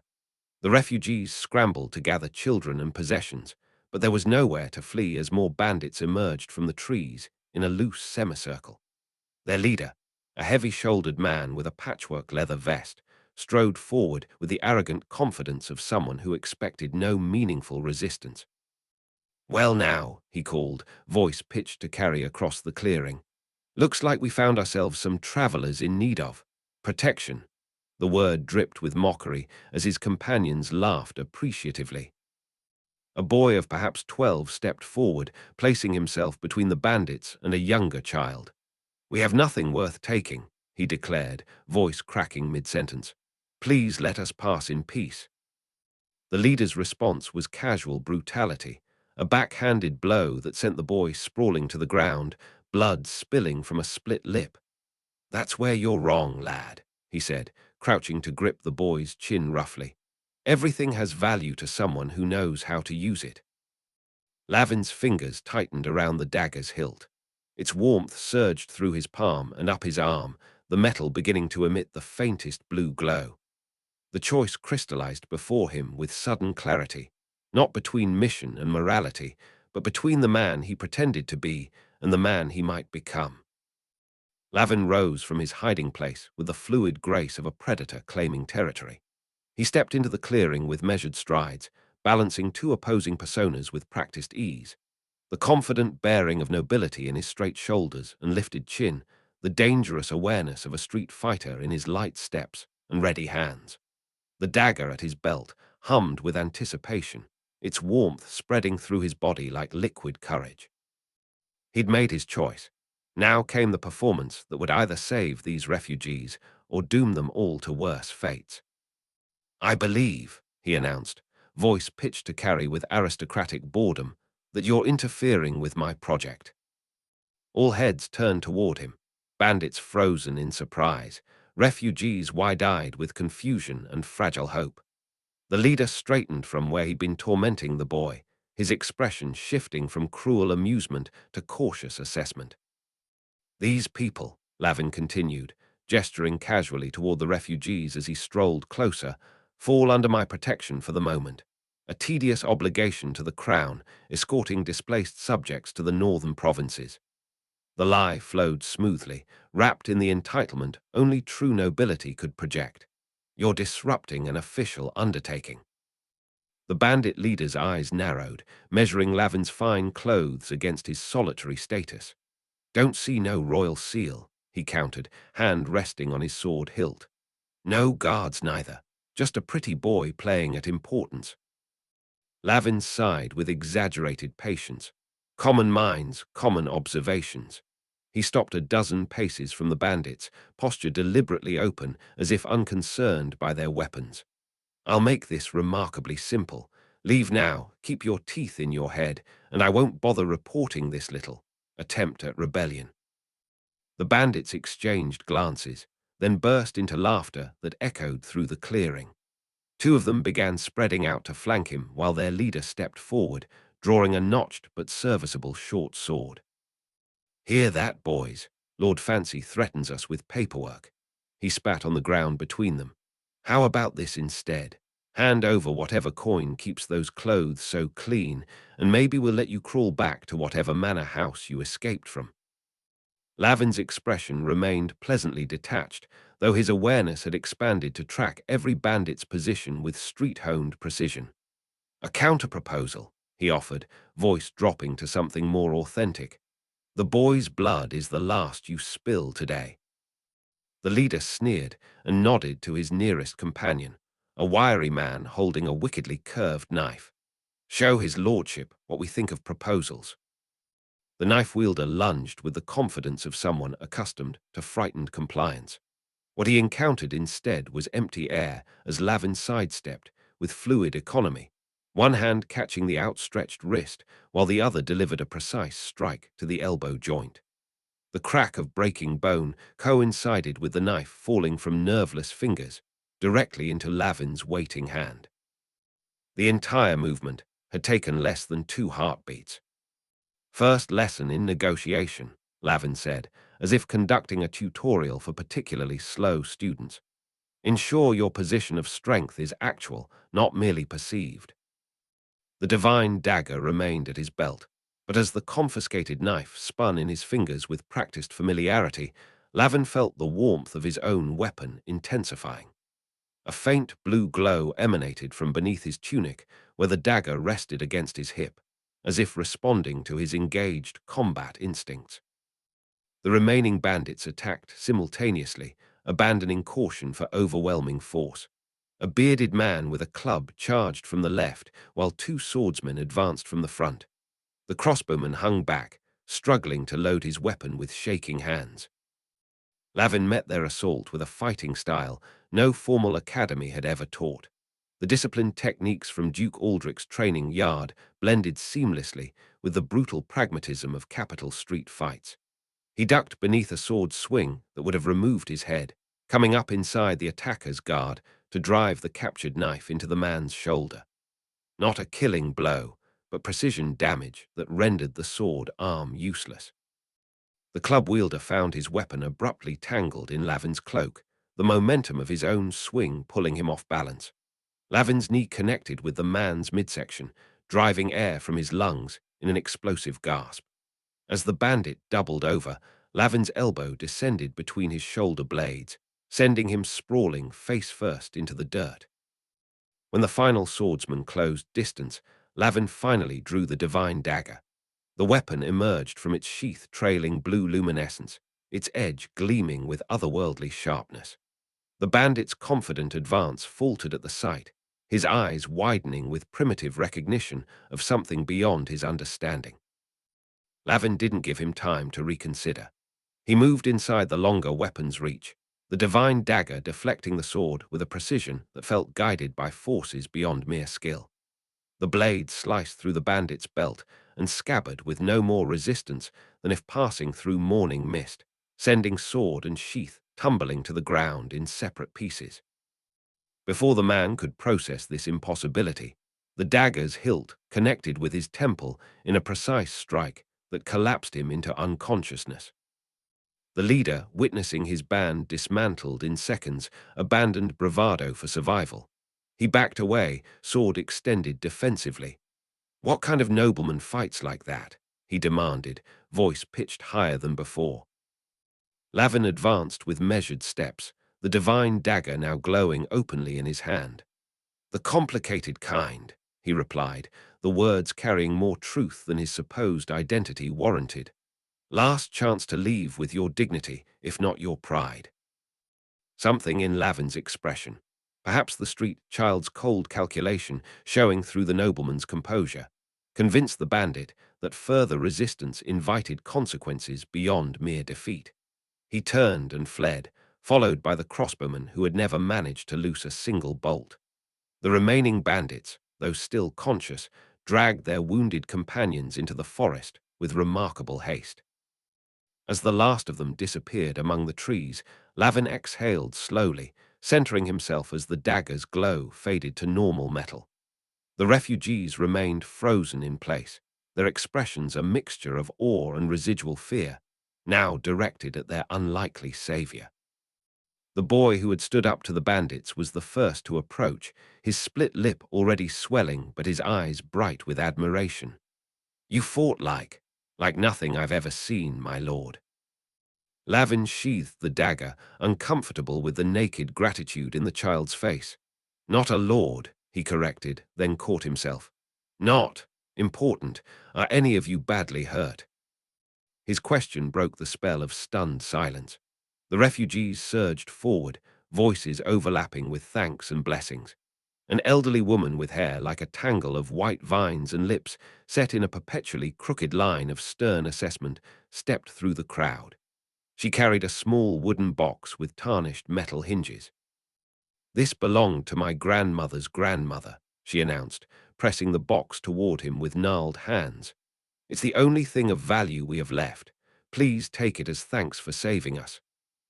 Lavin recognized the gesture for what it was, an attempt to create obligation in the transaction, to transform rescue into exchange rather than charity. His street self understood this pride intimately. "Keep it," he said gently, pushing the box back toward her. "Family heirlooms should remain with family." "Then you must at least share our meal," insisted a younger woman, already stoking the fire to life.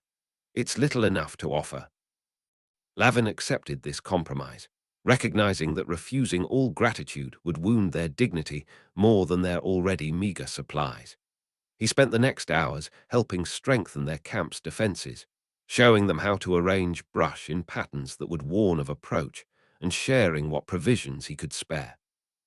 Throughout, he maintained the mannerisms of Lord Darnel while allowing glimpses of the streetwise pragmatist to show through. A dual identity that seemed increasingly less a performance and more a genuine integration of his disparate experiences. As evening approached, he took his leave from the grateful refugees, declining their offers to travel together. Standing on a rocky outcrop above their camp, he surveyed the landscape before him. The setting sun illuminated a familiar jagged peak to the northwest, Three Finger Mountain, the last landmark he remembered knotting before the ill-fated bridge crossing. 3 days north of that position, he murmured, calculating distances with newfound clarity. If his companions had maintained their planned route, they would be in the valley beyond that mountain, 2 days' travel at most. Lavin stood motionless on the ridge, the divine weapons at his side, serving as tangible reminders of the mysterious destiny that had been thrust upon him. Behind lay the refugees he'd chosen to help despite the risk to his mission. Ahead waited friends who believed him dead, carrying documents that could prevent war across 5 kingdoms, and somewhere beyond all that stretched the meaning of the cryptic messages from his saviors. the destiny they seemed certain awaited him. The fading sunlight caught the metal of the dagger at his belt, sending a brief flash of blue across the darkening landscape, as if the weapon itself were pointing the way forward. Lavin adjusted his pack, checked that the stringless bow was secure across his back, and started down the ridge toward the future that awaited, whether predetermined or of his own making. Chapter 9. Reunions and Revelations.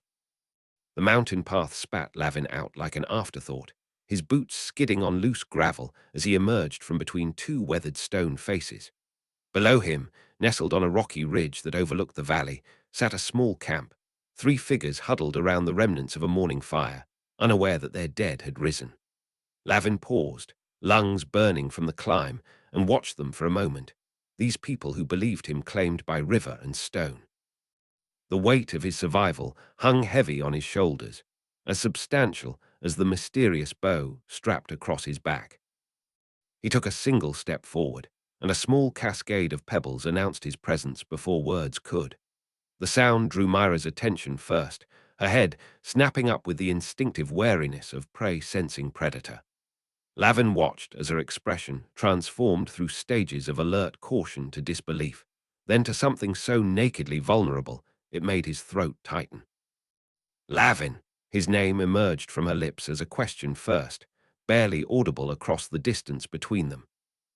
Then louder, with the force of revelation, Lavin. She was on her feet and moving before the others fully registered what was happening, her usual measured composure abandoned as she scrambled up the slope toward him. Finn rose more slowly, his weathered face betraying nothing beyond a slight widening of his eyes. Roran remained seated, frozen in place, as if he'd witnessed an impossibility his mind couldn't process, which Lavin supposed wasn't far from the truth. Mira reached him in a flurry of dust and desperate energy, her hands rising to his face with trembling uncertainty. Her fingers traced his cheekbones, his jaw, as if touch might confirm what sight refused to make real. For a heartbeat, she simply stared, her eyes searching his for trickery or illusion. "You're alive," she whispered, the words breaking on the edge of a sob. "We saw you fall. The river," she couldn't finish, her composure crumbling like the bridge that had nearly claimed him. Before Lavin could form a response, Mira pulled him into an embrace so fierce it drove the air from his lungs. Her arms locked around his back, her face pressed against his chest. He felt her tears soaking through his shirt, felt the faint tremors that ran through her body. The contact was so unexpected, so unguarded, that his muscles tensed reflexively, street instincts that interpreted sudden touch as prelude to violence. But this wasn't violence. After an awkward moment, his arms rose to encircle her shoulders, returning the embrace with tentative pressure. Something unfamiliar and uncomfortable expanded in his chest, an emotion he had no ready name for. "Careful," he managed, his voice deliberately light despite the tightness in his throat. "I've only just finished healing. Hate to break anything new." She pulled back enough to look at his face, tears leaving clean tracks through the dust on her cheeks. A watery laugh escaped her. "You impossible man." By then, Finn had made his way up the slope, his limp more pronounced than Lavin remembered. The old soldier stopped a few paces away, assessing Lavin with the critical eye of someone who'd seen too many miraculous returns end in bitter disappointment. "Well," Finn said finally, his gruff voice carrying undertones of reluctant relief, "seems the river spits back what it doesn't like." He offered a curt nod that somehow conveyed more than any embrace could have. Roran still hadn't moved, his silver-touched hair catching the morning light as he stared up at Lavin with an expression caught between wonder and suspicion. His formal posture had abandoned him, leaving him looking oddly young and uncertain. "How?" the question came from all of them at once. Mira still standing close enough that Lavin could smell the mountain sage. She'd been burning to ward off insects. Finn with arms crossed over his chest. Roran finally rising to his feet with the careful movement of someone who fears disturbing a dream. Questions tumbled over each other. How had he survived the fall? How had he found them? How had he traversed the river canyon alone? How had he healed injuries that should have taken months to mend if they healed at all? Turns out I'm an excellent swimmer, Lavin replied with the sardonic deflection that had protected him through countless uncomfortable interrogations. The capital's sewers provide surprisingly good training for navigating fast-moving filth. Mira's eyes narrowed slightly.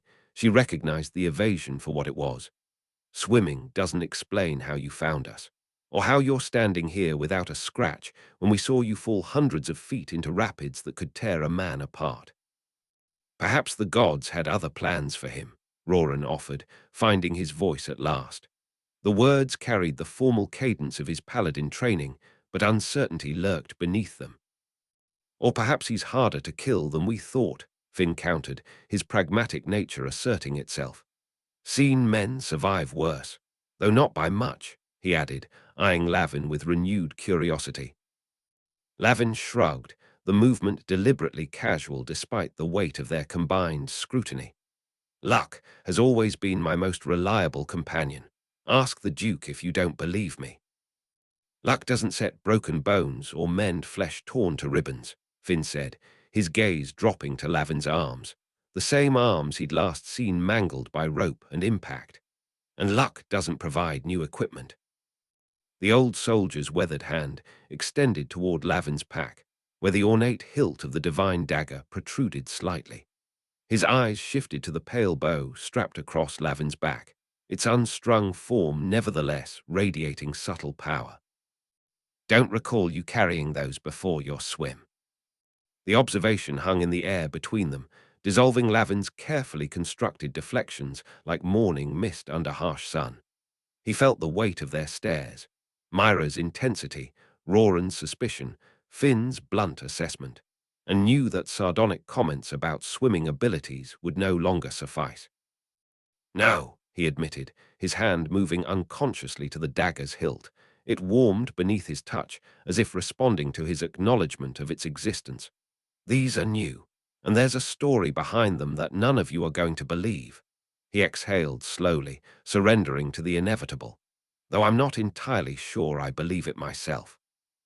Mira's hand found his arm, her touch gentler now, but no less insistent. Tell us. Lavin looked from face to face, these companions bound to him by circumstance and shared purpose, now waiting for explanations he wasn't sure he could provide. The mysterious couple's words echoed in his memory. The pattern shifts around this one. Whatever destiny they believed awaited him, it apparently included these three witnesses to his impossible return. Let's sit, he said finally, gesturing toward their camp. It's a long story, and I haven't had a decent meal in 3 days. The campfire sputtered between them, flames licking at the evening air with hungry persistence. Lavin sat cross-legged opposite Roran, the stern paladin's face transforming from disbelief to growing suspicion with each passing moment. Mira had positioned herself at Lavin's right, close enough that their shoulders occasionally brushed when either of them shifted position. Finn completed their circle, his weathered hands busy with a whetstone and knife, the mechanical routine of a soldier who found comfort in familiar tasks while uncomfortable truths were unveiled. You want proof, Lavin said finally, breaking the tense silence that had fallen after his abbreviated account of falling into the river. Can't blame you for that. I'd want the same.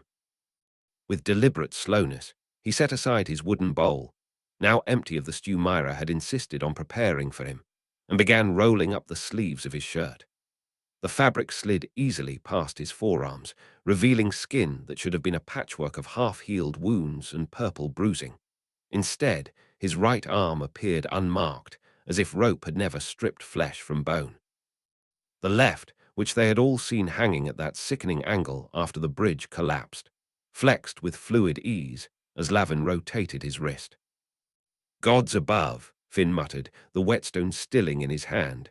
Not even a scar. Mira reached out with tentative fingers, tracing the unblemished skin of Lavin's right forearm.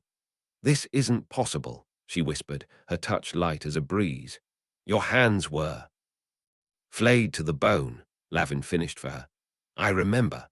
He turned his palm upward, studying it himself with a detachment that belied the strangeness of his own perfect healing.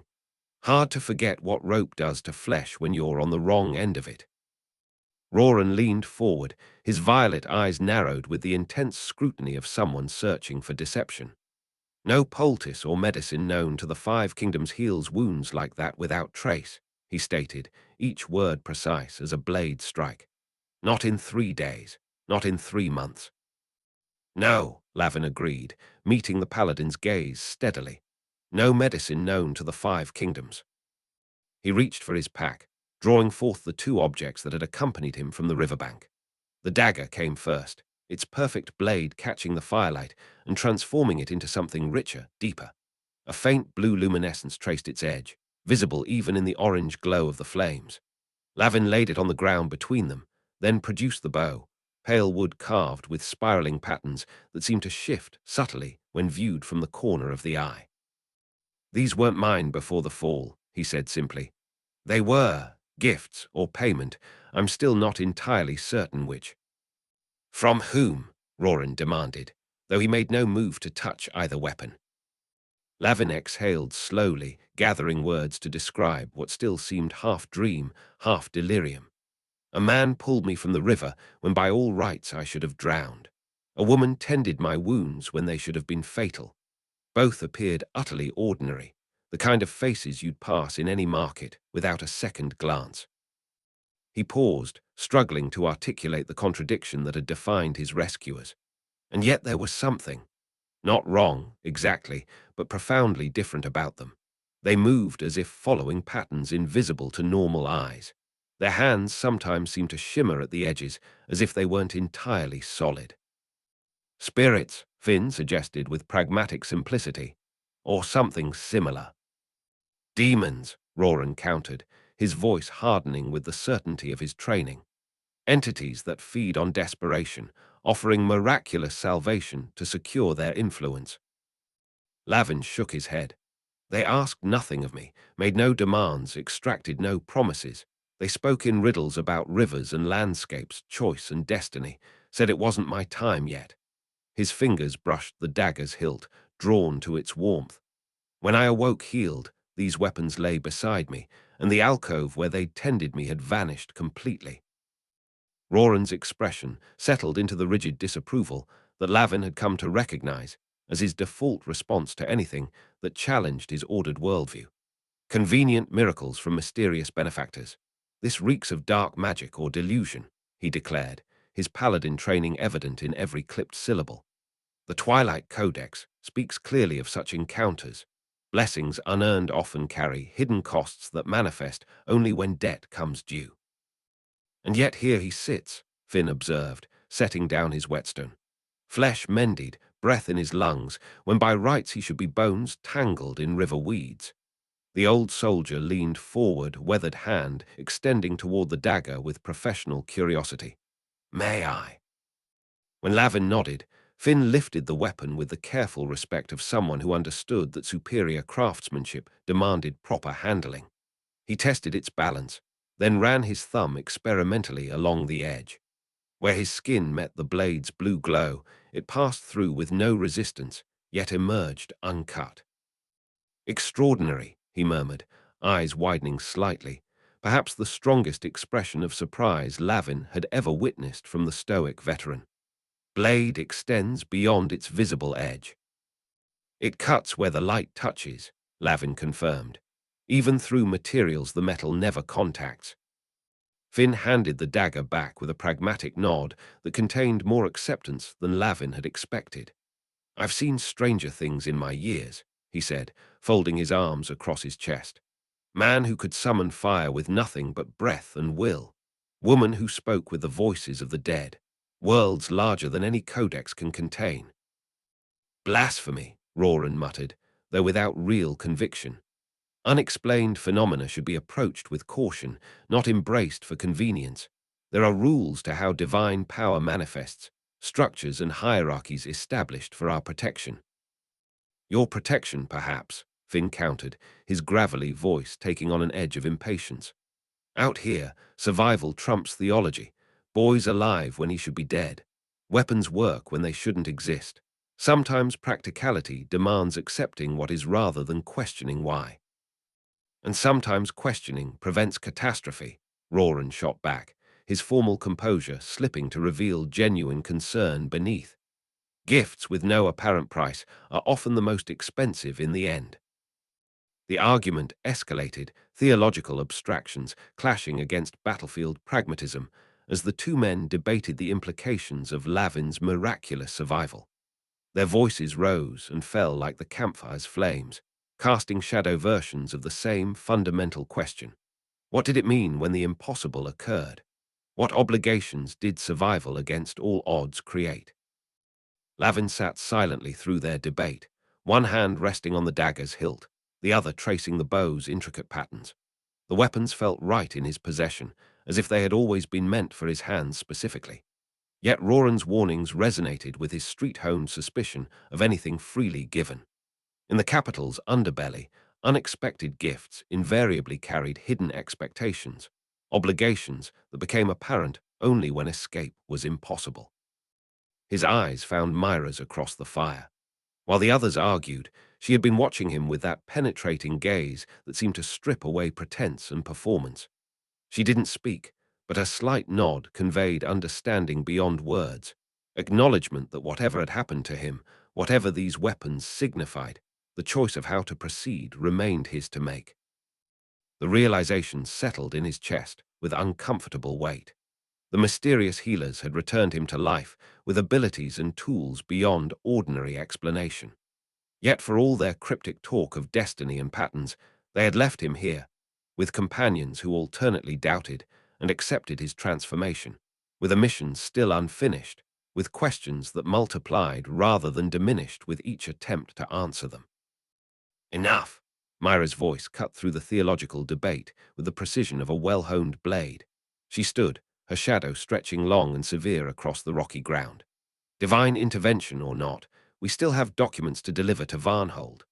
Her hand moved unconsciously to the hidden pocket sewn into her tunic's lining, where the thin packet of intelligence lay flat against her ribs. 5 kingdoms don't stop teetering on the edge of war because we're debating the nature of miracles. The finality in her tone silenced both Roran and Finn mid-argument.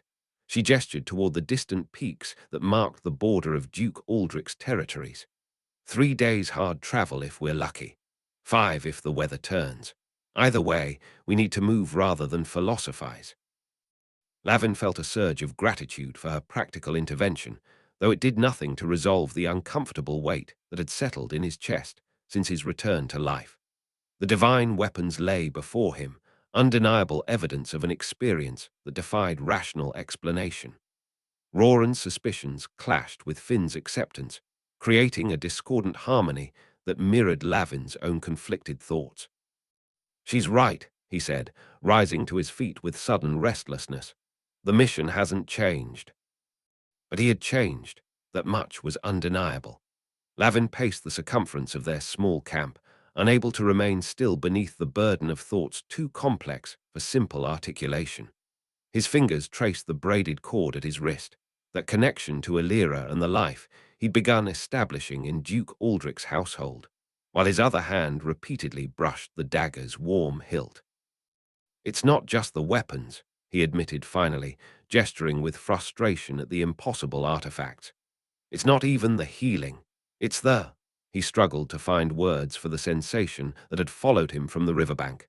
"The weight, the sense that whatever saved me did so for reasons beyond simple charity." He stopped packing abruptly, facing his companions with an expression stripped of its usual sardonic shield. They spoke of patterns, of rivers finding channels, of choices within predetermined frameworks. The words tumbled out, inadequate approximations of concepts that had seemed profound within the alcove, but turned slippery and elusive when exposed to firelight and skeptical faces. "I didn't ask for this," he continued, voice dropping to a near whisper. "Any of it. Not Duke Aldrich's attention years ago, not this mission carrying secrets between kingdoms, certainly not drowning and being resurrected by cryptic strangers with magical healing and prophetic riddles." The statement hung in the air between them, heavy with implications none of them could fully grasp.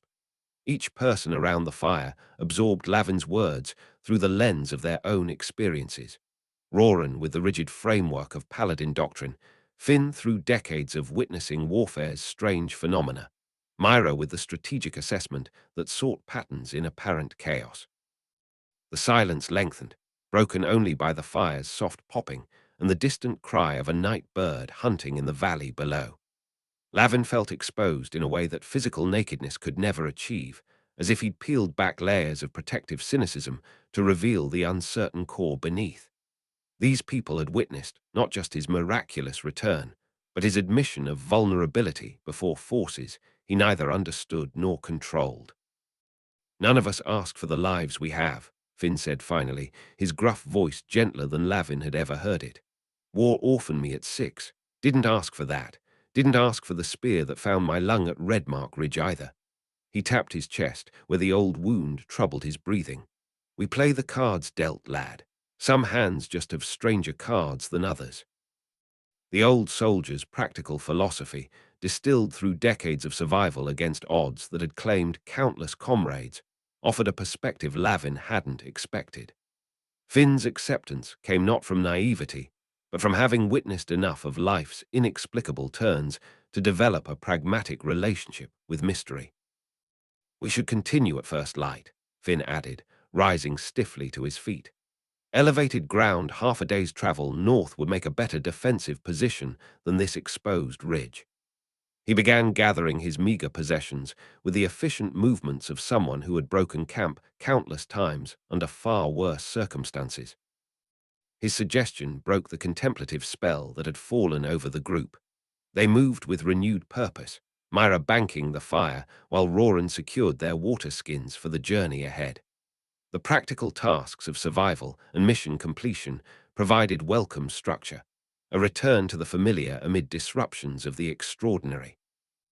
As they packed their supplies, Mira caught Lavin's eye across the dying embers. Her gaze lingered, carrying unspoken questions that matched his own. Whatever connection had begun forming between them before his fall seemed to have survived his impossible return, though transformed by new complexities neither had anticipated. Their fingers brushed as she handed him his pack, and they felt a spark static from the dry air, but it jolted them nonetheless. "I'm glad you came back," she said simply. The words carried weight beyond their syllables, acknowledgement of both the miracle and the man, acceptance of mystery without demand for explanation. Roran approached last, his silver-touched hair catching the fire's final glow. His formal posture had returned, though something in his expression had softened since their earlier argument. "I maintain my concerns," he said, precise as always. "But I also recognize that judgment without complete understanding is its own form of arrogance." He inclined his head slightly, not quite acceptance, but the suspension of rejection. "We proceed together as before." Coming from Roran, with his rigid adherence to doctrine, this concession represented significant trust. Lavin acknowledged it with a nod, understanding the cost such flexibility exacted from someone whose entire worldview depended on ordered hierarchies of divine influence. Dawn had begun to lighten the eastern sky as they shouldered their packs and extinguished the last embers of their fire. They formed a natural diamond pattern as they set off, Finn leading with his veterans' instinct for safe passage, Roran and Mira flanking, and Lavin bringing up the rear. His position allowed him to observe them all, these companions bound to him by circumstance and now by shared witness to his transformation. The divine weapons settled against his body with comfortable familiarity as they walked, the dagger warm at his belt, the bow light across his back. Whatever destiny the mysterious healers had foreseen, whatever pattern they believed he followed, Lavin moved forward with the only certainty he trusted, one step after another, guided by his own choices, regardless of whether some greater design encompassed them. Their footsteps crunched on gravel as they walked in formation, united in purpose, but divided in understanding of what Lavin's experience meant for their future. Behind them, the mountain path that had delivered him back to them disappeared around a bend. Ahead lay Varnhold, the Duke's fortress, and answers to questions they could articulate. The larger questions, those of destiny and divine purpose, would wait, patient as the mountains themselves, for understanding that might never fully arrive. Chapter 10. The long road home. Dawn bled across the eastern sky in pale strips of amber and rose, illuminating the ragged procession as they ascended the narrow mountain path. Lavin led the way, his movements fluid and purposeful despite 4 days of relentless travel. The divine dagger at his hip emitted a subtle warmth against his thigh, a sensation only he could feel, like a secret whispered directly to his bloodstream. Behind him, his companions struggled against gravity and fatigue, their labored breathing forming small clouds in the mountain chill. Another bend, another false summit, Lavin observed, glancing back at the others. Where once he might have offered the comment as commiseration, now it came as simple assessment. His arms swung easily at his sides, the flesh unmarked and whole, a silent testament to miracles none of them fully understood. Mira followed closest, her natural grace persisting despite exhaustion that had hollowed her cheeks and darkened the skin beneath her eyes. She moved like someone who had learned to transform weariness into a different kind of energy, converting it to purpose rather than allowing it to become defeat. When their eyes met briefly, Lavin noted the question that still lingered in her gaze, not about his survival, but about who exactly had returned to them from the river's embrace. "We're making better time than yesterday," she offered, her voice steady despite the steep incline. "Should reach the valley entrance by midday if the weather holds." Behind her trudged Roran, his silver-touched hair catching the early light like frost on metal. The paladin maintained a vigilant watch of their surroundings, violet eyes scanning the rocky outcroppings above and the dense forest below with methodical thoroughness. His formal posture remained intact even as sweat beaded at his temples, dignity preserved at the expense of comfort. The weight of his armor, practical rather than ceremonial, seemed to affect him less than the weight of his suspicions about Lavin's transformation. Finn had ranged ahead some 30 minutes earlier, his weathered figure disappearing around a jagged outcropping with the practiced stealth of a lifelong scout. Despite his years and the perpetual limp from old injuries, the veteran moved through difficult terrain with the efficiency of someone who measured energy as carefully as nobles measured gold. "The Duke's fortress lies beyond that ridge," Lavin said, pointing toward a distant formation that rose like a broken tooth against the horizon. The stringless bow across his back shifted slightly with the movement, adjusting to his body as if alive. "Varnhold's walls have never looked so appealing." "Warm beds and hot food," Mira agreed, though her tone suggested these comforts were secondary concerns. Her hand drifted unconsciously to the hidden pocket sewn into her tunic where the intelligence documents rested, information that could prevent assassination and war if delivered in time. And the end of one responsibility, at least. Lavin nodded, his eyes fixed on the path ahead. Since his return, their mission had gained a weight beyond the documents they carried, an unspoken understanding that larger forces might be at work. The mysterious healer's cryptic words about destiny and patterns had planted seeds of uncertainty that grew with each day of travel. The path narrowed further, forcing them to walk single file along a ledge barely wide enough for secure footing. Below, the valley floor stretched out in a patchwork of dense forest, broken occasionally by meadows still shrouded in morning mist. Above them, the mountain's face rose in a series of sharp cliffs that offered no alternative route. Lavin navigated the treacherous passage with newfound confidence, his body responding with a precision that still surprised him. Before the fall, he would have approached such terrain with the careful calculation of someone who understood that a single misstep meant death.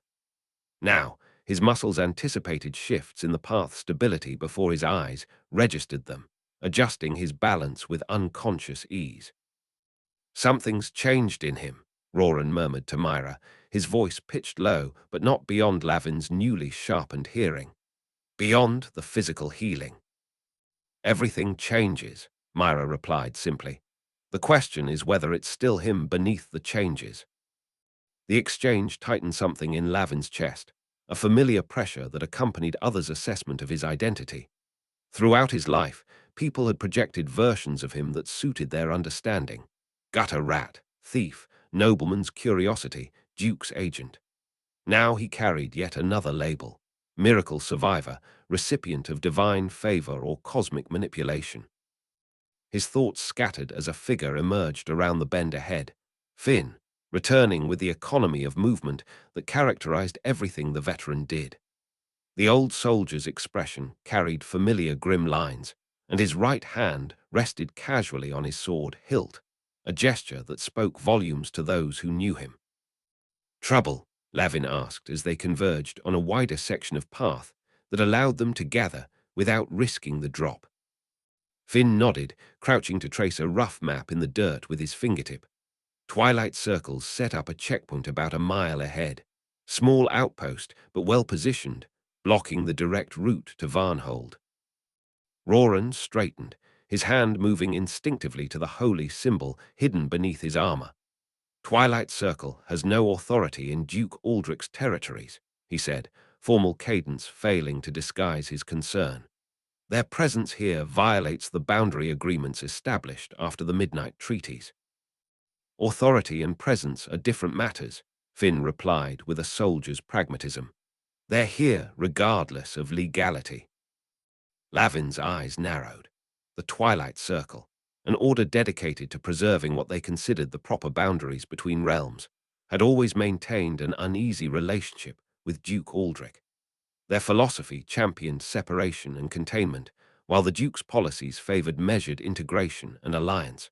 That they would establish a checkpoint so deep into his territory suggested either remarkable boldness or troubling developments in his absence. "How many?" he asked, his mind already mapping possibilities. 6 visible guards," Finn answered. "Rotating patrols in precise patterns, military discipline, not religious zeal. Fortified camp with at least 2 concealed positions I could spot, probably more I couldn't." "Alternative routes?" Mira asked, studying the crude map with strategic assessment. Finn drew a winding line that circumvented the position by several miles.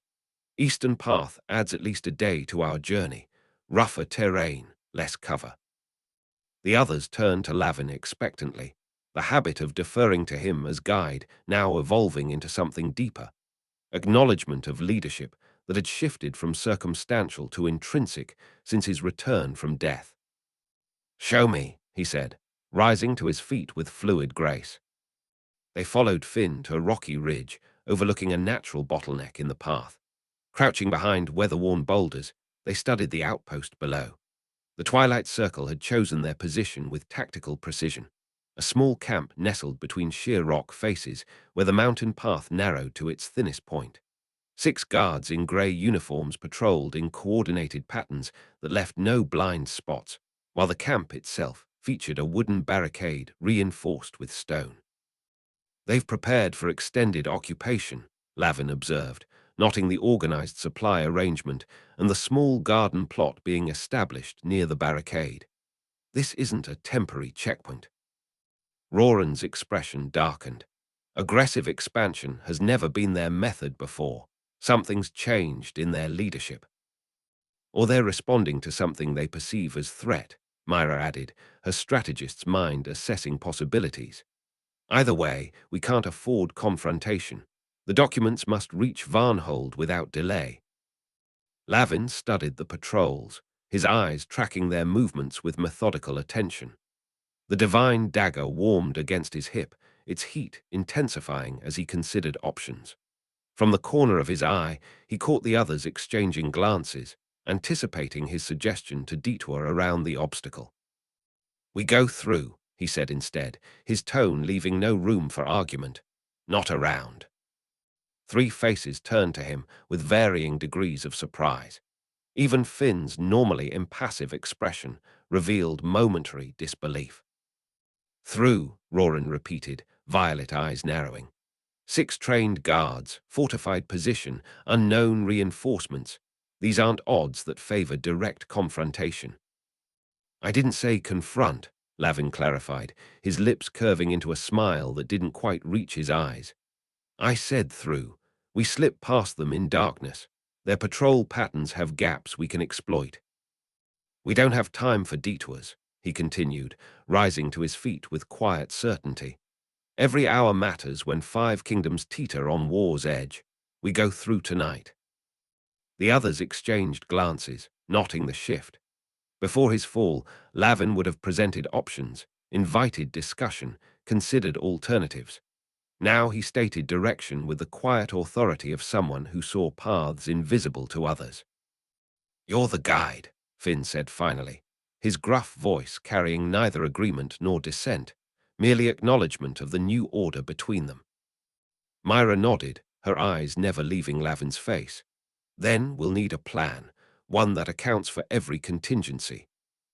And one that avoids bloodshed if possible," Roran added, his paladin's principles asserting themselves. "These men may be obstacles, but they believe they serve a righteous cause." Lavin turned his gaze back to the outpost, studying it with the predatory focus of a creature who understood both hunting and being hunted. The divine weapons seemed to thrum with subtle energy as he contemplated the challenge ahead, tools waiting for the craftsman's hand to demonstrate their true purpose. "We move at dusk," he said, already mapping the approach in his mind. "I'll handle the details." They retreated to a shallow depression between three ancient pines, their branches forming a natural canopy that concealed them from both the path above and the outpost below. Lavin knelt at the center, using a stick to sketch the Twilight Circle's compound in the soft earth with the precision of an academy cartographer. His movements were economical, each line placed with purpose rather than artistry, creating a map that prioritized angles of approach over aesthetic accuracy. The others gathered around him, their shadows stretching longer as afternoon light filtered through the pine needles above. "Their patrol patterns follow a six-point rotation," Lavin explained, marking positions with small stones.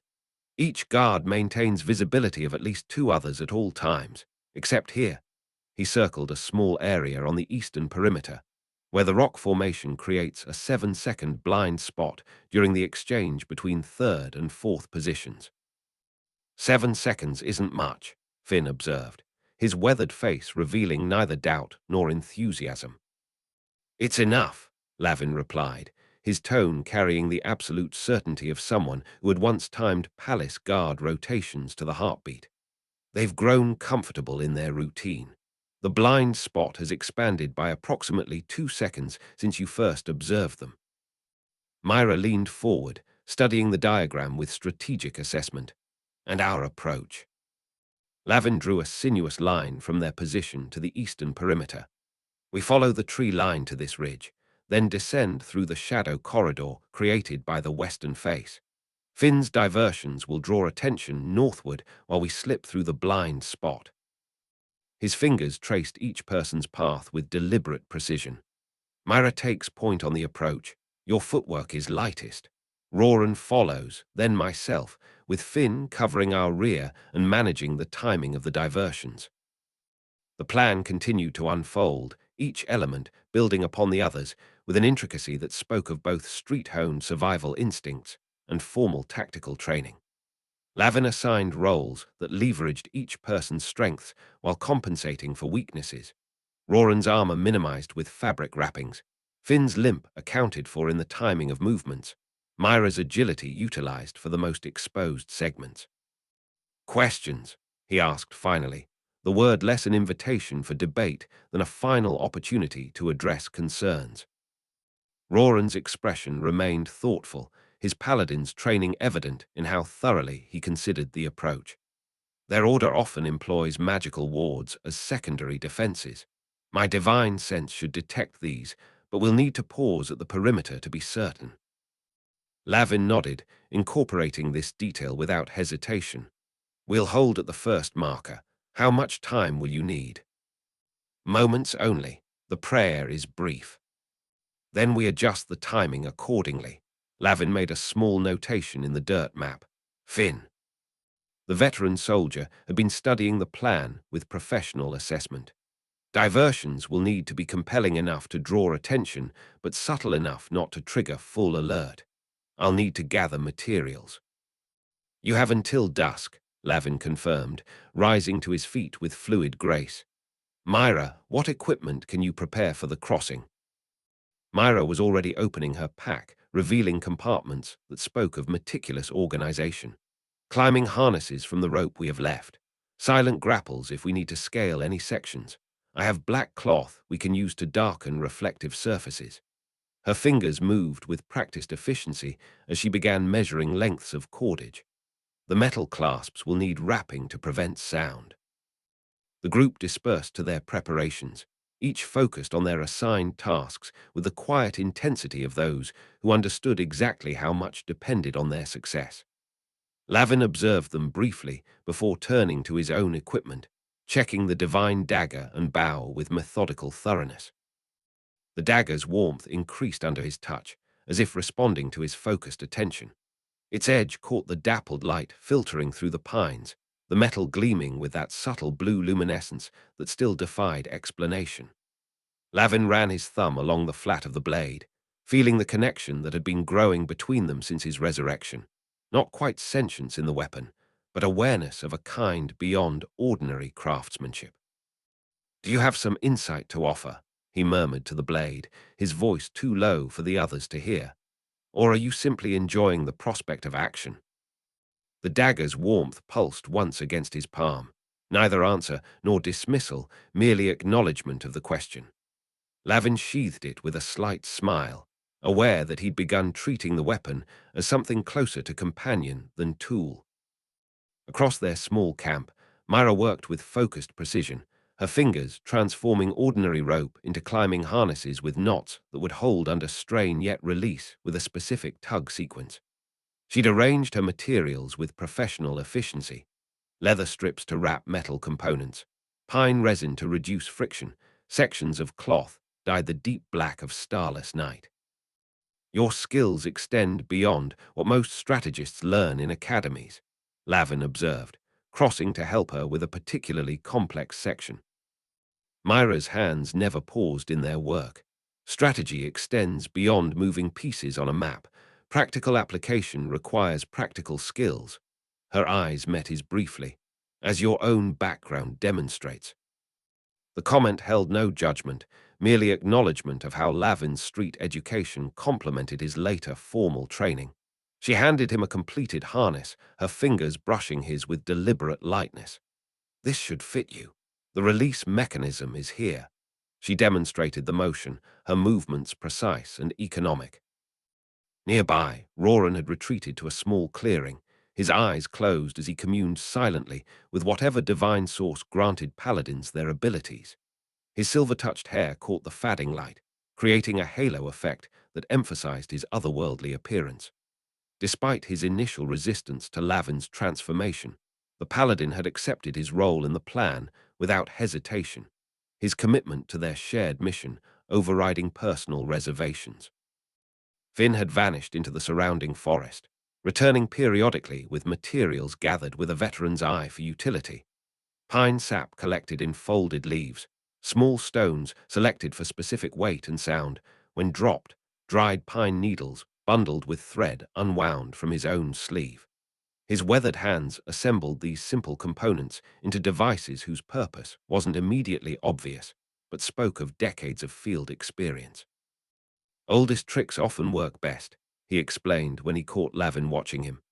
"Sound travels strangely in mountain valleys. Small noises properly placed can sound like approaching forces to anxious guards." The afternoon light faded gradually, transforming their secluded hollow into a pocket of deepening shadow.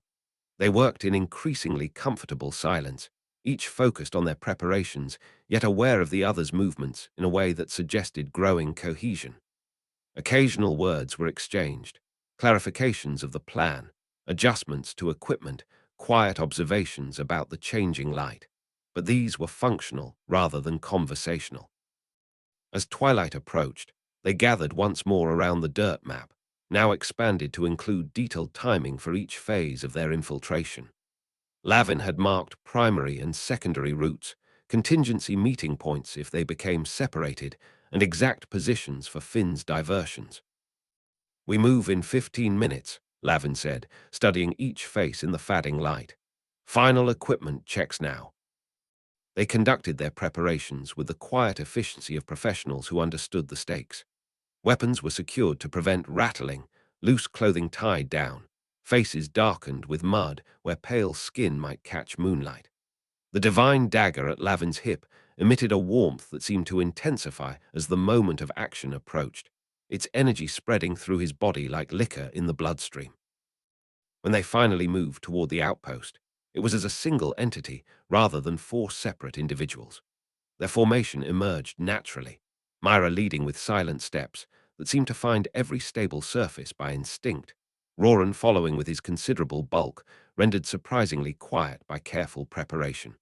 Lavin tracking both while maintaining awareness of their surroundings, and Finn bringing up the rear, occasionally pausing to place his mysterious diversionary devices. They communicated entirely through hand signals developed during their journey, simple gestures for stop, proceed, danger, clear. These had evolved from basic indications to a more nuanced language that incorporated direction, timing, and degree of threat.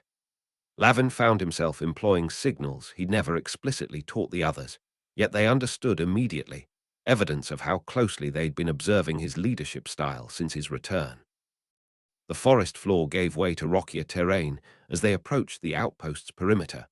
Mira navigated the treacherous footing with dancer's grace, occasionally extending a hand back to guide Roran through particularly unstable sections. Moonlight filtered through breaks in the canopy, casting dappled silver across their path, both illumination and hazard revealing obstacles while threatening to expose their presence. Lavin's awareness extended beyond the physical terrain to encompass the energies surrounding them. Since his resurrection, his senses had sharpened in ways that defied simple explanation. He felt the outpost's presence before seeing it, perceived the guards' movements through subtle shifts in air currents, detected the low hum of tension that surrounded any military encampment. The divine dagger responded to these perceptions, its warmth fluctuating like a heartbeat against his hip. They paused at the edge of the tree line, crouching in the shadow of a massive boulder that marked the beginning of the outpost's effective territory. Below them, the Twilight Circle camp glowed with the muted light of carefully shielded lanterns. Guards moved in their precise patterns, unaware of the four figures observing from the darkness above. Lavin caught each companion's eye in turn, confirming their readiness with the slightest of nods. Finn slipped away to position his final diversions, his movements so fluid that even Lavin's enhanced perception barely tracked his passage. Mira readied the climbing equipment, securing the silent grapples to her belt with practiced efficiency. Roran closed his eyes briefly, his lips moving in silent communion with whatever power granted him insight into magical defenses. The divine dagger's warmth surged against Lavin's hip, as if eager for the challenge ahead. His hand brushed its hilt in acknowledgement as he gave the signal to begin their approach. Four shadows detached from the boulder's deeper darkness, moving toward the outpost with the synchronized precision of predators on a shared hunt. Moonlight transformed the forest into a realm of silver and shadow, turning familiar shapes into alien landscapes. Mira moved like a creature born to darkness, her feet finding purchase on the ancient pine's trunk as she ascended with measured grace.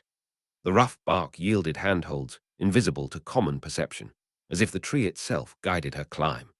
15 feet up, she paused at the intersection of three sturdy branches, securing the first of their rope anchors with practiced efficiency. Below, Lavin tracked her progress with newly heightened senses, the divine dagger at his hip growing warmer as tension mounted. Mira tested the anchor with a sharp tug before unwinding a length of darkened rope. It snaked down toward them, the carefully wrapped end barely making a sound as it settled against the forest floor. She signaled completion with 2 fingers pressed against the trunk, visible only to those who knew exactly where to look. Then she continued upward, moving diagonally to establish a network that would allow them to traverse the most exposed sections above ground level.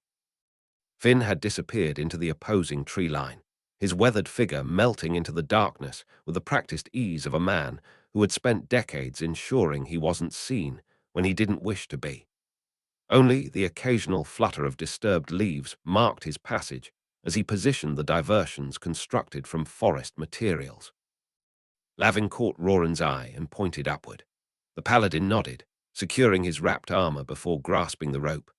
Despite his bulk and formal training, Roran ascended with surprising agility, evidence of the rigorous physical conditioning that accompanied paladin initiation rites.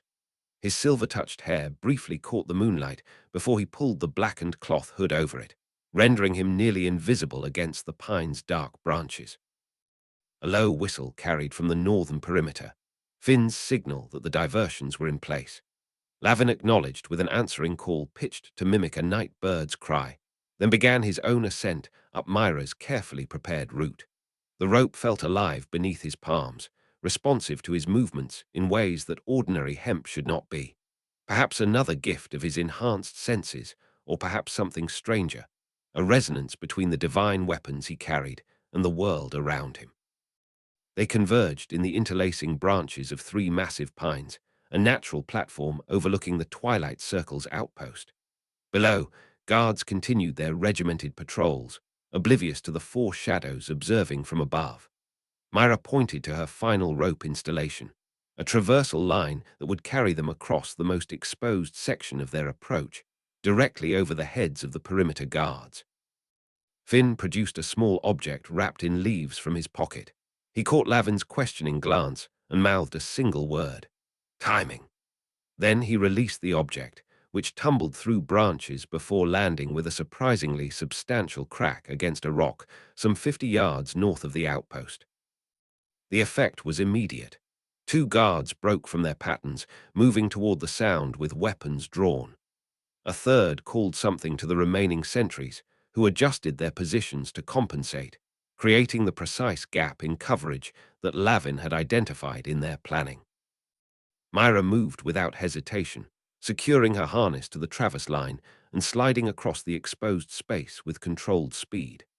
Her body remained horizontal, minimizing her silhouette against the night sky as she crossed directly above a guard who continued staring northward, unaware of the figure passing overhead. She dismounted on the far side, disappearing into shadow with fluid economy.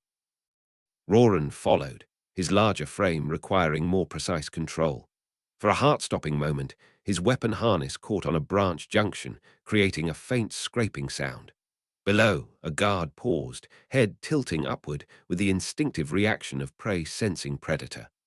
Lavin froze, one hand moving to the divine dagger whose warmth had intensified to match his surging pulse.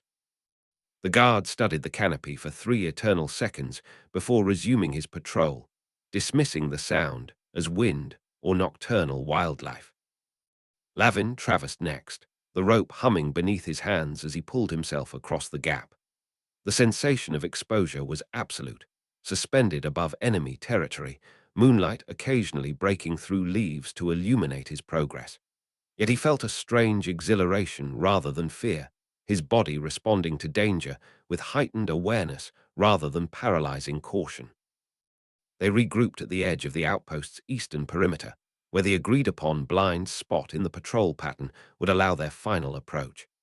Finn triggered his second diversion, this one producing a series of small sounds in rapid succession, like multiple feet moving through underbrush. 2 more guards redirected their attention, leaving only one sentry between the infiltrators and their exit route beyond the outpost. Lavin signaled the advance, leading Roran through the 7-second window, while Mira covered their movement from higher ground. They slipped between sharply defined pools of torchlight, their shadows stretching and contracting with each step. The timing was precise: 3 seconds to cross the exposed ground, 2 to navigate the rock formation, 2 more to reach the safety of the opposite tree line. They had crossed half the distance when the unexpected occurred. The remaining guards suddenly changed direction, deviating from the patrol pattern they had observed for hours. Instead of continuing along the eastern perimeter, he turned inward, moving directly toward Lavin and Roran's position. There was no cover within reach, no time to retreat to the trees. Lavin's hand moved instinctively to the divine dagger, its warmth flooding through his palm with eager intensity. The blade began to emit the faintest blue glow beneath its sheath, responding to his surge of combat readiness. One swift movement would eliminate the threat. The guard would never even see the blade that ended him. Roran's hand closed around Lavin's wrist with surprising strength, preventing the draw.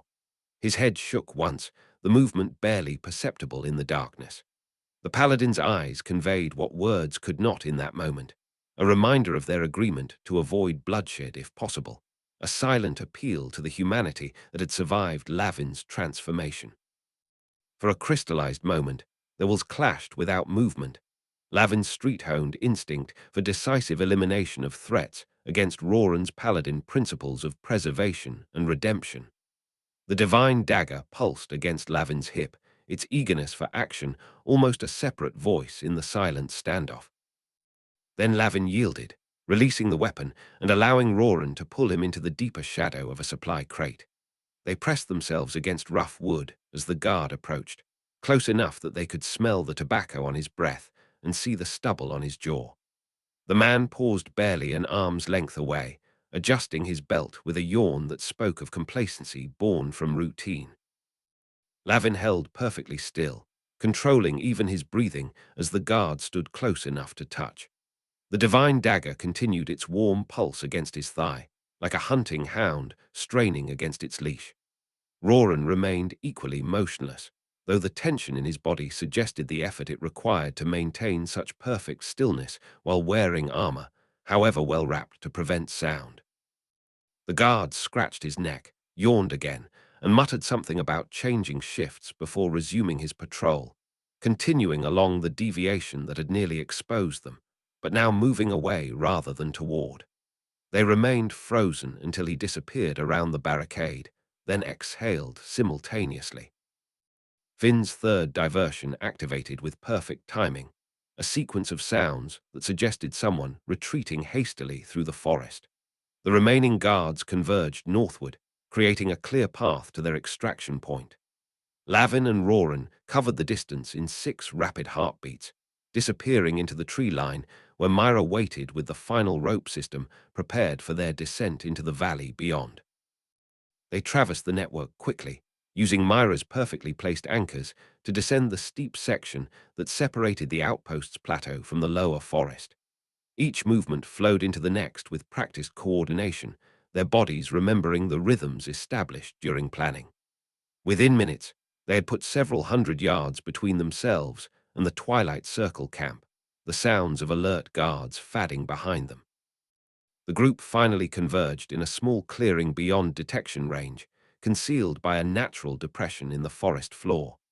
The release of tension was almost physical, shoulders dropping, breath coming easier, fingers uncurling from weapons held in unconscious readiness. They stood in momentary silence, acknowledging through shared glances what they had accomplished. Finn broke the stillness, his weathered face creasing into a rare grin. "Not bad for a noble's pet," he said to Lavin, the gruff compliment carrying more weight than flowery praise might have.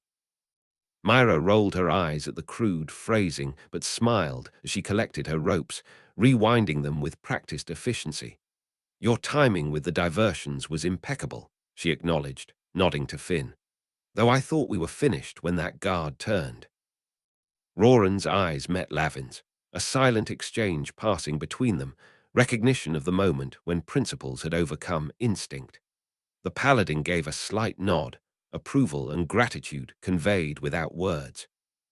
"We should move," Lavin said, his voice steady despite the lingering rush of near discovery. "Put more distance between us and the outpost before they realize something happened." They gathered their equipment and continued eastward, their formation shifting to accommodate the changing terrain. The divine dagger had cooled against Lavin's hip, its earlier urgency subsiding to a comfortable warmth that matched his own settling adrenaline.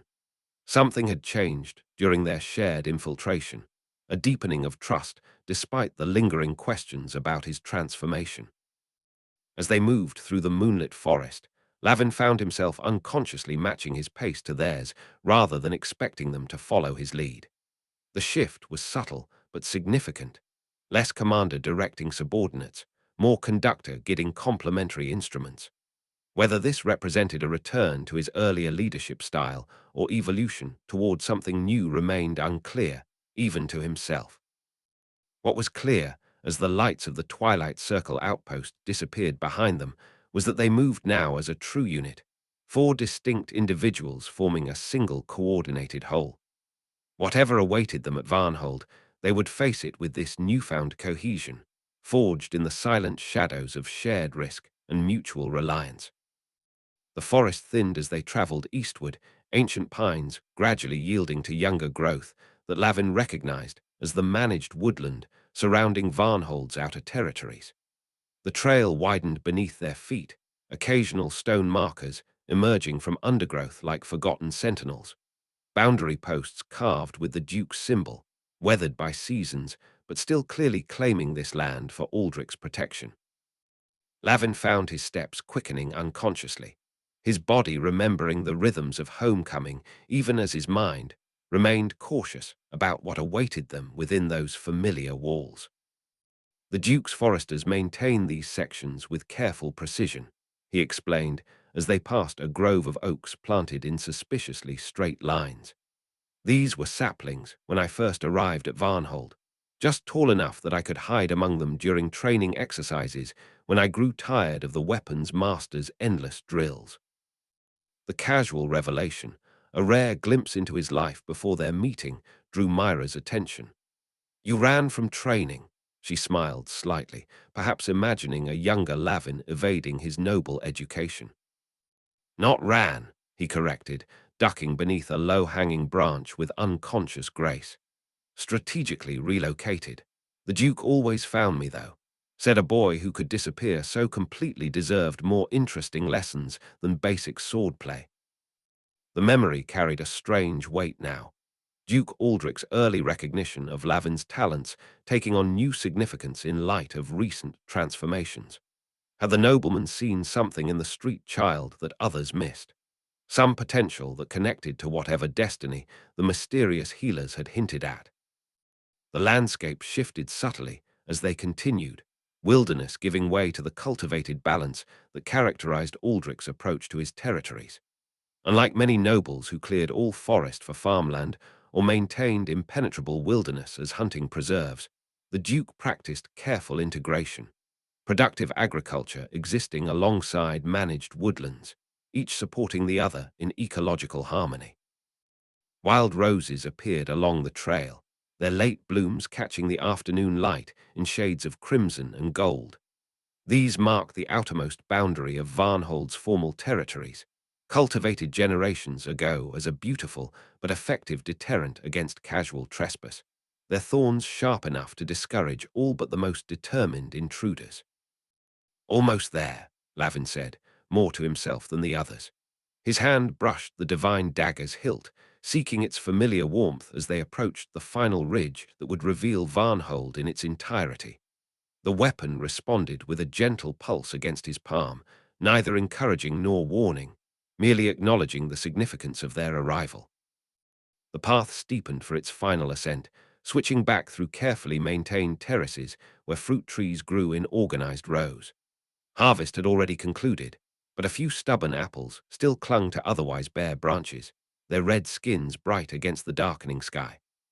Roran paused to examine one such fruit with scholarly interest, perhaps noting the differences between these cultivated specimens and whatever grew in his mountainous homeland. "The Duke's agricultural innovations are well known even in the Golden Vale," he observed, his formal cadence returning now that they approached civilization. These particular grafting techniques were thought impossible before his orchardists demonstrated otherwise.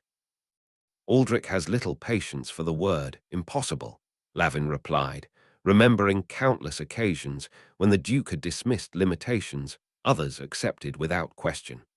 The trait had alternately inspired and frustrated Lavin during his years under the nobleman's tutelage. They reached the crest of the final ridge as late afternoon light bathed the valley in amber radiance. All 4 stopped instinctively, arrested by the vista that spread before them. Varnhold rose from the valley floor like a physical manifestation of Aldrich's philosophy, strength balanced with beauty, protection interwoven with productivity. The fortress itself occupied the valley's central prominence, massive stone walls encircling a complex of towers and keeps that had been expanded over generations. Unlike the ostentatious spires favored by more vainglorious nobles, Varnhold's architecture emphasized function over display, clean lines, and balanced proportions, creating an impression of contained power rather than flamboyant dominance. The outer walls gleamed golden in the setting sun, their stone quarried from the same mountains they defended, as if the land itself had been persuaded to rise up in its own protection. Surrounding the fortress spread a patchwork of fields, orchards, and carefully placed woodlots. Villages nested in protected valleys, their chimneys sending thin columns of smoke into the evening air.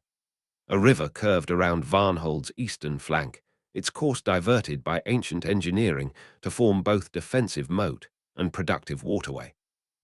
The entire arrangement projected prosperity rooted in practical wisdom rather than exploitation, Aldrich's territories flourishing, because he understood that leadership meant stewardship rather than mere ownership.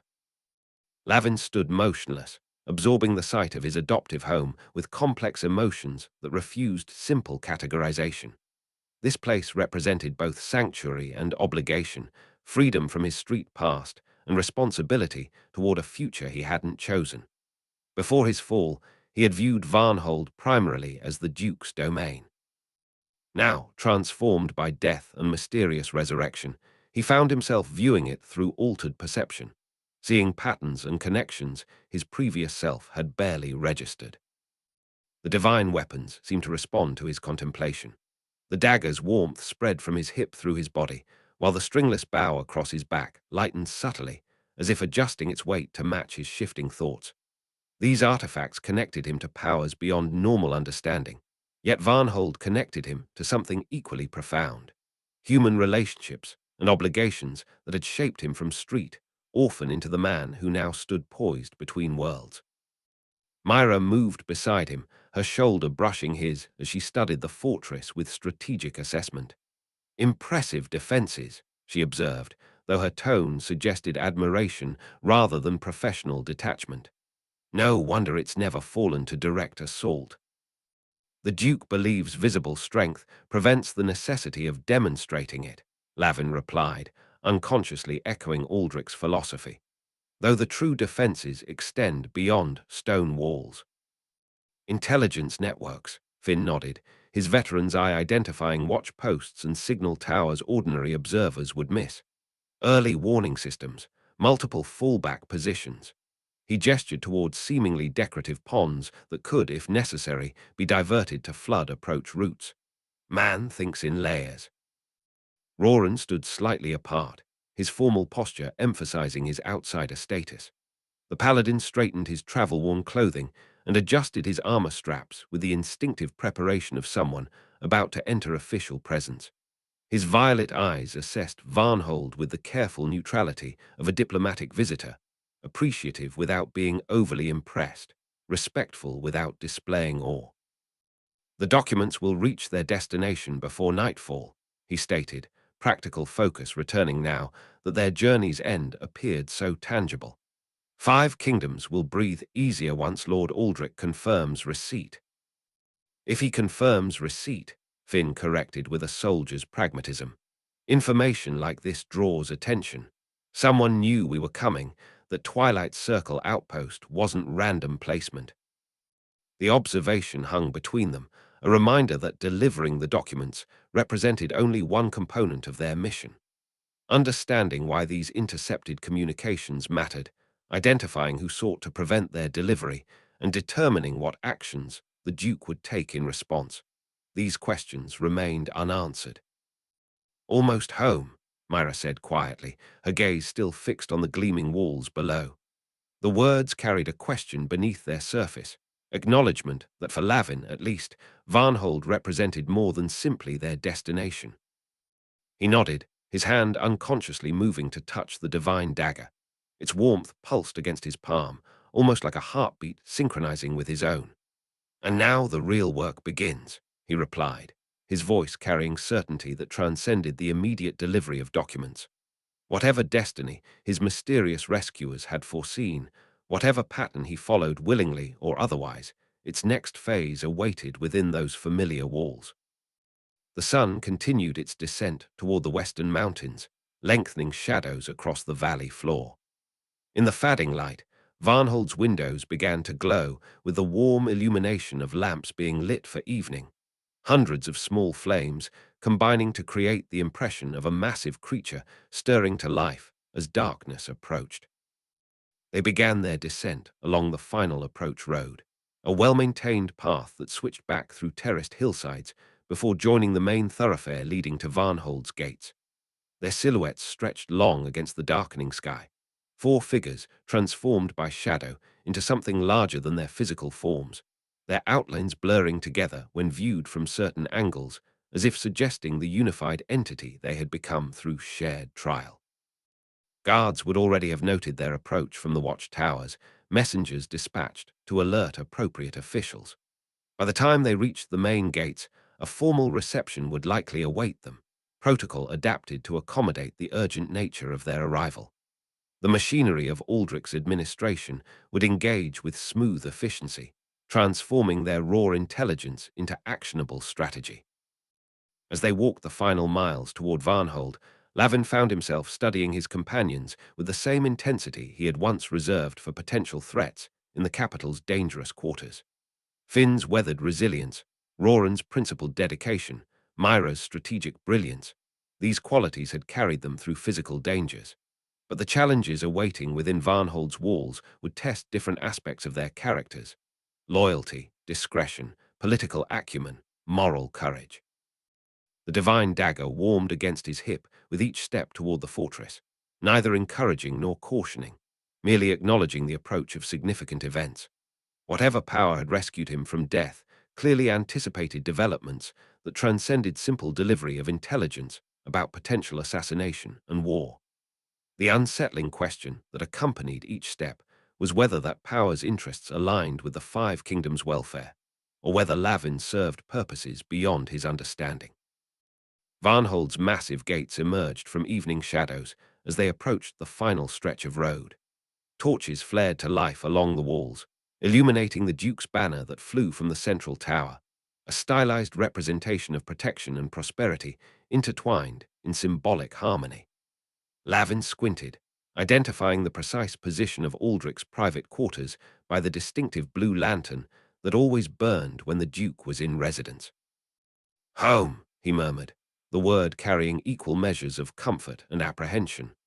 Then he straightened his shoulders, adjusted the divine bow across his back, and led his companions toward the gates that would admit them to the next chapter of their unexpected journey. Chapter 11: The Duke's Gambit. The guard captain's eyes widened with recognition despite Lavin's travel-worn appearance and the unusual bow across his back.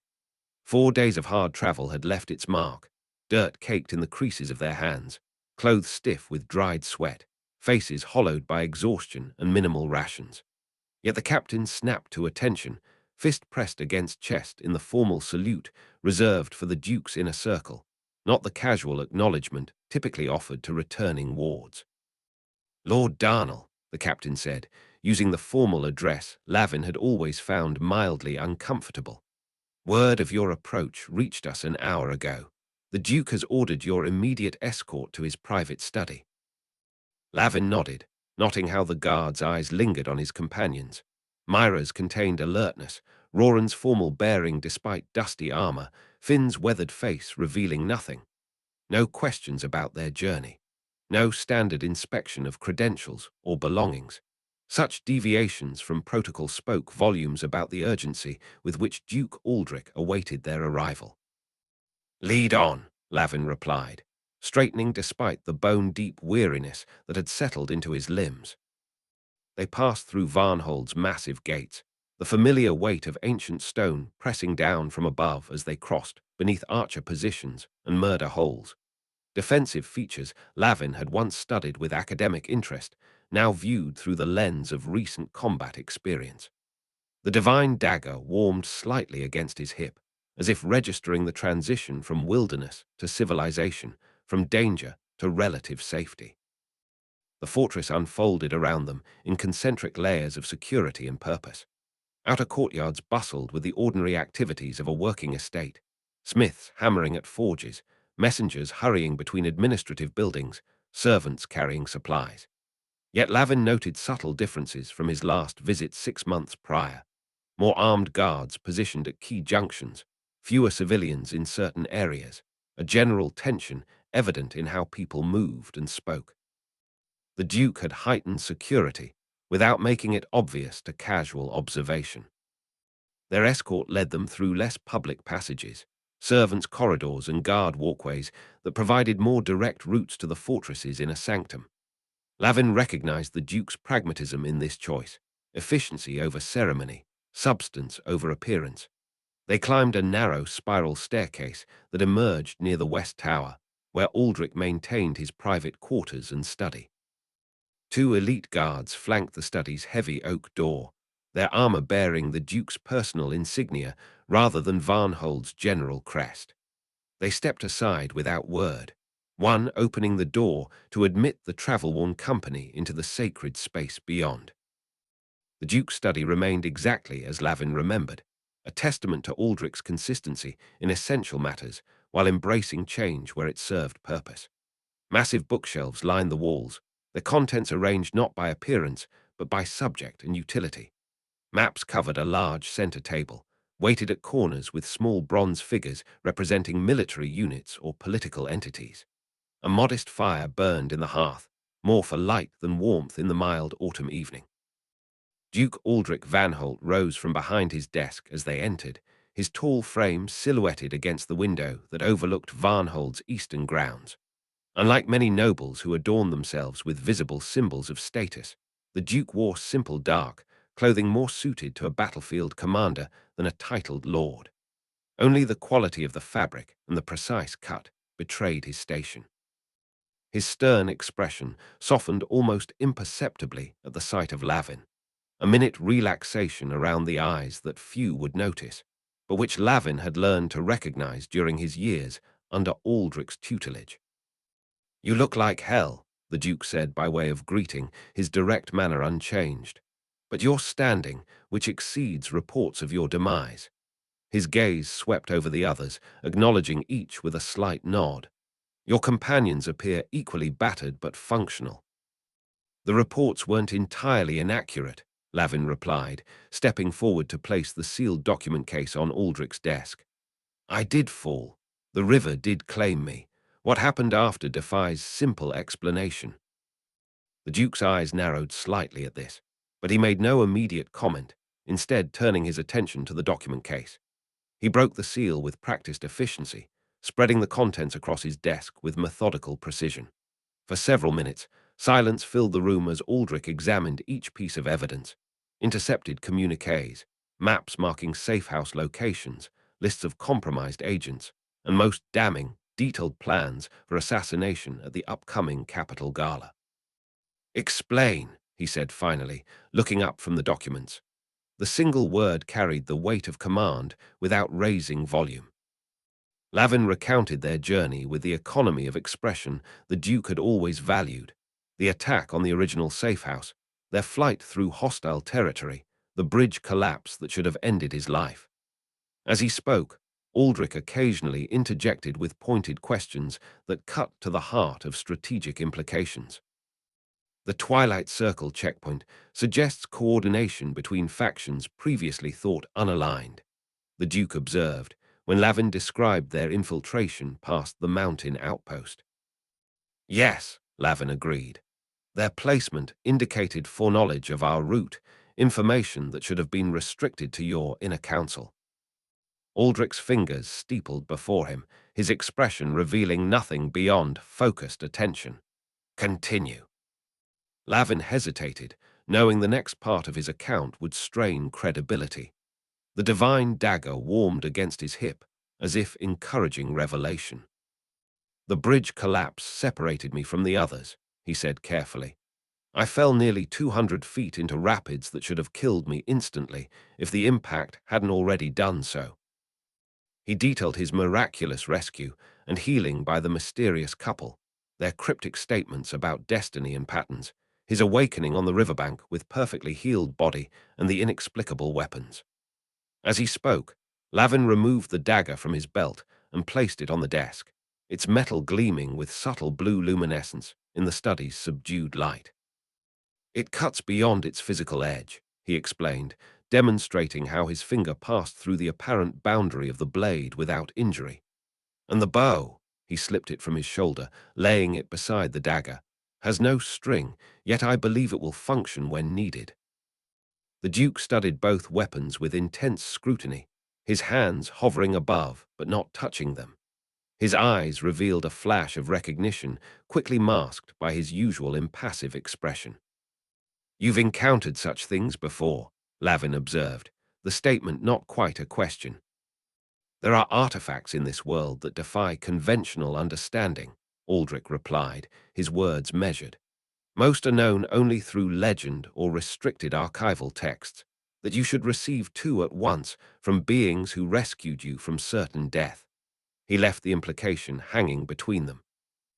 "I propose we move immediately," Lavin said, redirecting to the mission at hand.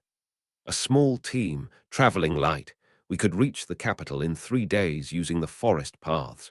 With this intelligence, we can identify the assassins before they strike at the gala, potentially exposing the entire network behind them." "With all due respect, Your Grace," Roran interjected, stepping forward with formal precision. "Rushing to the capital with such limited information seems reckless. We should gather more intelligence before acting." His violet eyes fixed on Lavin with barely concealed suspicion. "We have confirmation of a plot, yes, but not its full extent or all its participants. Moving prematurely could alert the conspirators and drive them deeper into hiding." Lavin turned to face Roran directly, the divine dagger seeming to pulse on the desk between them. 3 noble houses, and potentially the crown itself, are at risk. Every day we delay increases the chance of failure. And every hasty action based on incomplete intelligence risks springing the trap prematurely, Roran countered, his formal speech taking on a sharper edge. "I question whether recent events have affected your judgment. These weapons," he gestured toward the artifacts, "given by unknown entities with unclear motives, should give us pause, not confidence." "You weren't questioning my judgment when we slipped past the Twilight Circle outpost using my plan," Lavin replied, heat rising in his voice despite attempts to maintain composure. "A tactical success does not validate strategic recklessness," Roran insisted, his silver-touched hair catching the firelight as he stepped closer. "And your miraculous return, while welcome, raises questions about what forces now influence your decisions." The argument escalated, each man's position hardening with every exchange. Mira and Finn remained silent, though Lavin noted how Mira's hand had drifted toward her concealed blade, while Finn had shifted to a position that offered him clear lines toward both Argos. The Duke raised his hand, the simple gesture carrying such authority that both men fell silent immediately. In the sudden quiet, the fire's soft crackling seemed unnaturally loud. "Enough," Aldrich said, his voice low but carrying to every corner of the room. "I will hear both perspectives fully before making my decision." His eyes moved between Lavin and Roran, measuring each with the calculating assessment that had made him both a feared opponent and a valuable ally. "But first," he continued, turning back to his desk, "there is context needed, a story that perhaps explains why I trust Lavin's judgment, even when it appears to contradict conventional wisdom." Duke Aldrich moved to stand before the fireplace, his imposing figure cast half in shadow, half in golden light. He took a moment to study the flames, hands clasped behind his back in a posture Lavin recognized from countless strategic discussions. When the Duke finally spoke, his voice carried the measured cadence of a man, selecting each word with deliberate precision, understanding their weight and consequence before releasing them into the world. "When Lavin was merely 12, the Duke began, addressing everyone yet looking at none of them specifically, his sister was taken by bandits in the eastern mountains." Lavin's breath caught in his throat. Of all the stories Aldrich might have chosen, this one cut closest to bone, a formative experience he rarely discussed, even with those he trusted. His fingers sought the braided cord at his wrist, Elira's gift, tracing its familiar pattern to steady himself. Young Alira had an unfortunate habit of wandering beyond the castle walls, Aldrich continued, his stern voice softening almost imperceptibly. Despite repeated warnings and punishments, much like her brother, she chafed against confinement, even when imposed for her protection. The Duke turned slightly, firelight carving deeper shadows into the weathered planes of his face. The bandits were not locals, mountain men from beyond our borders, descending to raid during a particularly harsh winter. They didn't know they had captured a child under my protection. They only saw a girl with fine clothes, potential ransom. Mira shifted her position slightly, her eyes moving between the Duke and Lavin, with new understanding forming behind them. Roran remained rigidly attentive, his formal posture unchanged, but his expression softening from suspicion to something more complex. Finn simply nodded, as if the story confirmed something he had already intuited about Lavin's character. Lavin came to me not for permission, which he knew would be denied, but for information, Aldrich said, a hint of old approval warming his voice.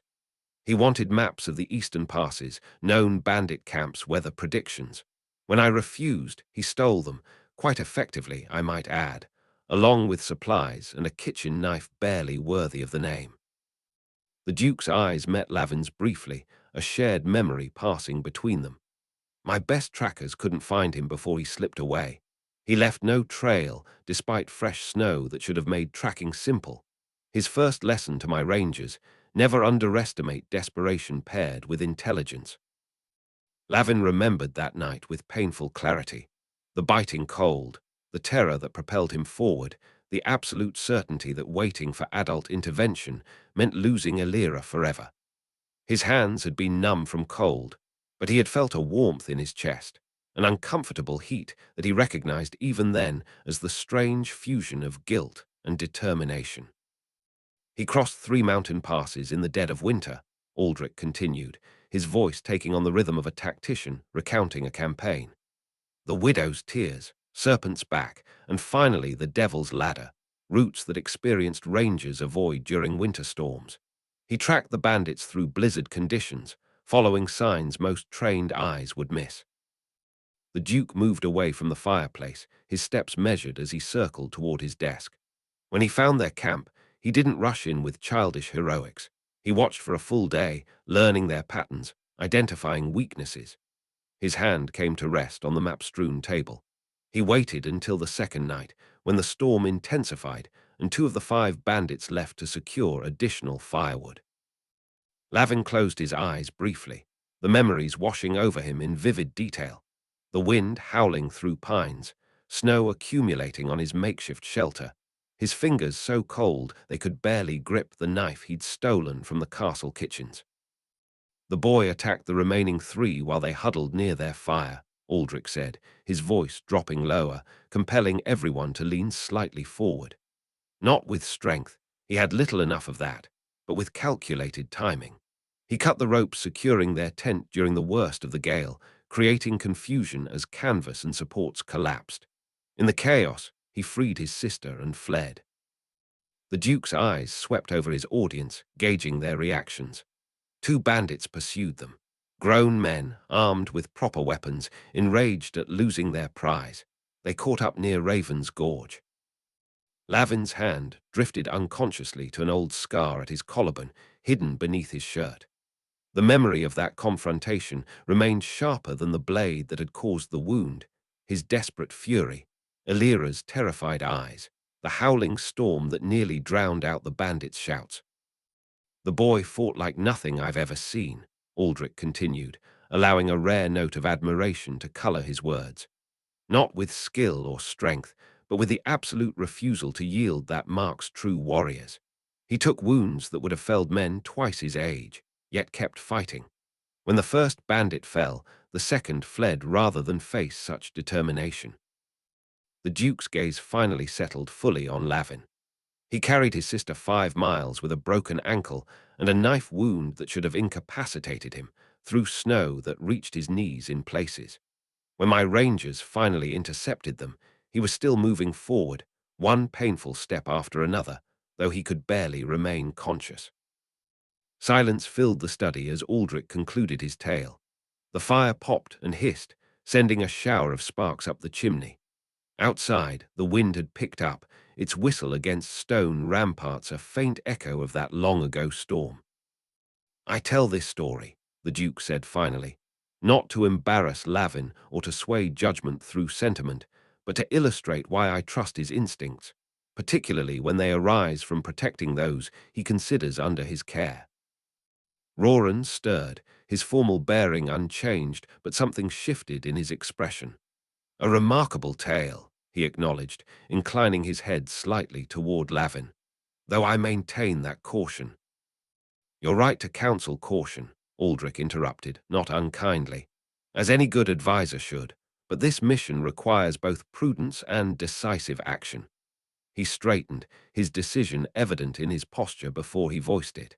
"We will proceed with Lavin's plan, immediate deployment to the capital, but with enhanced resources." The Duke moved to a cabinet behind his desk, retrieving a small iron key from within his tunic.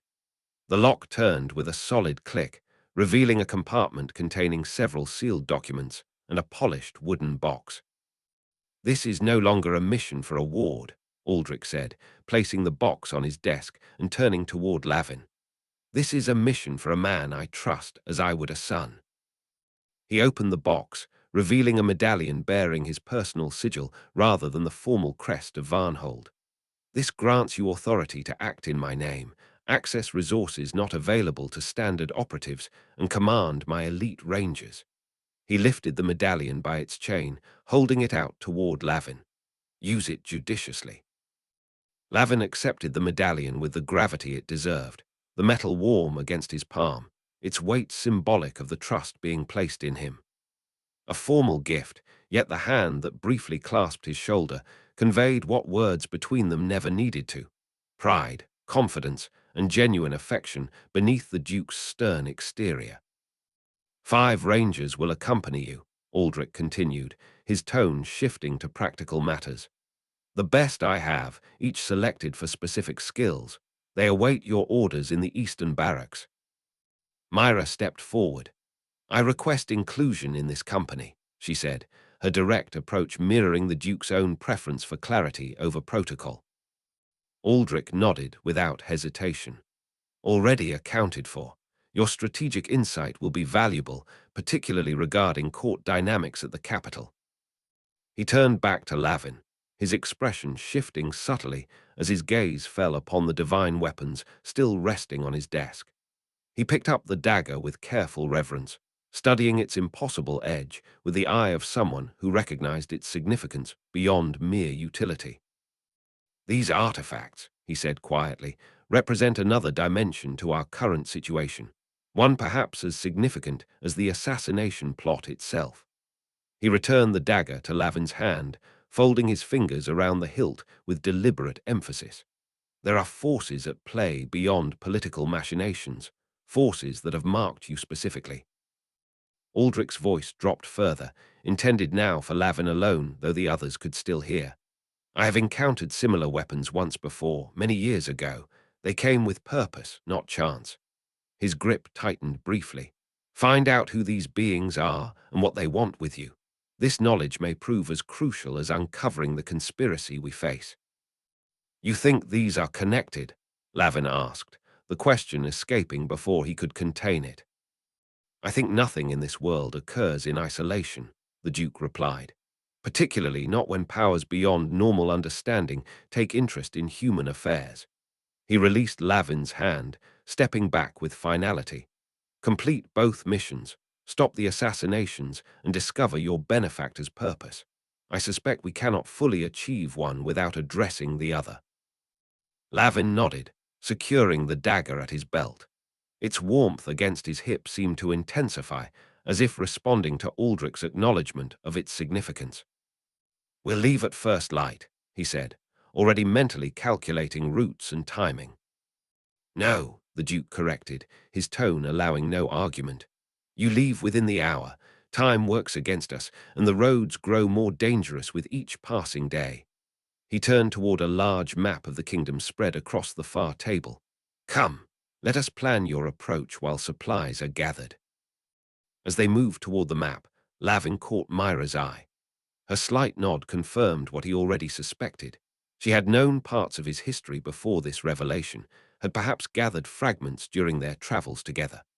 Her gaze held neither pity nor undue admiration, only deeper understanding of what shaped the man who now led them toward escalating danger. The Duke's study metamorphosed from a place of contemplation to a center of urgent action with the efficiency of a military camp responding to attack. Maps that had decorated walls became critical planning tools, their yellowed edges weighted down with daggers and ink pots. Advisors moved with practiced precision, bringing intelligence reports and supply manifests without being asked, anticipating needs before they were voiced. At the center of this controlled chaos stood Lavin, the divine dagger at his hip glowing faintly as he directed the activity around him with newfound authority, the Duke's medallion gleaming against his travel-worn tunic. Roran and Finn had been dispatched to meet with the Rangers, assessing capabilities and distributing equipment suitable for rapid, covert movement. Their tensions, if not entirely dissolved, had been subordinated to practical necessity. The Paladin's formal objections had transformed into focused contribution, his knowledge of capital ceremonial protocols proving unexpectedly valuable. Duke Aldrich moved between conversations with practiced efficiency, dividing his attention between immediate mission logistics and broader strategic implications. He'd summoned his intelligence master, a thin, shadow-eyed man whose name was never spoken aloud, who provided detailed briefings on the current political climate in the capital, complete with recent shifts in alliances and vulnerabilities. 7 nobles have altered their regular security arrangements in the past fortnight, the intelligence master murmured, his finger tracing patterns across the map of the capital. Most notably the Ironthorn and Silverbell houses, traditional rivals now employing guards from the same mercenary company. Common source suggests common purpose, Aldrich observed, or common manipulation. Lavin absorbed these details while studying the fastest routes to the capital, his mind calculating distances and potential obstacles.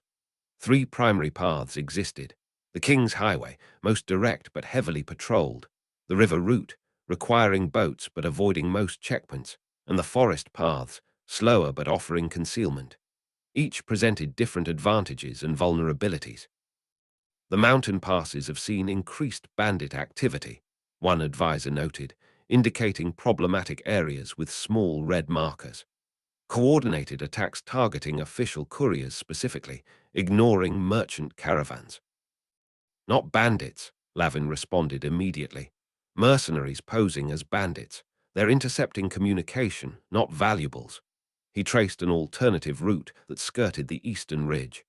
We'll avoid the established passes entirely. This game trail connecting the Shepherd's Valleys will add 4 hours but eliminate predictability. He looked up to find Mira studying him with quiet intensity, her sharp gaze measuring not just his tactical decisions, but the man making them. She approached as he leaned over a detailed map of the mountain passes, her movement purposeful despite her evident exhaustion. The study's activity seemed to flow around them, creating a pocket of relative privacy without actual isolation. "I'm coming with you," she stated, her tone leaving no room for argument. Her hands rested on the map table, fingers spread across territories they would need to traverse. Not as the Duke's agent or as a strategic advisor, as your partner in this. Lavin straightened, meeting her direct gaze. "It's not a question of capability," he began, concern evident beneath his measured response. "Your skills are beyond." "I've been in this from the beginning," she interrupted, her voice low but firm, "and I'll see it through to the end." Her finger tapped a particular mountain pass they had traveled together weeks earlier. "We survived that. We survived the river taking you. We'll survive this." The simple confidence in her voice settled something in Lavin's chest that had been unsettled since his return from death's embrace. Unlike Roran's theological suspicions or Finn's pragmatic acceptance, Mira offered something rarer: understanding without explanation, trust without condition. "The Rangers won't question my authority," Lavin said, testing not her resolve but her awareness of the complications ahead.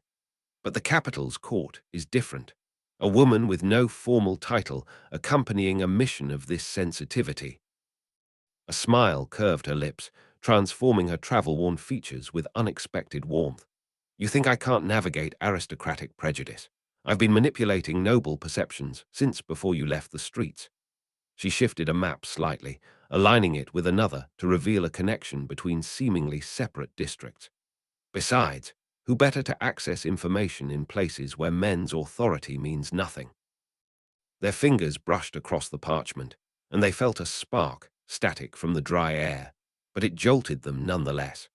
Something had been building between them since long before the bridge collapse, a connection founded on mutual respect that had deepened through shared danger into something neither had named but both recognized.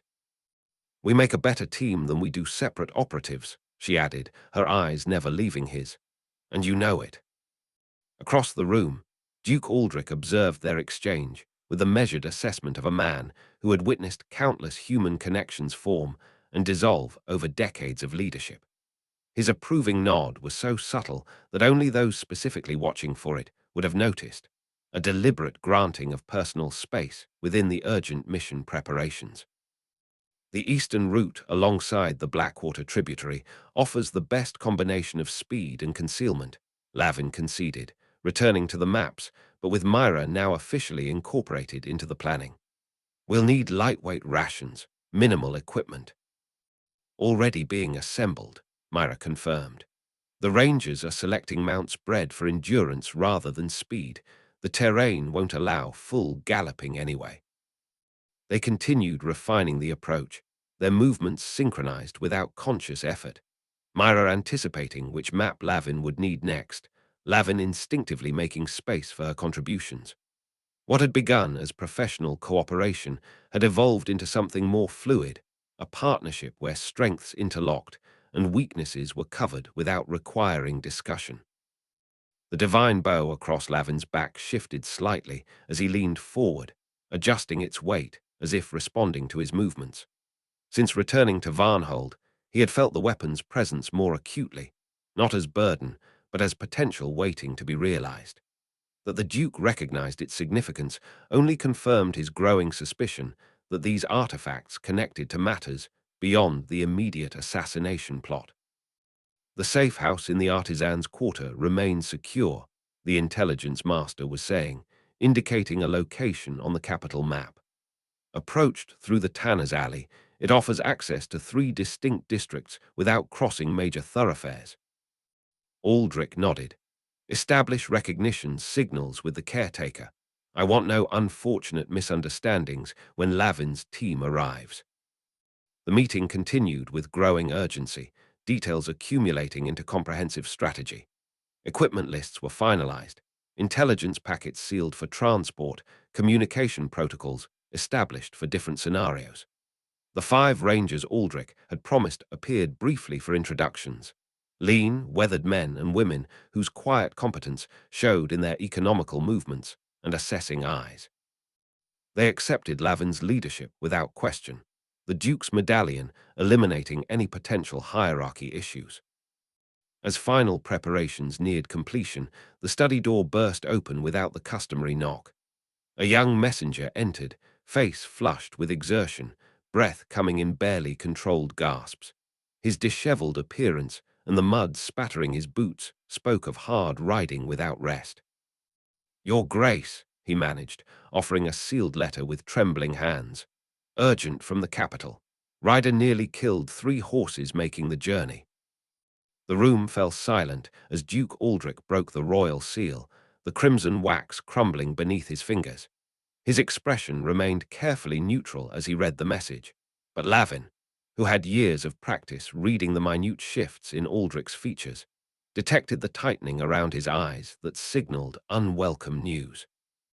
The gala has been moved up, the Duke announced, his voice deliberately controlled. 3 days from now, not 5. The implications rippled through the room like a stone dropped in still water. Travel estimates, infiltration timing, surveillance opportunities, all affected by this apparently administrative change. Not coincidence, Lavin knew immediately. The conspirators were accelerating their timetable, perhaps sensing that their plot had been discovered. "Why the change?" Mira asked, her mind clearly following the same path as Lavin's.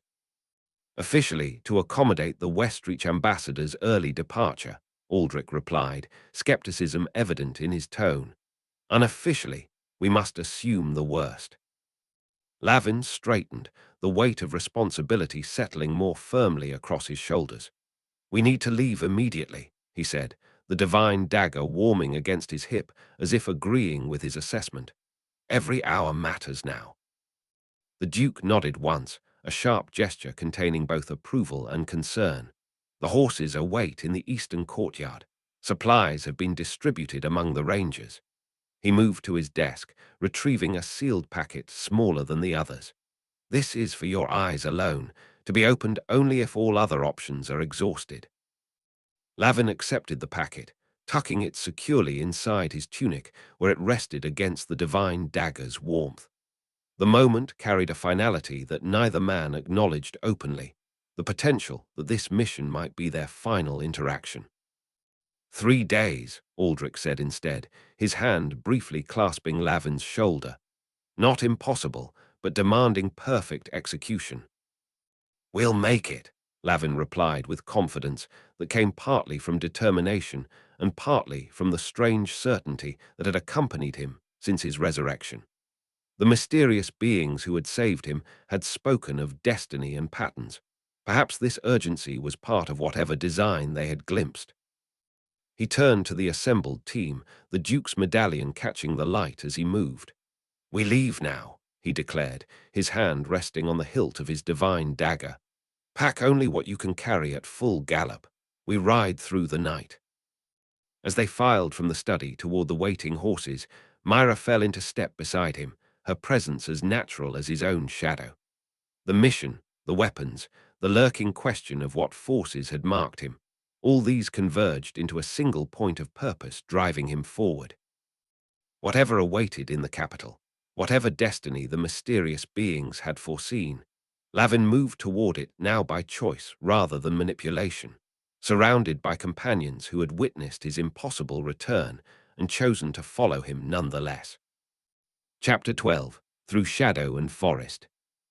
Dawn painted Varnholds in a courtyard in washed-out gold, the light catching on wet cobblestones still slick from the night's unseasonable rain. Lavin stood beside his mount, the dark ranger leathers fitting his frame with military precision, a far cry from the ragged street clothes he'd worn when first dragged before the Duke years earlier. The horse snorted, breath forming small clouds in the morning chill, as impatient as its rider to begin the journey that would determine the fate of 5 kingdoms. After riding through the night to the edge of Varnhold's territories, they had returned briefly for final preparations and formal farewells, a concession to protocol that Lavin would have preferred to avoid, but which the Duke had insisted upon. Time pressed against them like a physical weight, yet tradition remained immovable, even in crisis.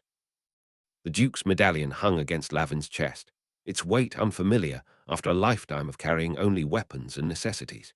He'd concealed the divine dagger beneath his leather jerkin, its warmth a constant reminder against his ribs, while the stringless bow remained wrapped in oilcloth, secured to his saddle, where it appeared merely another piece of standard equipment. Better that these artifacts remain hidden from curious eyes, their power a secret weapon rather than a subject of speculation. He adjusted the medallion, uncomfortable not with its physical presence, but with what it represented, authority granted rather than taken, legitimacy conferred upon a former street rat who'd once scaled these very walls to steal rather than defend. The hushed murmur of conversation stilled as the main doors opened. The Duchess Inora emerged, her tall figure silhouetted briefly against the torchlight from within before she stepped fully into the courtyard.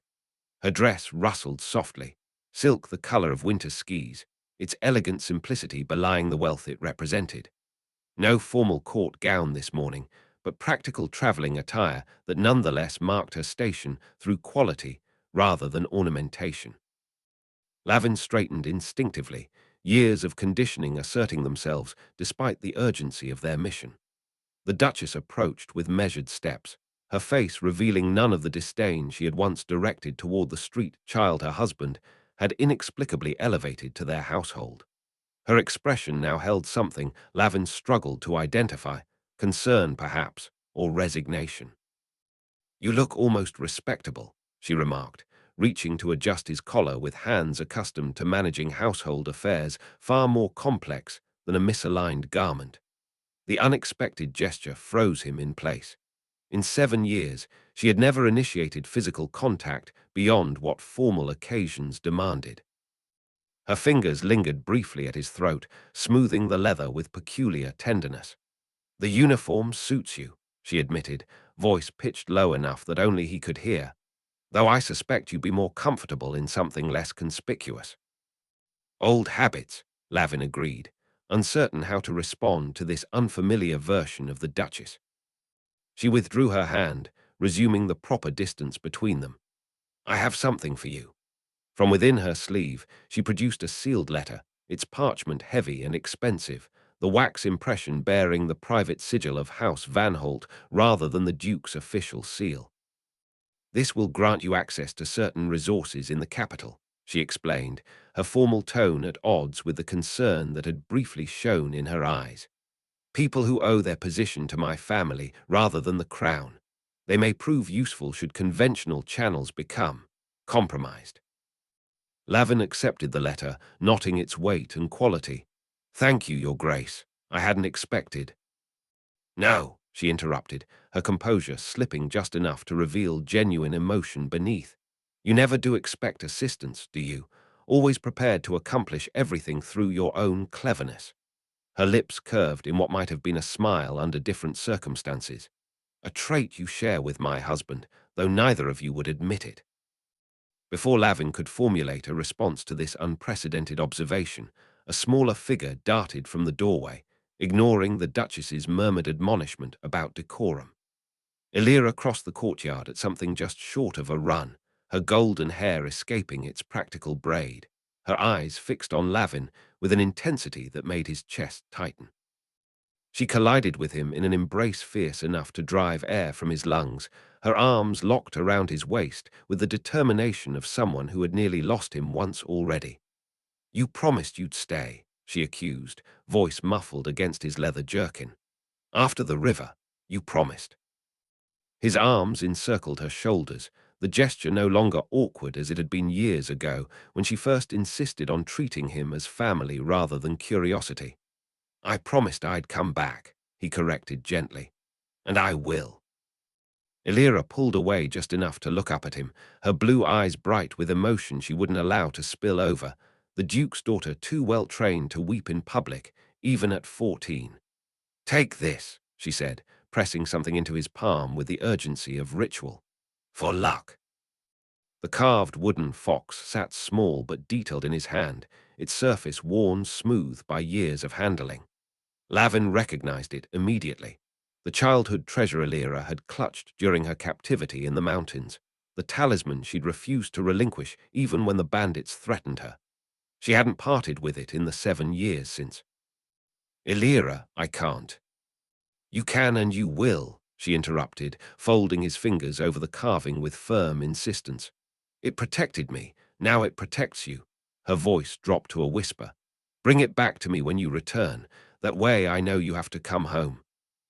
His hands were numb from the morning chill, but he felt a warmth in his chest, an uncomfortable heat that he recognized as something deeper than obligation.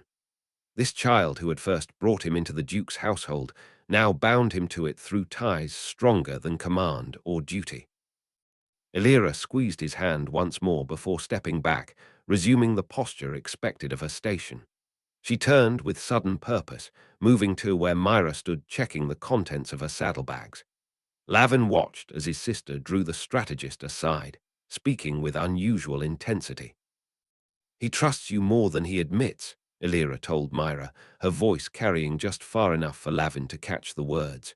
She clasped Mira's hands between her own, the gesture both pleading and commanding.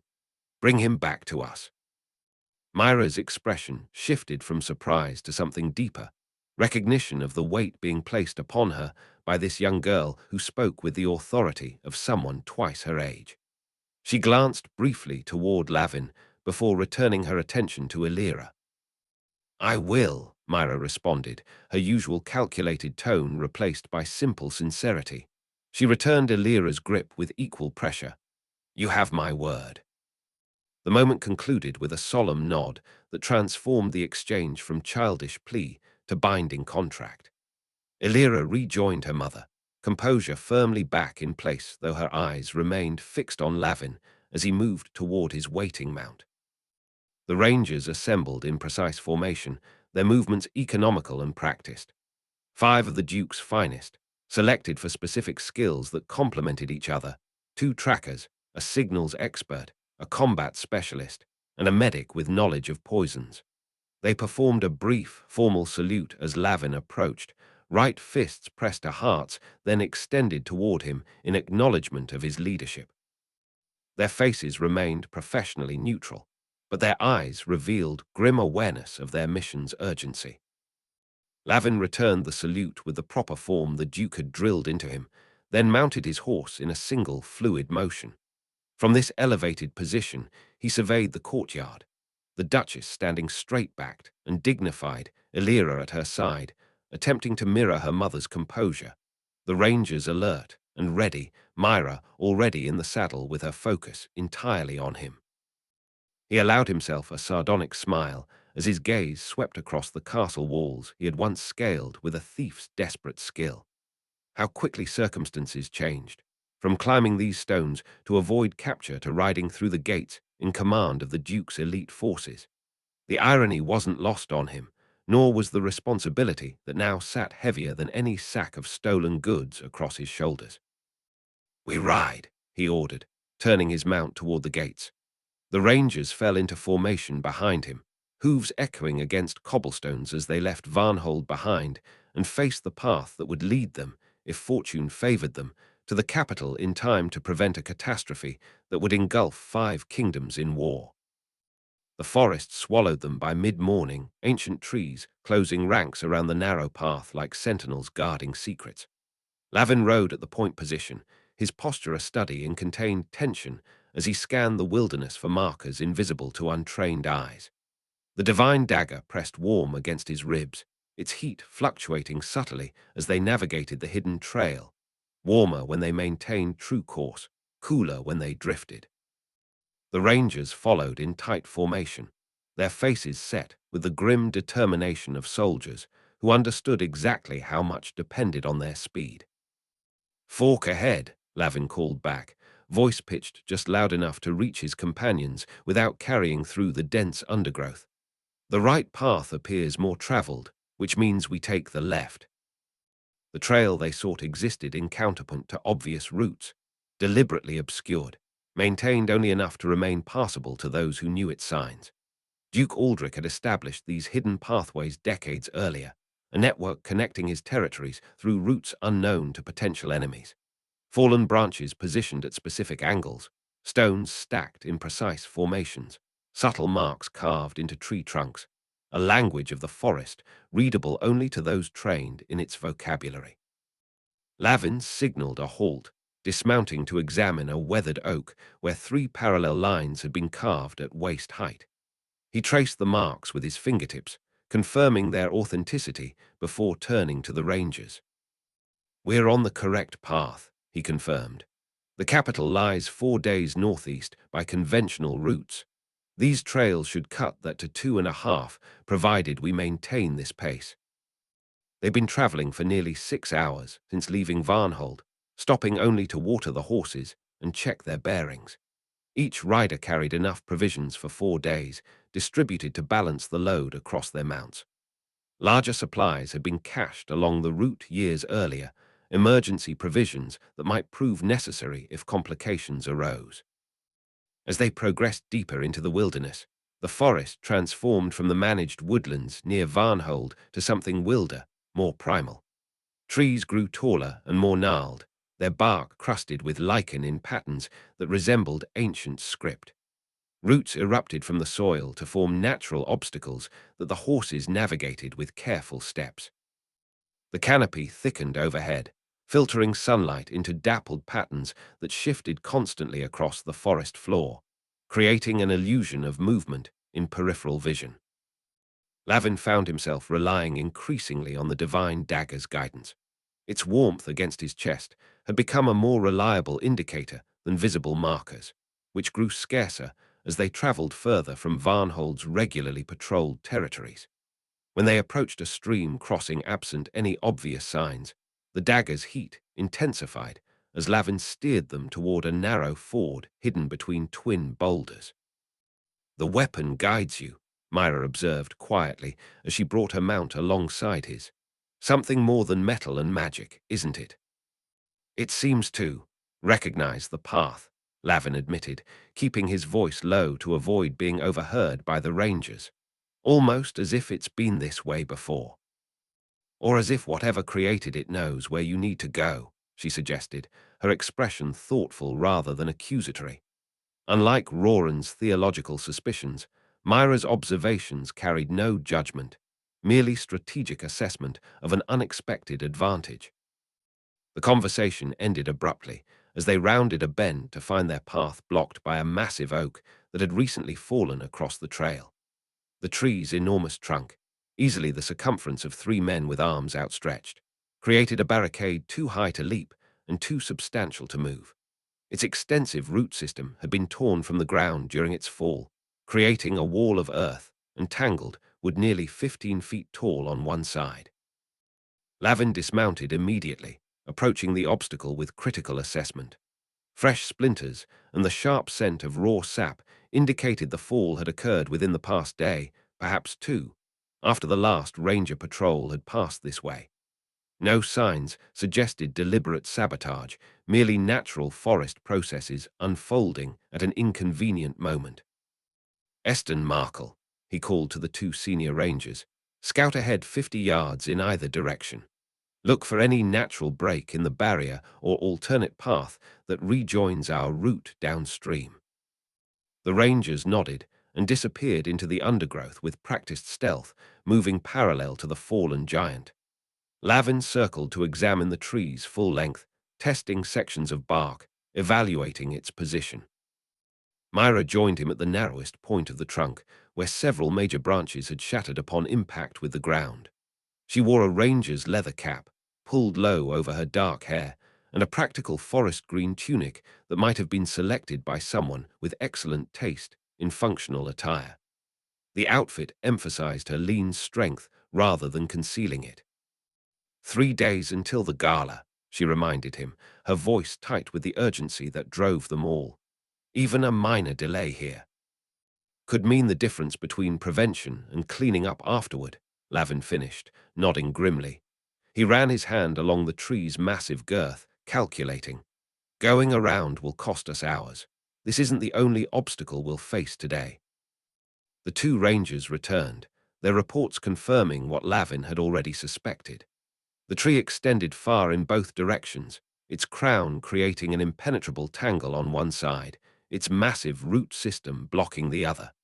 Any detour would force them to backtrack significantly before finding a way forward. Lavin's decision crystallized with the clarity that had defined his leadership since returning from death's embrace. "We cut through," he announced, the certainty in his tone precluding argument. "Direct line, narrowest point. Every ranger carries an axe or saw as standard equipment, will work in shifts to maintain maximum efficiency." The rangers moved immediately at his command, retrieving tools from their packs with the economical movements of soldiers, accustomed to overcoming obstacles rather than being deterred by them. The oldest ranger, a grizzled veteran named Reth, whose weather-beaten face betrayed no expression beyond focused attention, assessed the trunk with a professional eye. 3-man rotation," he suggested, indicating positions. 2 cutting while 1 sharpens blades. Change every 15 minutes to prevent fatigue." Lavin nodded approval, appreciating the practical expertise. "Begin immediately. Mira, help me establish a perimeter guard. We're vulnerable while stationary." The rangers attacked the fallen giant with disciplined precision, their blades flashing in the filtered sunlight. Chips of pale wood flew as they established a rhythm, steady, relentless strokes that gradually deepened the cut from both sides. They worked in efficient silence, communicating only when necessary to coordinate their efforts or rotate positions. Lavin established a watch rotation with the remaining rangers, positioning lookouts at strategic intervals around their improvised worksite. The forest had fallen unnaturally quiet around them, the normal wildlife sounds silenced by their activity. Only the steady chunk of axes and the occasional snort from the tethered horses broke the stillness. "We're losing daylight," Mira noted as noon passed into early afternoon. "At this rate." "We'll make it," Lavin interrupted, the confidence in his voice matched by the divine dagger's warmth against his chest. The weapon had maintained a steady heat since they'd begun cutting, neither increasing nor diminishing, as if approving his decision while remaining neutral about its execution. 2 hours of concentrated effort finally yielded results. The massive trunk, weakened from both sides, began to crack along its length. The rangers stepped back, watching as pressure and gravity completed what their tools had begun. With a series of sharp reports like distant thunder, the wood split, creating a narrow passage just wide enough for a horse to navigate. "Clear it," Lavin ordered, already moving toward his mount. "We've lost enough time." The rangers worked quickly to remove splinters and jagged edges that might injure the horses, then led the animals through one by one. Each beast snorted nervously at the unfamiliar sense of fresh-cut wood and exposed sap, but moved through without serious incident under their handlers' firm guidance. Lavin was the last to cross, pausing momentarily to place his hand on the massive trunk. Something about the tree, its age, its sudden fall directly across their path, struck him as significant, though whether natural coincidence or something more deliberate remained unclear. The divine dagger pulsed once against his chest, a brief surge of warmth that offered no clear interpretation. "Nature or intervention," he murmured to himself. "The result is the same. We adapt and continue." He remounted and signaled the party forward, resuming their journey with increased urgency. The forest grew denser beyond the fallen oak, the underbrush thicker and more tangled, as if they had crossed some invisible boundary into wilder territory. Lavin led them onward, following the divine dagger's subtle guidance through a wilderness that seemed increasingly determined to slow their progress toward the capital and the gathering storm that awaited them there. Midday found them staring at the first major obstacle since the fallen oak, a river that had transformed from the placid ford marked on their maps to a churning expanse of muddy water. Recent mountain storms had swollen the normally docile crossing into something feral and hungry, its surface broken by swirling eddies and the occasional flash of exposed rocks like teeth in a predator's maw. Lavin stood at the bank, his boots sinking into the saturated earth, calculating possibilities while the divine dagger remained ominously cool against his chest, offering neither guidance nor warning. "No recent tracks," observed the tracker, kneeling to examine the muddy shoreline. "The water's risen at least 3 feet since the last rainfall, still climbing by the look of it." Lavin nodded, his eyes narrowed as he studied the currents patterns. The standard crossing point had disappeared beneath churning brown water, leaving no visible indication of depth or stability. Attempting to ford here would be gambling with both lives and mission, a risk he wasn't prepared to take without better information. "There's a bridge 5 miles downstream," offered Reth, the veteran ranger.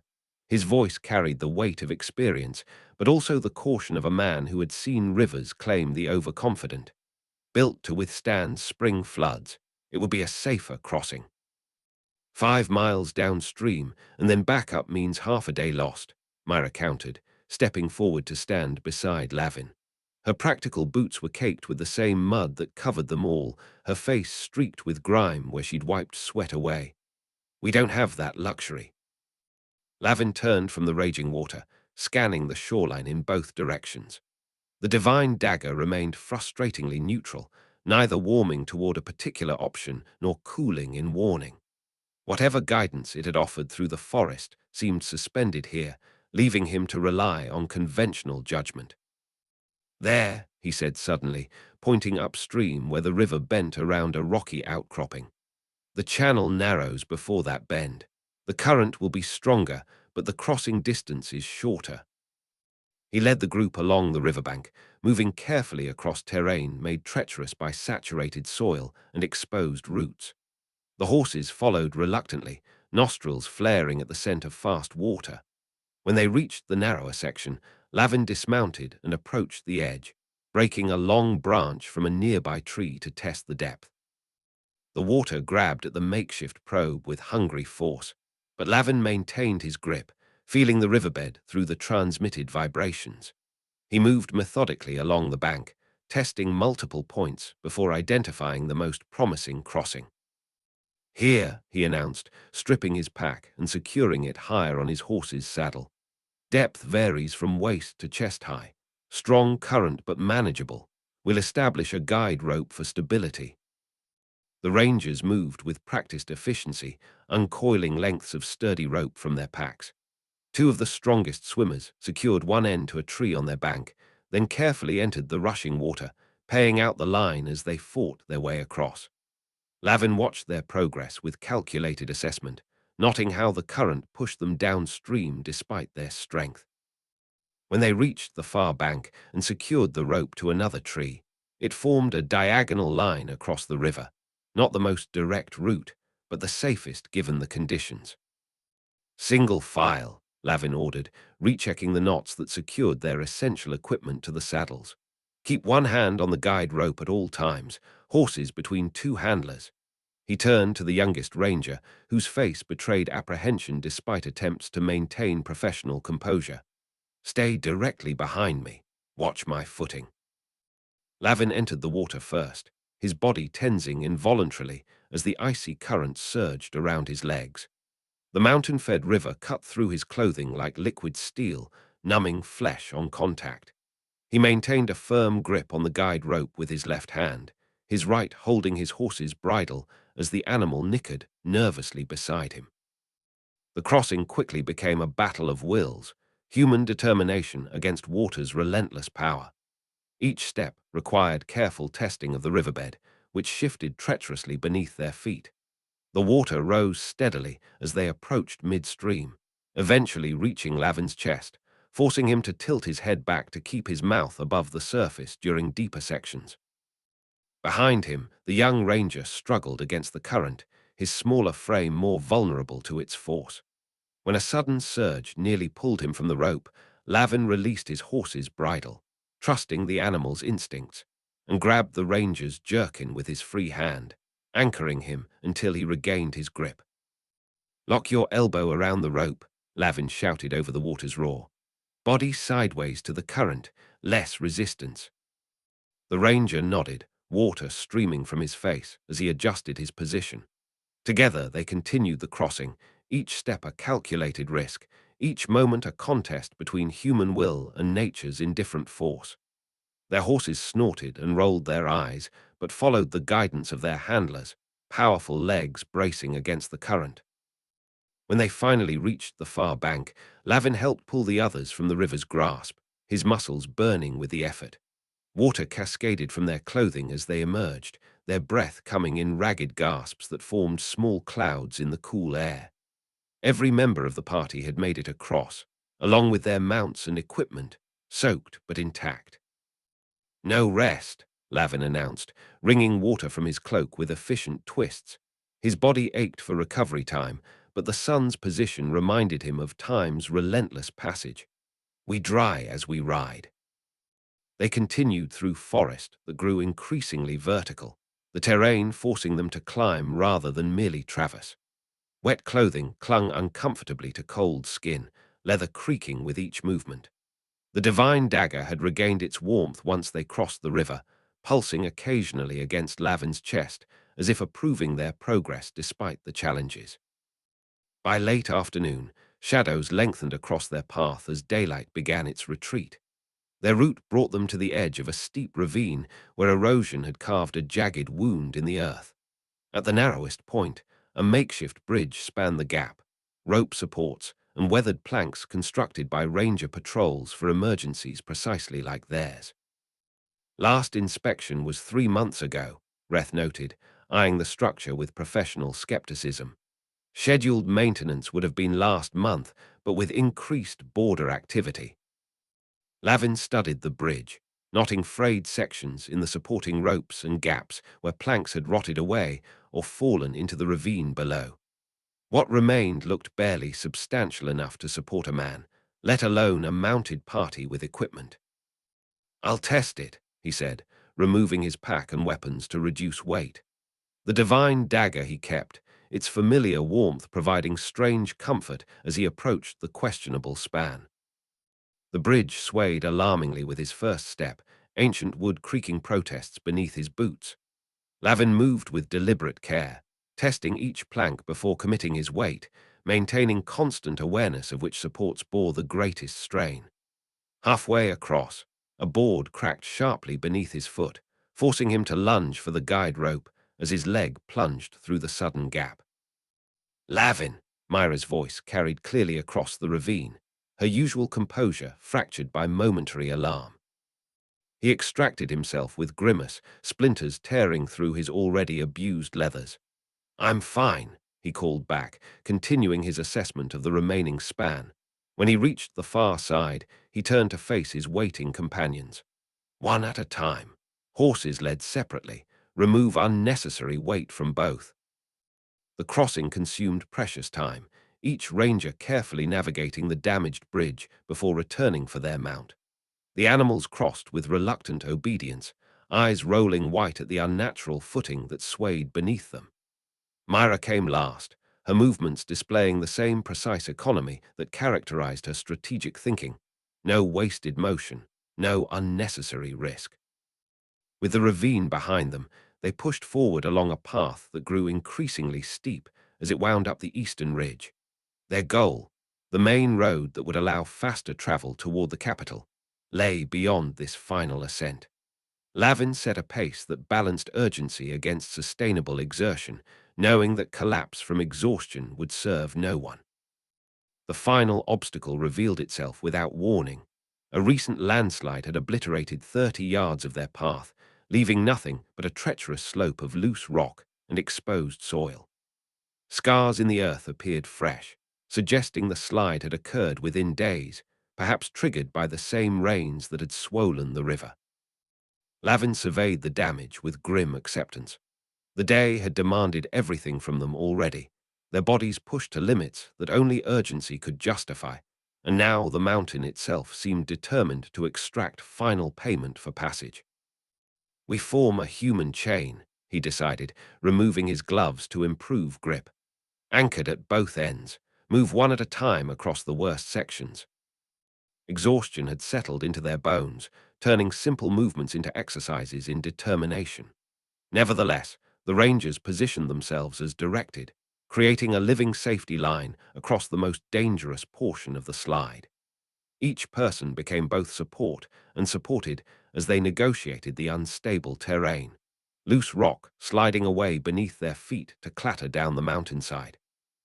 The horses required particular care, their weight and instinctive reactions making them vulnerable on the shifting surface. Lavin led his mount personally, murmuring constant reassurance while maintaining an iron grip on its bridle. The animal sensed his determination and followed with trembling muscles but unwavering trust.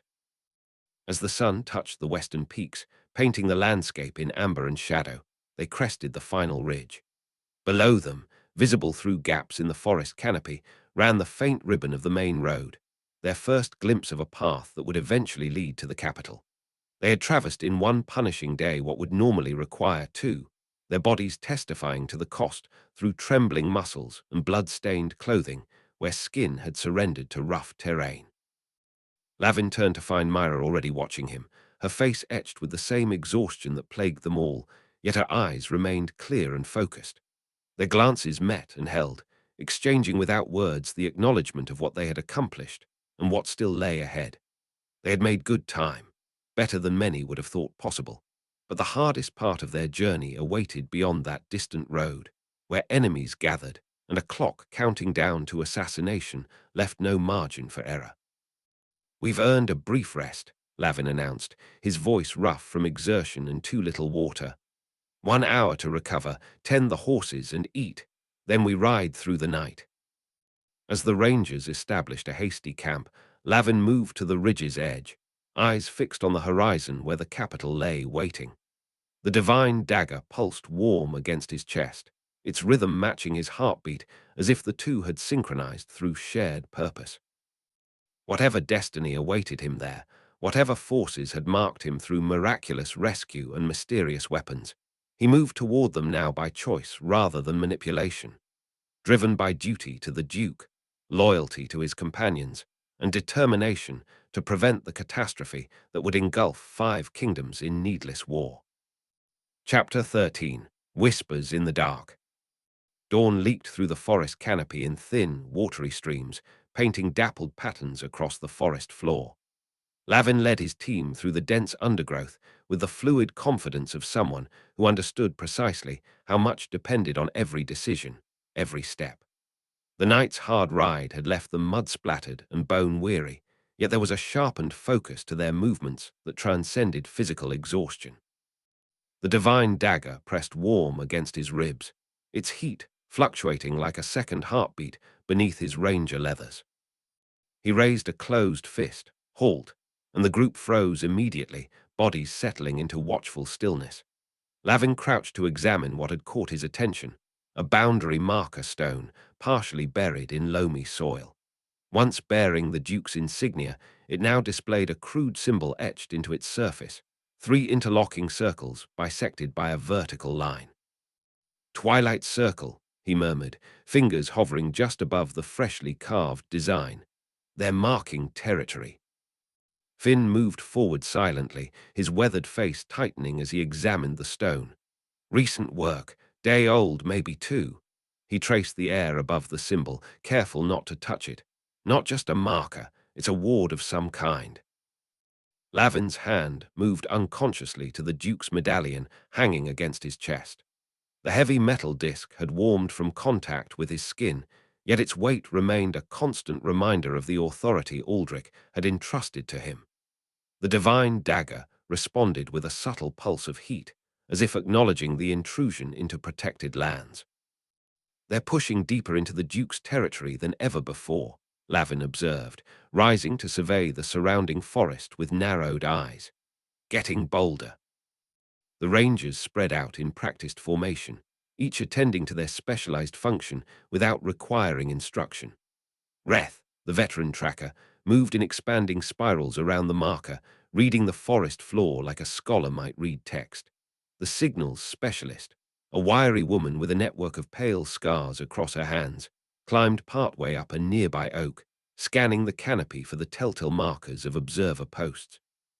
The 3 others maintained security positions, weapons ready, but not drawn, watching varying distances with the disciplined patience of professional hunters.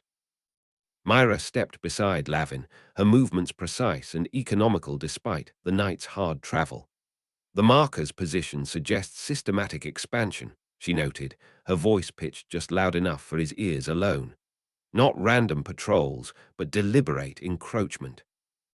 Their shoulders brushed as they studied the violated boundary stone, a contact brief, but charged with awareness neither acknowledged openly.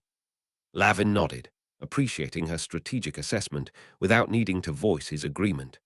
The connection between them had been developing in such small moments, shared glances, tactical alignments, the gradual erosion of carefully maintained personal boundaries. "Maury signs ahead," called Reth softly, gesturing toward a small clearing barely visible through the dense undergrowth. They advanced cautiously, moving with the synchronized precision of predators conscious of their positioning relative to one another.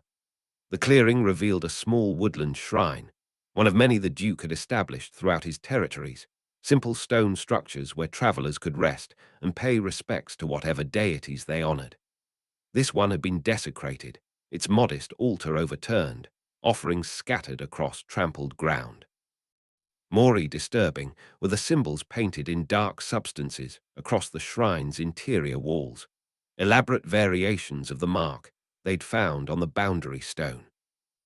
Not simple vandalism, Roran observed, his formal posture rigid with disapproval as he surveyed the damage. Ritual desecration. They're trying to disrupt the protective influence of consecrated ground. Lavin circled the shrine, knotting footprints that suggested at least a dozen participants. The divine dagger grew warmer against his side, reacting to the lingering energies of whatever ceremony had been performed here. His expression remained carefully neutral, though internally he found himself cataloguing the peculiar blend of zealotry and ignorance required to believe that defacing stones could somehow alter spiritual boundaries. Tracks lead northwest, Reth reported, kneeling to indicate a path of subtly disturbed vegetation, signs invisible to untrained eyes. At least 10 individuals, moving in ordered formation, not concealing their passage. He glanced up at Lavin. They feel secure in this area. Lavin exchanged a glance with Mira, whose tightly controlled expression conveyed the same conclusion he'd reached. The Twilight Circle's activities went beyond mere boundary testing. This was systematic expansion, preparing territory for something more significant than patrol posts. He gestured for the team to gather closer, lowering his voice. We need to understand their positions before proceeding. If they're establishing permanent outposts in the Duke's lands, that changes our approach to the capital. The signal specialist slid down from a vantage point in a nearby tree, landing with barely a sound. Movement ahead, she reported. Small patrol post, single structure with observation platform, 3 guards visible. Lavin considered their options, the weight of time pressing against every decision. A detour would cost hours they couldn't spare. Direct confrontation risked alerting larger Twilight Circle forces to their presence and purpose. We slip past, he decided, fingers sketching rapid hand signals that the Rangers interpreted without hesitation. Tollin, prepare a northern diversion. Reth and Gala sound masking at these positions. Roran, rear security. The Rangers dispersed to execute his instructions, each understanding their role from the economical gestures that comprised their specialized communication system. Finn moved to a flanking position without being told, his veterans' instincts anticipating Lavin's strategy. Mira remained at Lavin's side as they crept closer to reconnoiter the patrol post, a simple structure of wooden platforms and canvas that could be dismantled quickly if necessary. 3 guards in Twilight Circle grey maintained positions around it, their movements suggesting boredom rather than alert vigilance. Sloppy, Lavin thought with sardonic detachment. Zealots always mistake conviction for competence. Aloud, he whispered to Mira, on my signal. We move during the distraction, using the eastern approach where the undergrowth provides cover. The first distraction came as a series of small sounds from the northern perimeter, stones clattering against tree trunks, branches snapping in sequence. The guards reacted predictably, 2 moving to investigate while 1 remained at the post. The second distraction, a bird call that seemed to emanate from multiple directions simultaneously, drew the remaining guards' attention westward, creating the window Lavin had anticipated.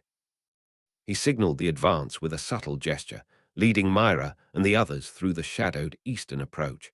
They moved in staggered intervals, freezing into stillness when guards glanced their direction, advancing during moments of distraction. Lavin felt the familiar tension of infiltration, muscles coiled for either continued stealth or sudden combat should their presence be discovered. The divine dagger throbbed with encouraging warmth as they passed the patrol post, its heat seeming to confirm their chosen path. When they regrouped a safe distance beyond the Twilight Circle position, Lavin allowed himself a brief, sardonic smile. Religious fanatics, he murmured to Mira as they resumed their journey, the rest of the team falling into protective formation around them. Always so certain of divine favor, they forget to post adequate sentries. She returned his smile with a knowing look that acknowledged both the humor and the strategic advantage their enemies' overconfidence provided. Their certainty is our opportunity, she replied, her shoulder briefly brushing his as they navigated a narrow section of path. though I'm concerned about what these expanded positions suggest for the capital's security." Lavin nodded, his momentary amusement fading as the dagger pulsed against his side, not with warning, but with what felt strangely like impatience. Whatever destiny the mysterious beings had foreseen for him, it pulled him forward with increasing urgency as they pushed deeper into forests where human boundaries were being systematically redrawn. Darkness settled across the forest like a veil, transforming familiar shapes into angular shadows that stretched and receded with each subtle shift of the rising moon. Lavin led his team through the deepening night with heightened caution, every sense stretched to its limit as the divine dagger's warmth guided him forward. They had traveled without rest since dawn, pushing themselves to make up time lost navigating around 3 more Twilight Circle positions throughout the day. Each encounter had reinforced Lavin's growing concern. The Circle's presence wasn't merely expanding. It was establishing a coordinated network throughout territory that rightfully belonged to Duke Aldrich. The first sign of the outpost came not as sight, but as scent, wood smoke tinged with unfamiliar herbs that carried on the gentle night breeze. Lavin signaled an immediate halt, his raised fist silhouetting briefly against the stars visible through breaks in the canopy. The rangers froze in disciplined stillness, their bodies melding with forest shadows as effectively as if they'd been born from them. Reth crept forward at Lavin's gesture, returning moments later with confirmation. Major encampment ahead, clearing with 7 tents arranged in circular formation. Central fire pit, multiple robed figures moving between positions. "Numbers?" Lavin asked, his voice barely audible. "At least 20, possibly more inside structures. Armed sentries at cardinal points, but attention focused inward rather than perimeter defense." This was no temporary patrol post like those they'd encountered throughout the day. The scale and arrangement suggested something more permanent, a forward operating base positioned with strategic intent. Lavin's fingers touched the Duke's medallion, its weight somehow more pronounced in darkness. "Establish observation points," he instructed, sketching positions in the air that the Rangers interpreted without hesitation. 3-point perimeter, standard signal protocol, Finn, coordinate rotations. He turned to Mira, whose eyes reflected pinpoints of starlight. "We'll gather intelligence directly." The Rangers dispersed with practiced stealth, each moving to their assigned position with the silent efficiency that made the Duke's elite forces so effective. Roran hesitated momentarily, his formal bearing visible even in shadow as he caught Lavin's eye.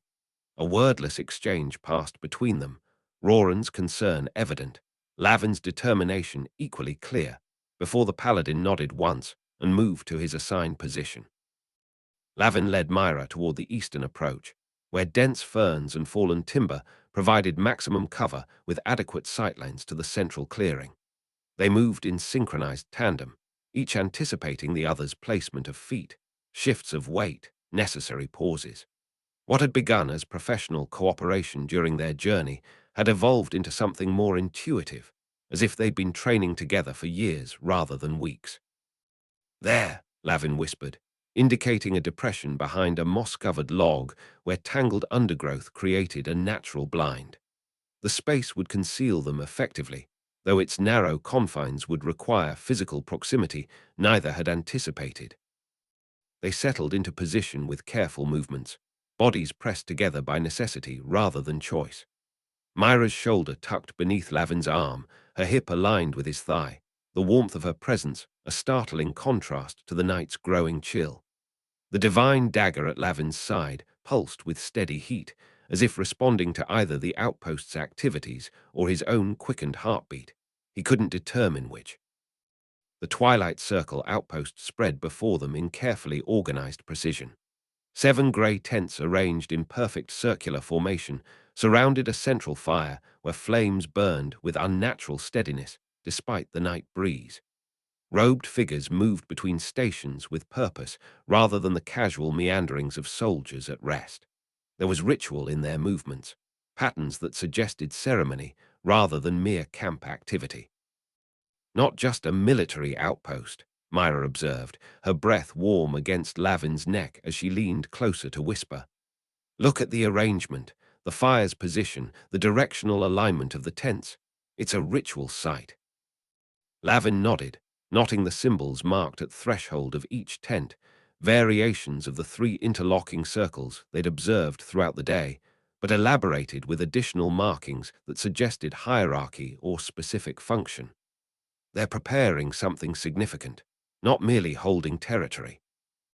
For nearly an hour they observed in silence, cataloguing movements, identifying apparent leaders, noting the rhythm of sentry rotations. The camp's activity gradually diminished as night deepened, figures retreating into tents until only the sentries and 2 robed individuals remained by the central fire. In the relative quiet, Lavin became acutely aware of Mira's proximity, the subtle shifts of her breathing, the faint scent of mountain sage that somehow lingered despite days of hard travel, the controlled tension in muscles that matched his own readiness for either extended observation or sudden retreat. "How long have you worked for the Duke?" she asked suddenly, voice so low it barely disturbed the air between them. The unexpected personal question caught Lavin off guard. Their professional relationship had been built on shared purpose and complementary skills, with personal histories remaining largely unexamined territory. 7 years, he answered after a moment's consideration, since the mountain incident with Altiear. She's not actually your sister by blood, Mira observed, not quite a question. No, Lavin acknowledged, surprising himself with the openness that followed. But in ways that matter, she's the only family I've known. The streets don't exactly foster lasting connections. Yet she calls you brother, without hesitation. Children adapt more easily than adults. She decided I belonged to her the moment I brought her back from the mountains. A corner of his mouth lifted in the darkness. Quite forcefully informed the entire household staff that I was to be treated as family, not as the Duke's charity project. Mira shifted slightly, adjusting her position as a sentry passed near their hiding place. The movement brought her hand into contact with Lavin's, where it rested on the moss-covered log. Neither withdrew from the touch, fingers remaining aligned as the sentry continued his patrol. "And the Duke," she pressed, her voice gentle with genuine curiosity rather than tactical interrogation. Did he share her view? "Aldrich doesn't see the world as others do," Lavin replied, finding himself sharing thoughts he'd rarely articulated. "Where most nobles see categories, blood, birth, station, he sees capability and potential use. The fact that I'd survived the streets meant I had skills worth developing. The fact that I'd retrieved Altiear meant I had loyalty worth cultivating." "You make him sound calculating." "He is, but not coldly so." Lavin's fingers shifted unconsciously, settling more firmly against Mira's. "His calculation includes understanding that people serve best when they belong. He made space for me to belong, in his own way." Their fingers brushed, and they felt a spark, static from the dry air, but it jolted them nonetheless. The unexpected intimacy of the conversation hung between them, weighted with implications neither seemed ready to address directly. "And Altiear's bracelet?" Mira asked, nodding toward the braided cord visible at Lavin's wrist. "The one you never remove." Lavin's free hand touched the simple woven band, a gesture so habitual he rarely noticed performing it. "Her first gift to me, made from thread she pulled from her own blanket while still recovering from the mountain ordeal. Said it would protect me." His voice softened with the memory. "I've worn it ever since."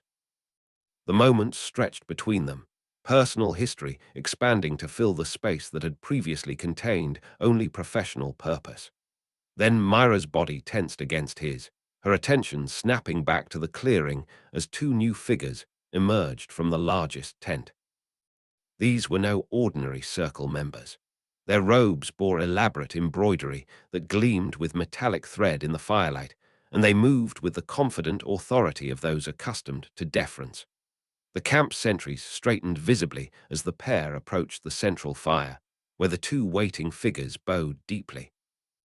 "Council overseers," Mira breathed, recognition evident in her voice. High-ranking circle leadership, they rarely leave the capital. Lavin shifted minutely to improve his view, careful to maintain their concealment. The leaders began speaking to the waiting attendants, their voices low, but carrying in the night air with the particular projection of those trained in oratory. "Confirmation from our palace contacts," one was saying, his gloved hands sketching shapes in the air as he spoke. "Lord Chancellor Ravik has secured the southwestern servants' access for our team. 6 of the honor guard have been compromised." "All targets identified?" asked the second leader, a woman whose silver-streaked hair gleamed from beneath her hood. "Primary and secondary. The trade minister will be eliminated first, creating the distraction needed for the primary assassination. The Chancellor will ensure the High Constable is positioned at the eastern balcony at precisely the 9th bell." Lavin felt his blood chill despite the dagger's heat against his side. The assassination plot had evolved beyond anything their intelligence had suggested. Not a single target, but coordinated multiple strikes, with inside support from the highest levels of government. "And the Duke of Varnhold?" asked the female leader.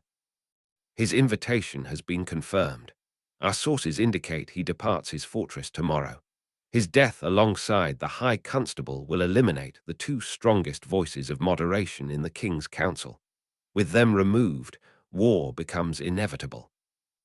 Mira's fingers tightened against Lavin's, her body rigid with the same horrified realization that had struck him. The plot targeted not just abstract government officials, but Duke Aldrich himself, the man who had entrusted them with this mission, who even now might be preparing to ride into a trap specifically designed to eliminate him.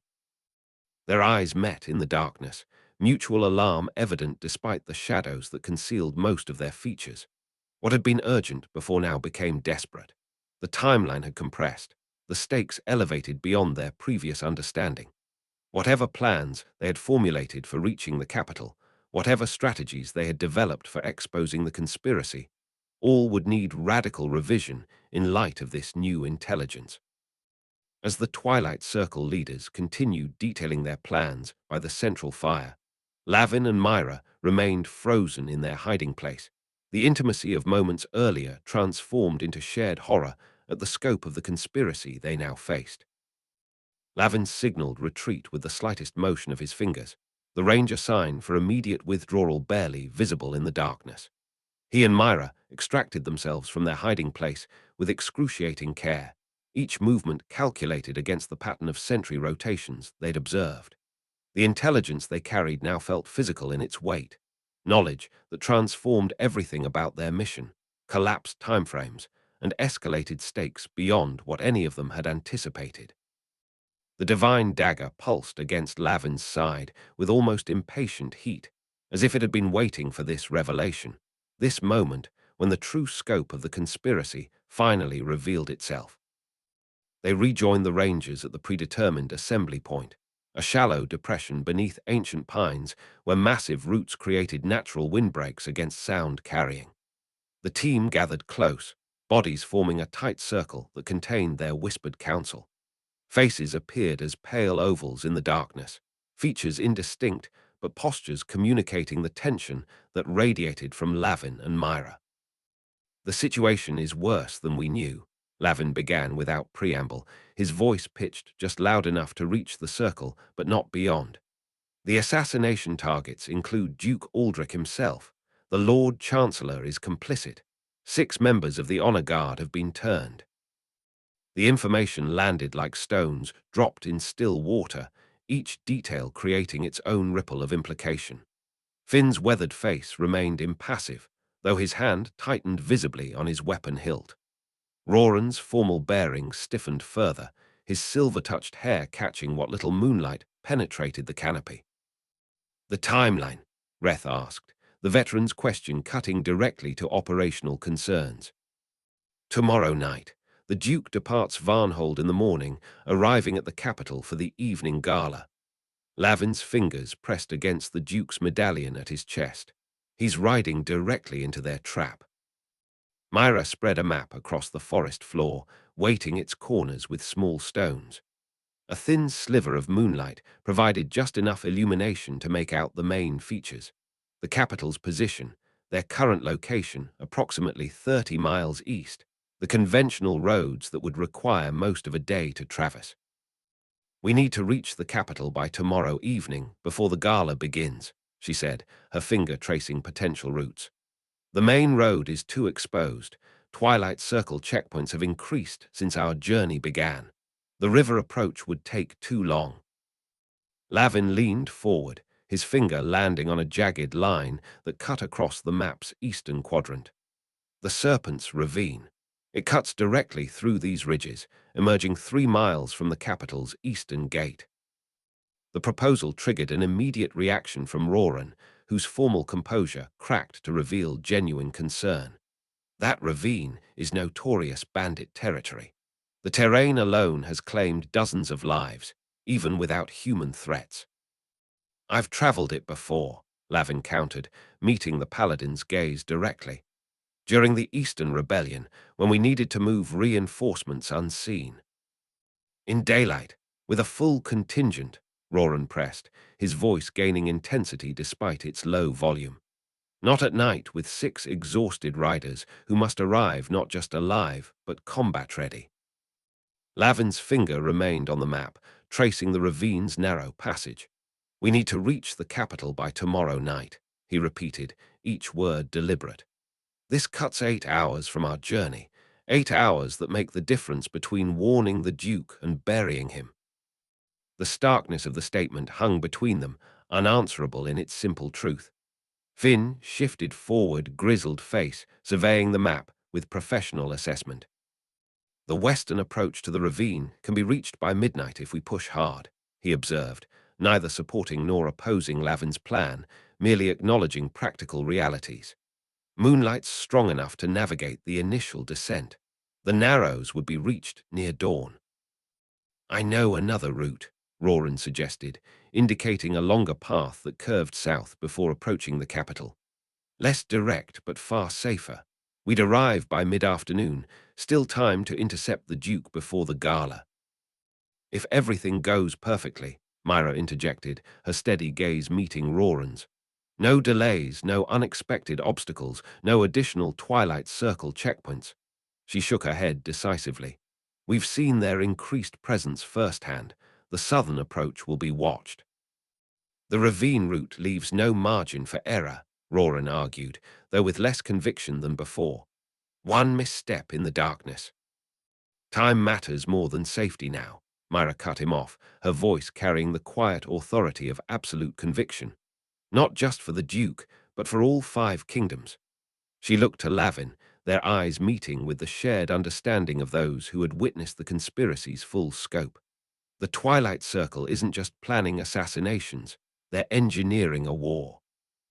The weight of her assessment settled across the group, like a physical pressure, transforming their mission from urgent courier duty to something far more consequential. Lives beyond counting balanced against the risk they would assume through Lavin's proposed route. "The ravine," Lavin decided, his tone leaving no room for further debate. "We leave immediately. Travel light, only essential weapons and supplies. The hermitage near the eastern gate will serve as our final staging point." The Rangers moved with practiced efficiency despite their evident exhaustion, securing equipment, checking weapons, preparing mounts for another punishing ride. Roran approached Lavin as the others worked, his formal bearing restored but his expression revealing lingering concern. "I'll follow your lead," the paladin said quietly, "but I pray your confidence is justified. That ravine has claimed more skilled riders than those bandits ever did." "Your prayers are welcome," Lavin replied without sarcasm, surprising himself with the sincerity of the response. "As is your sword arm, which I suspect we'll need before this is finished." Their journey through the remainder of the night became a blur of calculated risk and narrow margins. Dark forest paths navigated at speeds that balanced urgency against the very real possibility of broken limbs or worse. The divine dagger maintained a steady warmth against Lavin's side, neither increasing nor diminishing as they pushed deeper into territory where law and security existed only as distant concepts. The Serpent's Ravine lived up to its reputation, a jagged wound in the earth where sheer rock faces narrowed to passages barely wide enough for a single rider. They dismounted to lead their horses through the most treacherous sections, feet sliding on loose shale, hands reaching for precarious handholds. Twice they froze at sounds that suggested human presence, the distant mutter of voices, the metallic clink of weapons. But whatever bandits claimed this territory, as their domain remained unseen shadows rather than immediate threats.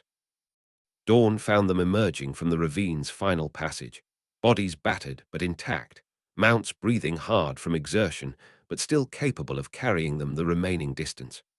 The capital's spires and walls appeared on the horizon, backlit by the rising sun that transformed defensive stonework into gleaming promise. Their final camp materialized in the form of an abandoned hermitage half buried in rampant vegetation, a small stone structure once inhabited by religious recluses, but long since surrendered to nature's reclamation.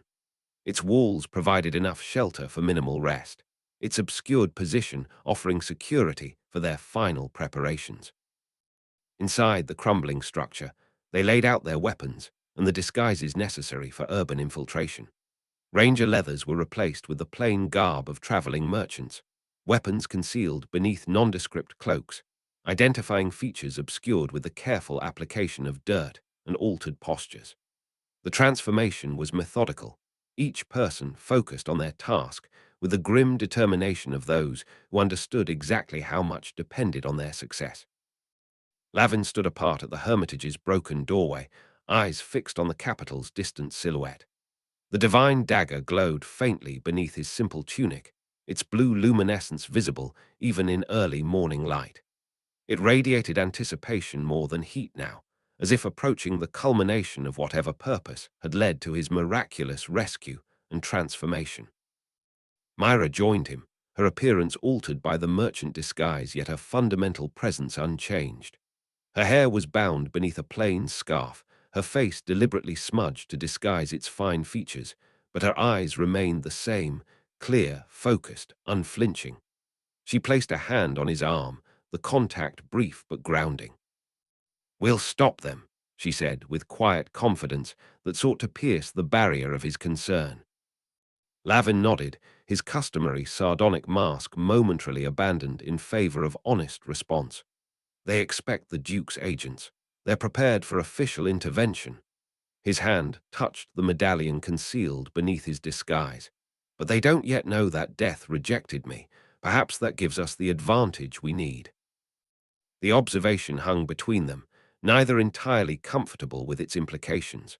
That Lavin's impossible survival might itself be part of whatever pattern the mysterious healers had glimpsed when they restored him to life and presented him with weapons that defied conventional understanding. Behind them, the Rangers completed their preparations, transforming from the Duke's elite force into unremarkable travelers whose passage through the capital's gates would draw no particular attention. Their movements reflected both physical exhaustion and iron determination.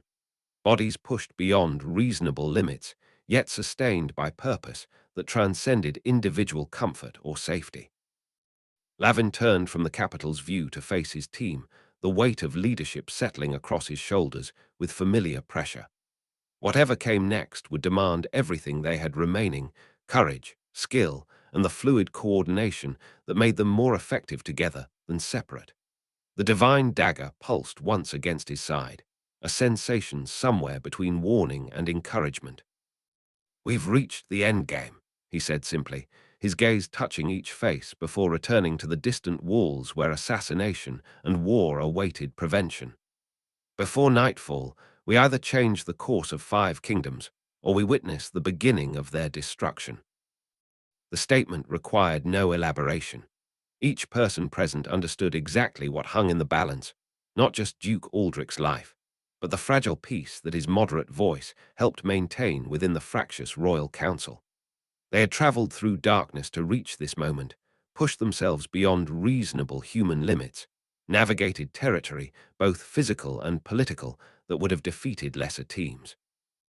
Now only the final challenge remained, infiltrating a capital under the Twilight Circle's influence to thwart a conspiracy years in the making. With nothing but exhausted bodies, concealed weapons, and the mysterious divine artifacts that had marked Lavin for a destiny he still didn't fully comprehend. Chapter 14. Scaling the Walls of Power. The capital swallowed them as darkness fell, its ancient walls rising against the night sky like the spine of some massive creature settled into slumber. Lavin led his team through the eastern gate with the casual confidence of merchants returning from a mediocre journey, their shoulders appropriately stooped, their eyes downcast with practiced weariness. The divine dagger pressed against his ribs beneath layers of disguise, its heat a steady pulse that matched the drumming tension in his blood. Goods to declare. The gate guard's question came with the bored intonation of a man counting minutes until his shift's end, his eyes already sliding past them toward the empty road beyond. Just small textiles, Lavin replied, his voice pitched higher than usual, adopting the nasal whine of a tradesman who had traveled too far for too little profit. Hardly worth the tariff, but we pay our due. He passed over a small pouch of copper coins, the expected token payment that discouraged closer inspection. The guard pocketed the coins without counting them, waving the group through with a dismissive gesture. Behind Lavin, the Rangers maintained their merchant personas with the precision born of exhaustive training, shuffling and murmuring among themselves about prices and competitors. Not once did their hands stray near concealed weapons. Not once did their posture betray the combat readiness that hummed beneath the surface of their disguises. Once past the gates, the capital opened before them, a labyrinth of narrow streets and crooked alleys that twisted between buildings of varying grandeur. Lanterns hung at irregular intervals, their light creating pools of yellow illumination surrounded by deepening shadow. Citizens hurried toward homes or taverns as night claimed the city, few sparing glances for the weary merchants leading mud-spattered horses toward the lower quarter. 3 patrols on High Street, Mira murmured as she fell into step beside Lavin, her words masked by the clop of hooves against cobblestones. Double the usual number. Lavin nodded slightly. They're expecting trouble, but looking in the wrong direction. His eyes tracked the movements of the city watch, too focused on obvious approaches to the noble quarter, too confident in the visibility of main thoroughfares. 7 years among the Duke's household hadn't erased his street instincts. If anything, formal training had refined them, adding tactical understanding to intuitive knowledge of urban shadows. They led their horses through progressively narrow passages, choosing routes where darkness gathered thickest between buildings. The buildings pressed closer together here, their upper stories sometimes nearly touching across the alleyways, creating tunnels where moonlight never reached. Lavin navigated these shadowed corridors with the casual familiarity of a man returning to childhood haunts, occasionally signaling halts with subtle hand gestures when distant footsteps or voices threatened discovery. At a small courtyard where 3 alleys converged beside a disused well, Lavin signaled the final rendezvous point. The location offered multiple escape routes, reasonable concealment, and proximity to their objective without risking obvious association. Establish position here, he instructed, his voice barely above a whisper as the Rangers secured their horses to a rusted hitching post. Finn maintains point contact. Roran, you're our visible presence if needed. Your credentials will withstand basic scrutiny. Reth approached, his weathered face revealing nothing beyond professional attention. Timeline. 2 hours maximum, Lavin replied, handing over a sealed message tube. If I'm not back, this goes directly to the Duke upon his arrival, not before. He met each ranger's eyes in turn, the significance of the contingency clear without requiring elaboration. The princess might not be alone, Mira observed, adjusting the plain scarf that concealed her distinctive hair. Court functions often run late during festival season. Then I'll wait, Lavin responded, already shedding the bulkier elements of his merchant disguise to reveal the darker, closer-fitting garments beneath. Meridia keeps to her private study most evenings. Old habits persist, even at court. The casual reference to the princess's personal routines drew a raised eyebrow from Roran, though the paladin maintained his formal silence. Lavin ignored the implied question, focusing instead on securing the minimal equipment needed for his climb. A length of thin cord, fingerless climbing gloves worn smooth with use, and the divine dagger repositioned for easier access. 2 hours, he repeated, clasping Mira's forearm briefly in the ranger's traditional gesture of parting. Her fingers returned the pressure with a strength that matched his own, her eyes conveying what words could not in such company. Lavin slipped away through the eastern alley, his figure melding with shadows, until even the ranger's trained eyes would struggle to track his passage. The city's architecture changed as he approached the castle walls, buildings growing more orderly, streets widening slightly to accommodate the carriages of those wealthy enough to avoid walking. He avoided these exposed areas, instead tracing the narrow service passages that ran behind kitchens and stables, routes known intimately to servants and thieves, forgotten by those who never needed their discretion. The castle rose before him eventually, its stone face illuminated at regular intervals by torch brackets. Guards paced the battlements in precise patterns, their movements as predictable as clockwork to someone who had once timed such rotations to plan the perfect infiltration. Lavin pressed himself against the shadow of an ornamental pillar, counting heartbeats as he tracked the guards' paths, identifying the precise interval when the eastern tower would be momentarily unobserved. 7 years earlier, he had scaled these same walls for reasons that mixed childish daring with desperate curiosity, a street often testing himself against the ultimate symbol of power and privilege. That night had ended with his first encounter with Princess Meridia, an unexpected conversation across social boundaries that eventually led to his introduction to Duke Aldrich.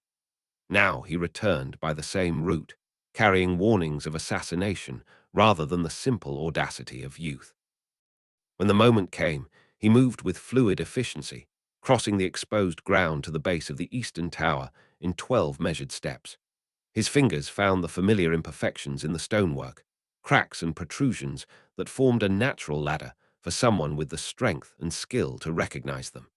Each handhold required testing. 7 years of weather and repairs might have altered what memory insisted remained unchanged. The divine dagger warmed against his thigh as he climbed, its heat increasing with each body length he ascended above the ground. By the time he reached the midpoint of the tower, the weapon's glow had become faintly visible through the fabric of his clothing, a subtle blue luminescence that fortunately faced the wall rather than any potential observers below.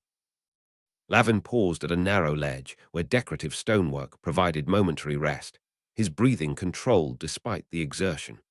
Above him, the princess's window remained dark save for the faintest suggestion of candlelight behind heavy curtains. Below, the city spread in concentric rings of diminishing wealth and privilege, torches and lanterns creating patterns that mirrored the stars overhead.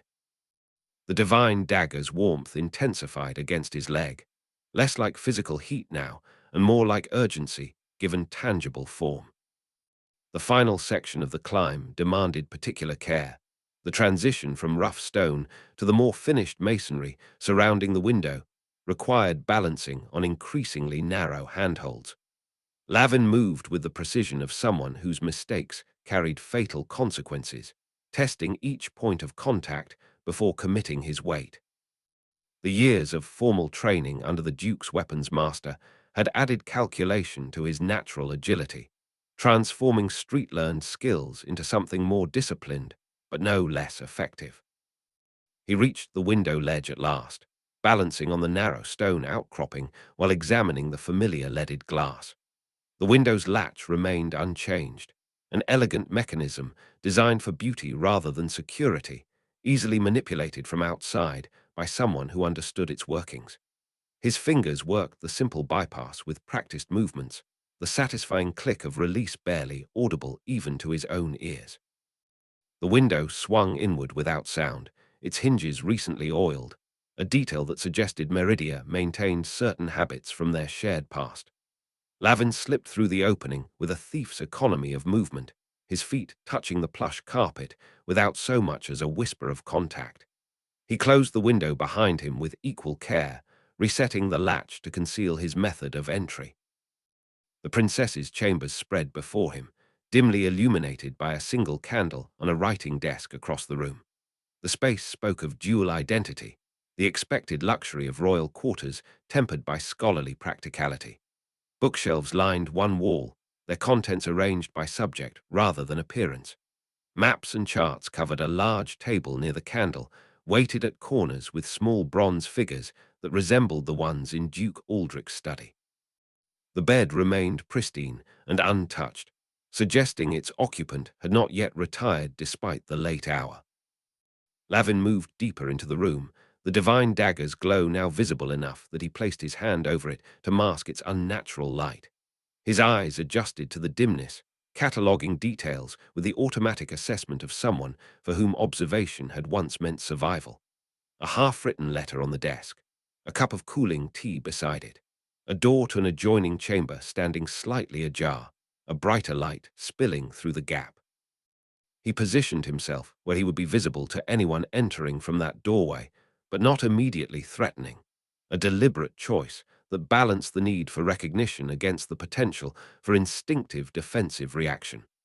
The divine dagger's warmth pulsed against his palm like a second heartbeat, eager for whatever confrontation lay ahead. The adjoining door opened with the whisper of well-oiled hinges, spilling golden lamplight across the carpeted floor. Princess Meridia stepped through, her formal evening attire exchanged for simpler garments that spoke of practical comfort rather than court display. She froze 3 steps into the room, her posture shifting from relaxed to alert in the space between heartbeats. One hand moved with practiced discretion toward a drawer in the nearby writing desk, a movement Lavin recognized as reaching for a concealed weapon. "Lavin," she said before he could speak, her voice carrying the quiet certainty of recognition despite the shadows that partially concealed his features. Her hand paused its movement toward the drawer but didn't fully retreat. "You've picked up some new habits since we last met. Usually visitors use the door." The statement held no surprise, merely dry observation, as if nocturnal intrusions through royal windows were simply another social call requiring specific etiquette. Lavin stepped forward, allowing the candlelight to fully illuminate his face, revealing the changes that recent weeks had carved into his features. The sharper angles, the deeper watchfulness, the subtle marks of death survived and transformation undergone.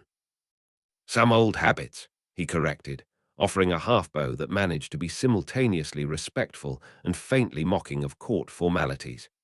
"The same route I used at 16, though with considerably more purpose." Meridia's amber eyes narrowed slightly, assessing more than merely his physical presence.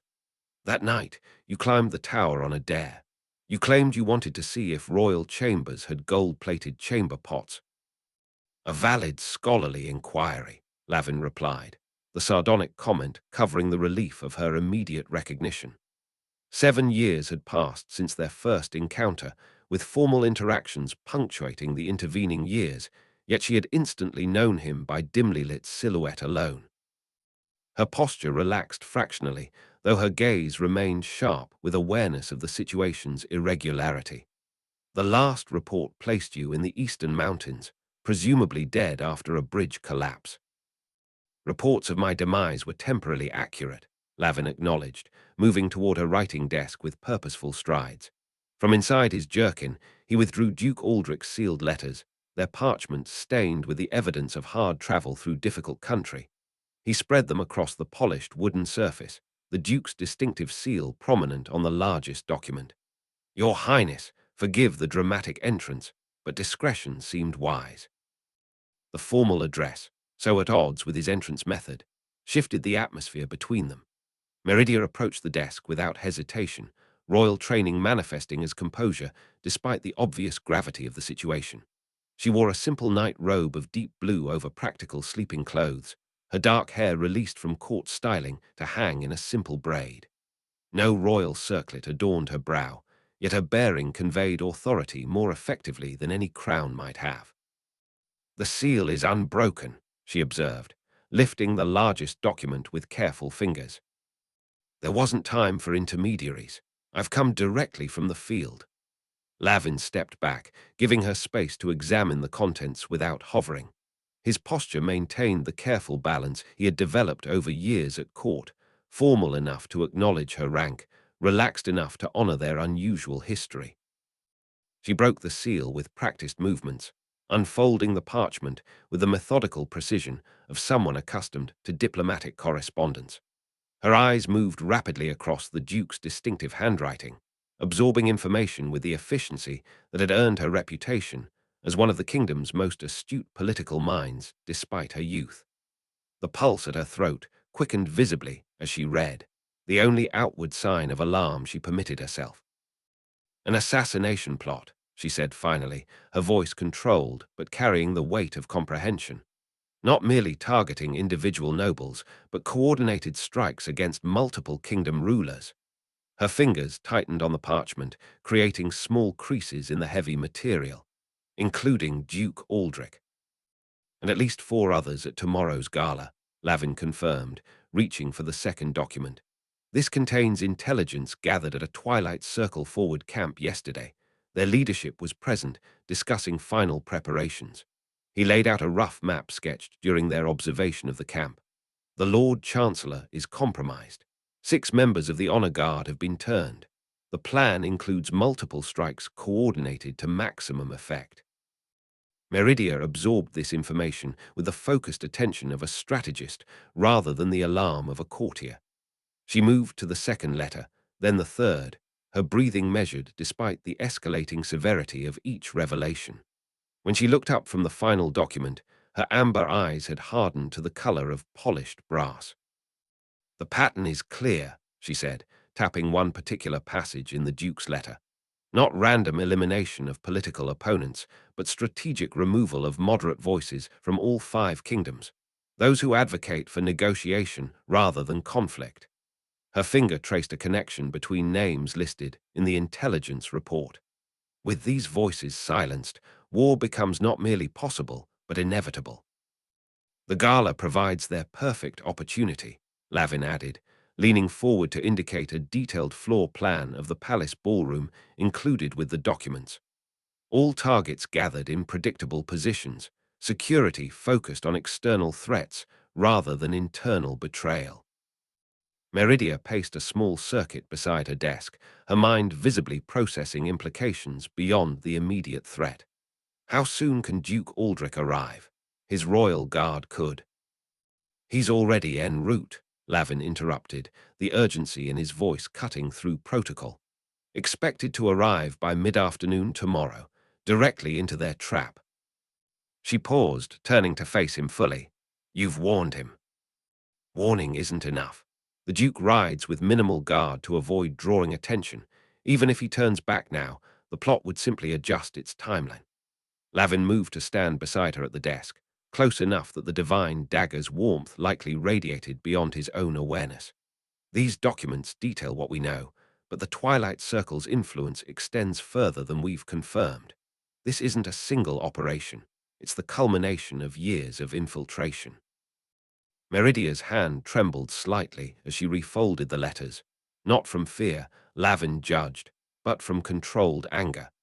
She had always possessed the rare combination of emotional depth and disciplined restraint, feeling intensely while revealing precisely what she chose to reveal. "How many know you're here?" she asked, the question cutting directly to operational security. 5 rangers, positioned in the lower city, no official channels." Lavin watched her expression, recognizing the rapid calculation happening behind her composed exterior. "We traveled by routes unknown to most, avoiding standard communications." She nodded once, a decisive movement that acknowledged the wisdom of his approach without wasting words on approval. Her fingers absently traced the broken seal on Aldrich's letter, following its complex pattern with the automatic movement of someone deep in strategic thought. The traditional response would be to cancel the gala, evacuate targets, and initiate an immediate investigation, she observed, her tone suggesting she had already dismissed this approach. which would simply drive the conspirators underground to emerge later with adjusted plans. Precisely, Lavin agreed, a momentary smile crossing his features as her reasoning aligned with his own. They've prepared too thoroughly to be easily uprooted. We need more than prevention. We need identification and elimination, Meridia finished, her analytical mind reaching the same conclusion his had during their journey to the capital, which requires allowing the plot to unfold far enough to reveal all participants. Her eyes met his with the clear recognition of what such a strategy entailed. Calculated risk with lives in the balance, including those of her father's closest allies, and possibly her own. The royal training that had taught her to measure words carefully, to consider implications before committing to action, warred visibly with the urgency of their situation. "How recently did you arrive in the capital?" she asked suddenly, her gaze sharpening with tactical assessment. "Within the hour," Lavin replied, sensing the direction of her thoughts. "Good, then there's still time." She gathered the documents with decisive movements, securing them inside a hidden compartment beneath her desk's central drawer. "The Twilight Circle doesn't know you're here. That's the advantage we need." Lavin paced the perimeter of Meridia's chambers, checking the security of windows and doors with the automatic thoroughness of someone who had survived by anticipating threats. His fingers tested latches and locks without conscious thought, old thief's habits resurfacing beneath the veneer of courtly training. The divine dagger at his hip maintained its steady warmth, neither increasing nor diminishing, as he outlined his proposal in measured tones that belied its audacity. "We use the gala as bait," he explained, adjusting a curtain to eliminate a sliver of visibility from outside. "Proceed with all preparations exactly as planned, allowing the Twilight Circle to believe their scheme remains undetected." Meridia stood perfectly still beside her writing desk, her royal composure revealing nothing beyond focused attention. "Continue," she instructed, the single word carrying the weight of someone accustomed to command despite her youth. The Circle's entire strategy depends on surprise and misdirection. They expect to strike, create chaos, and disappear before the true extent of their operation is recognized. Lavin moved to the balcony door, testing its lock mechanism with practiced fingers. What they don't anticipate is a counter-trap specifically designed to identify and capture their entire network. "You're suggesting we allow potential assassins into a room filled with kingdom rulers, nobles, and diplomats," Meridia observed, her tone neutral but her eyes sharp with assessment. "Knowingly permitting them to initiate their plan." "Only to a point," Lavin clarified, completing his circuit of the room to stand opposite her. "We position our own people, the Rangers, select royal guards you personally trust, Duke Aldrich's personal security, to intercept the assassins the moment they commit to action, but before they can complete it." His hands sketched the ballroom's layout in the air between them, invisible architecture given form through gesture. "The Circle expects 6 compromised honor guards and 3 disguised agents. We identify them in advance, monitor their movements, and strike precisely when they reveal themselves." Meridia's brow furrowed slightly, the equivalent of open alarm in someone trained since childhood to mask reactions. "The risk is extraordinary, if timing fails by mere seconds." "The Twilight Circle expects secrecy, not a counterattack," Lavin interrupted, the intensity in his voice cutting through her objection. "Their entire operation depends on the assumption that we remain ignorant until the first blade falls. The moment that assumption proves false, their carefully orchestrated plan collapses." He moved to the balcony door again, this time opening it to test the hinges. The cool night air flowed into the chamber, carrying the distant sounds of the sleeping capital. Lavin's eyes scanned the adjacent rooflines and battlements with the automatic assessment of someone who had once evaluated such features for escape routes rather than security vulnerabilities. "Their plan has multiple triggers and fail-safes," he continued, speaking partly over his shoulder as he examined the balcony's outer railing. "The trade minister falls first, creating the initial distraction. That signals the compromised guards to secure access points while eliminating secondary targets. Then the primary assassins move against the Duke and High Constable simultaneously. He closed the balcony door, turning back to face Meridia fully. By positioning our people to intercept at each stage, we can capture not just the assassins, but their handlers and coordinators. The entire network, exposed in a single operation. Meridia paced a measured circuit of her own, her movements deliberate and controlled where Lavin's had been instinctively predatory. Her simple night robe swirled around her ankles, the fabric catching the candlelight as she moved. Despite the late hour and informal attire, she carried herself with the centered gravity of someone whose decisions affected thousands. "You're asking me to gamble with the lives of every royal and noble in attendance," she challenged, pausing to face him directly. "To deliberately place my father's closest allies in mortal danger as bait in your trap." "I'm asking you to acknowledge they're already in that danger," Lavin countered, meeting her gaze without flinching. "The assassins are in position. The plan is in motion. The only variable is whether we proceed in ignorance or with preparation." His mouth curved in a sardonic smile that didn't reach his eyes. "Besides, what better opportunity for nobility to earn their titles? They claim divine right and exceptional blood. Let them demonstrate exceptional courage when it matters." The comment hung between them, its sharp edge cutting through pretense to the core of their shared knowledge, that many who claimed nobility through birth had never faced true testing. Meridia's expression shifted subtly, not with offense, but with recognition of the truth beneath his cynicism. "Many would consider that statement treasonous," she observed, though her tone carried no accusation. "Many would consider assassination more so," he replied evenly. The brief tension dissolved as quickly as it had formed, their unusual history allowing exchanges that would be impossible between princess and subject without such foundation. Meridia turned toward the maps still spread across her desk, examining them with renewed attention. "Even if I accept your premise," she said, tracing potential security positions with one finger, "the practical implementation presents extraordinary challenges. How do we identify the compromised guards in advance? How do we position counter forces without alerting the conspirators?" Lavin approached the desk, standing close enough that their shoulders nearly touched as they both studied the documents. The ranger assigned to signal specialization can identify the guards through subtle behavioral cues. We've been tracking Circle members long enough to recognize their patterns. Duke Aldrich's personal guard can be briefed upon his arrival, positioned as additional ceremonial security rather than active countermeasures. His finger indicated specific locations on the ballroom diagram. "We place our people here, here, and here, covering all major access points while maintaining sight lines to the primary targets. The Circle expects to control the flow of information once the attack begins. We ensure that control is already compromised before they move." Meridia absorbed these details with a focused concentration that had earned her reputation as a strategic prodigy despite court dismissals of her gender and youth.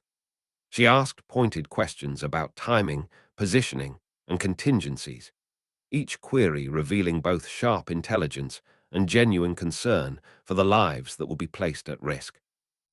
Lavin answered with equal precision, the discussion evolving into a tactical planning session that transcended their formal roles. There was no princess and subject in these moments, only two strategists addressing a common threat, their shared goal superseding social boundaries that normally stood rigid and unquestioned. As they refined the approach, Lavin found himself tempering his initial certainty with acknowledgement of legitimate concerns. "The risk is real," he conceded, his tone softening from tactical assertion to genuine recognition. "If we miscalculate, people will die before we can intercept the assassins." He straightened from the desk, meeting her eyes directly. "But if we do nothing, if we simply cancel the gala and scatter the targets, the Twilight Circle will adjust, regroup, and strike again when we're less prepared. And next time, we won't have advance warning." His hand moved unconsciously to the divine dagger, its warmth a constant presence against his hip. 5 kingdoms balance on the edge of war. The Circle has spent years placing their pieces precisely where they need them. This isn't just about preventing assassination. It's about exposing and eliminating the entire network before they can retreat into shadow. Meridia's amber eyes studied him with unsettling perception, seeing perhaps more than he intended to reveal. "You've changed since the river," she observed quietly. "There's something different in your certainty, beyond merely surviving what should have killed you." The perception struck uncomfortably close to truths Lavin himself still struggled to articulate. The strange connection to the divine weapons, the sense of following patterns he couldn't fully perceive, the certainty that guided his actions since his resurrection. He offered no direct answer, unwilling to complicate an already complex situation with explanations he himself didn't fully possess. "Experience changes everyone," he replied instead, the deliberate evasion transparent between them but accepted without further pressure. Meridia moved away from the desk toward the balcony door that Lavin had secured earlier. She opened it with decisive movements, stepping outside to stand at the stone railing. Below, the capital spread in concentric circles of diminishing grandeur, from palace to noble quarter to merchant districts to the cramped warrens where Lavin had once struggled to survive. Beyond the city walls, farmlands stretched toward distant mountains barely visible as darker shadows against the night sky. The weight of decision rested visibly across her shoulders as she stared out at the sleeping city, the responsibility of thousands of lives pressing down with physical force. Lavin remained inside the chamber, allowing her the space that momentous decisions required. The divine dagger pulsed once against his hip, a brief surge of warmth that offered no clear guidance, merely acknowledgement of the gravity hanging in the balance. When Meridia turned back toward him, her face was composed into the formal mask of royal authority, personal doubts subjugated beneath duty's requirements. Whatever she had concluded during those private moments of contemplation had transformed into resolve that straightened her spine and hardened her gaze.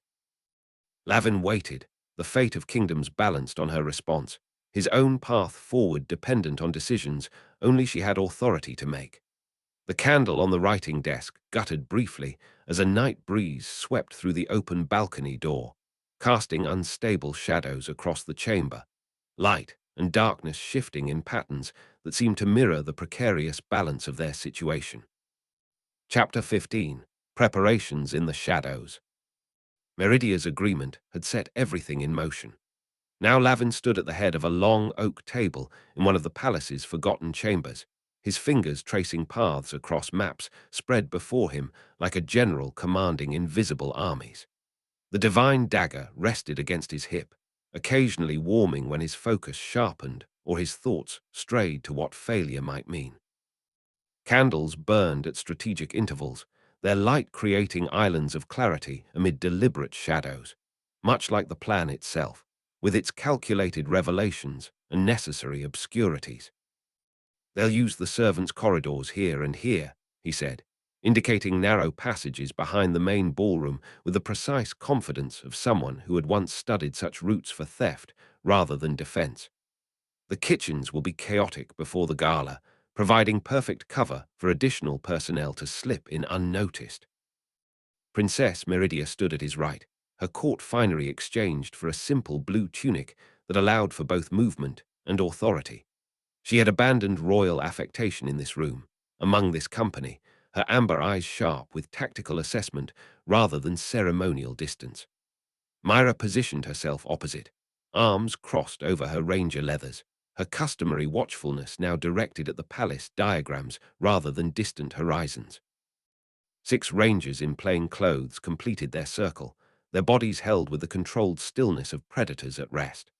Finn's weathered face revealed nothing beyond focused attention, while Reth occasionally nodded at particulars of Lavin's analysis that aligned with veteran experience. The others, selected for specific skills from disguise to close-quarters combat, maintained professional neutrality, though their eyes tracked every movement of Lavin's finger across the parchment with unmistakable respect. The assassins will position lookouts at these 3 balconies, Lavin continued, tapping locations that offered optimal visibility without exposure. Standard practice for operations this complex, redundant observation points with clear sight lines to escape routes. His finger moved to the central ballroom where hundreds of candles would soon illuminate the kingdom's most powerful figures.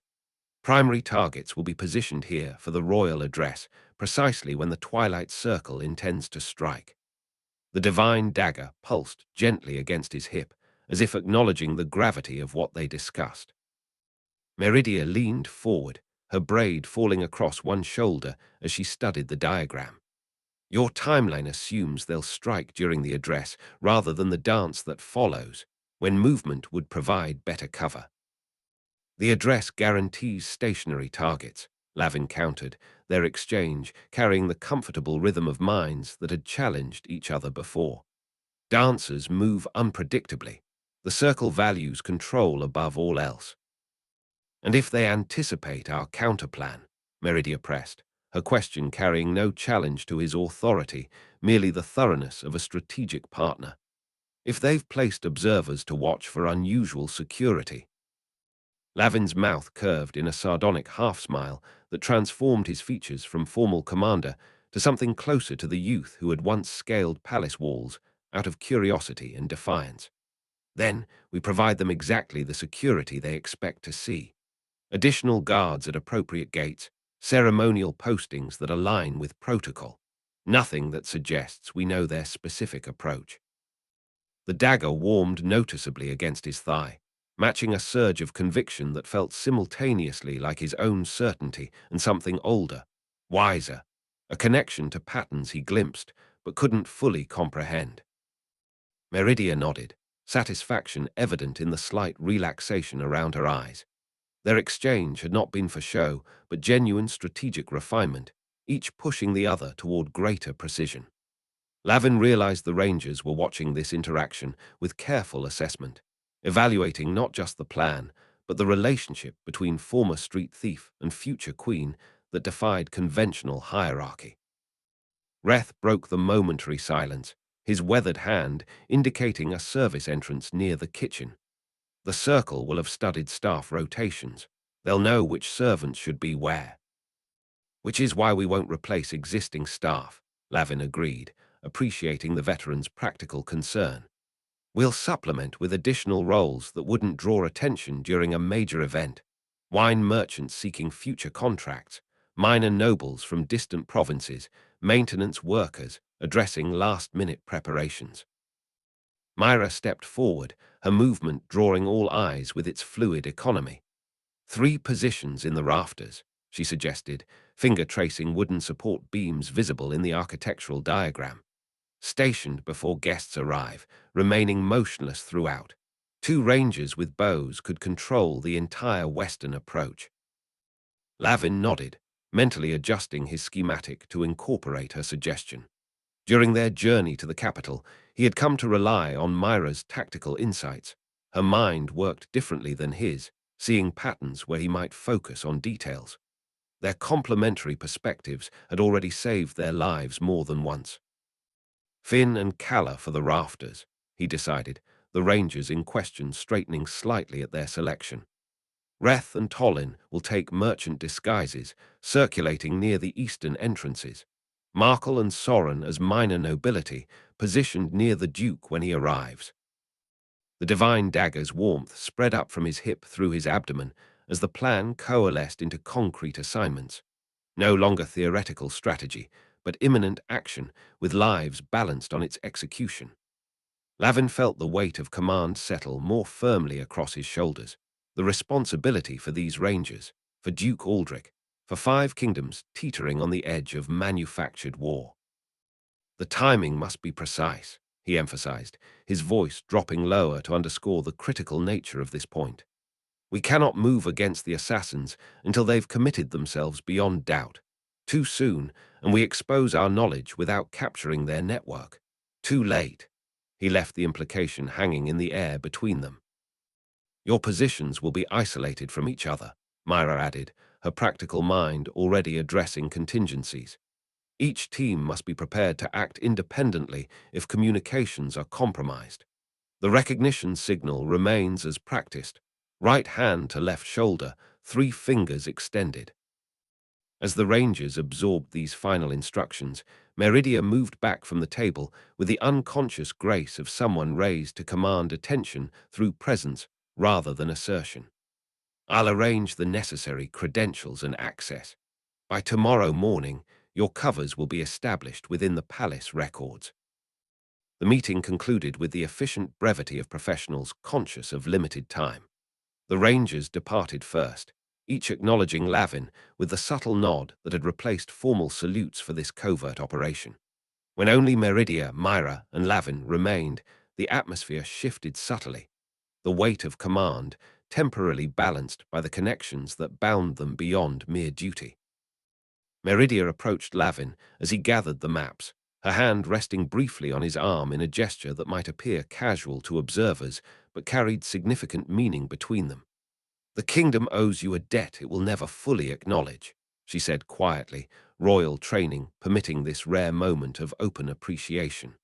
"Whatever happens tomorrow, remember that." Mira watched this exchange with careful neutrality, though Lavin caught the slight narrowing of her eyes. Not jealousy, he thought, but assessment of relationship dynamics that might affect their mission. The observation should have irritated him, yet instead he found himself appreciating the strategic awareness that extended even to personal connections. When Meridia departed, Lavin folded the final map with precise movements that belied the tension coiling through his body. The divine dagger's heat had settled to a steady warmth against his hip, neither warning nor encouraging, merely present, like the destiny he had neither sought nor rejected since his impossible return from death's embrace. "Tomorrow, then," Mira said, less a question than confirmation of the path they all followed now. Lavin nodded, meeting her eyes with the direct gaze that had become natural between them. "Tomorrow," he agreed. "We either save 5 kingdoms or watch them burn." Dusk transformed the palace gardens into a landscape of lengthening shadows and golden light, the setting sun painting stone battlements in fiery hues that belied their defensive purpose. Lavin adjusted the embroidered cuff of his borrowed noble's attire, the unfamiliar fabric stiff against his skin despite Meridia's assurances that it would help him blend among the early arrivals inspecting the gala preparations. Beside him, Mira walked with the practiced deference of a highborn attendant, her simple but elegant dress carefully selected to suggest important service without drawing undue attention. They moved with the unhurried confidence of those who belonged, their casual conversation masking methodical assessment of every archway, corridor, and potential vantage point along their path. "Lord Crestfall is most particular about the wine selection," Mira announced, projecting her voice just enough to be overheard by a cluster of servants arranging elaborate flower displays. "He insists on inspecting the ballroom's ambient temperature himself, as Westreach vintages are notoriously sensitive."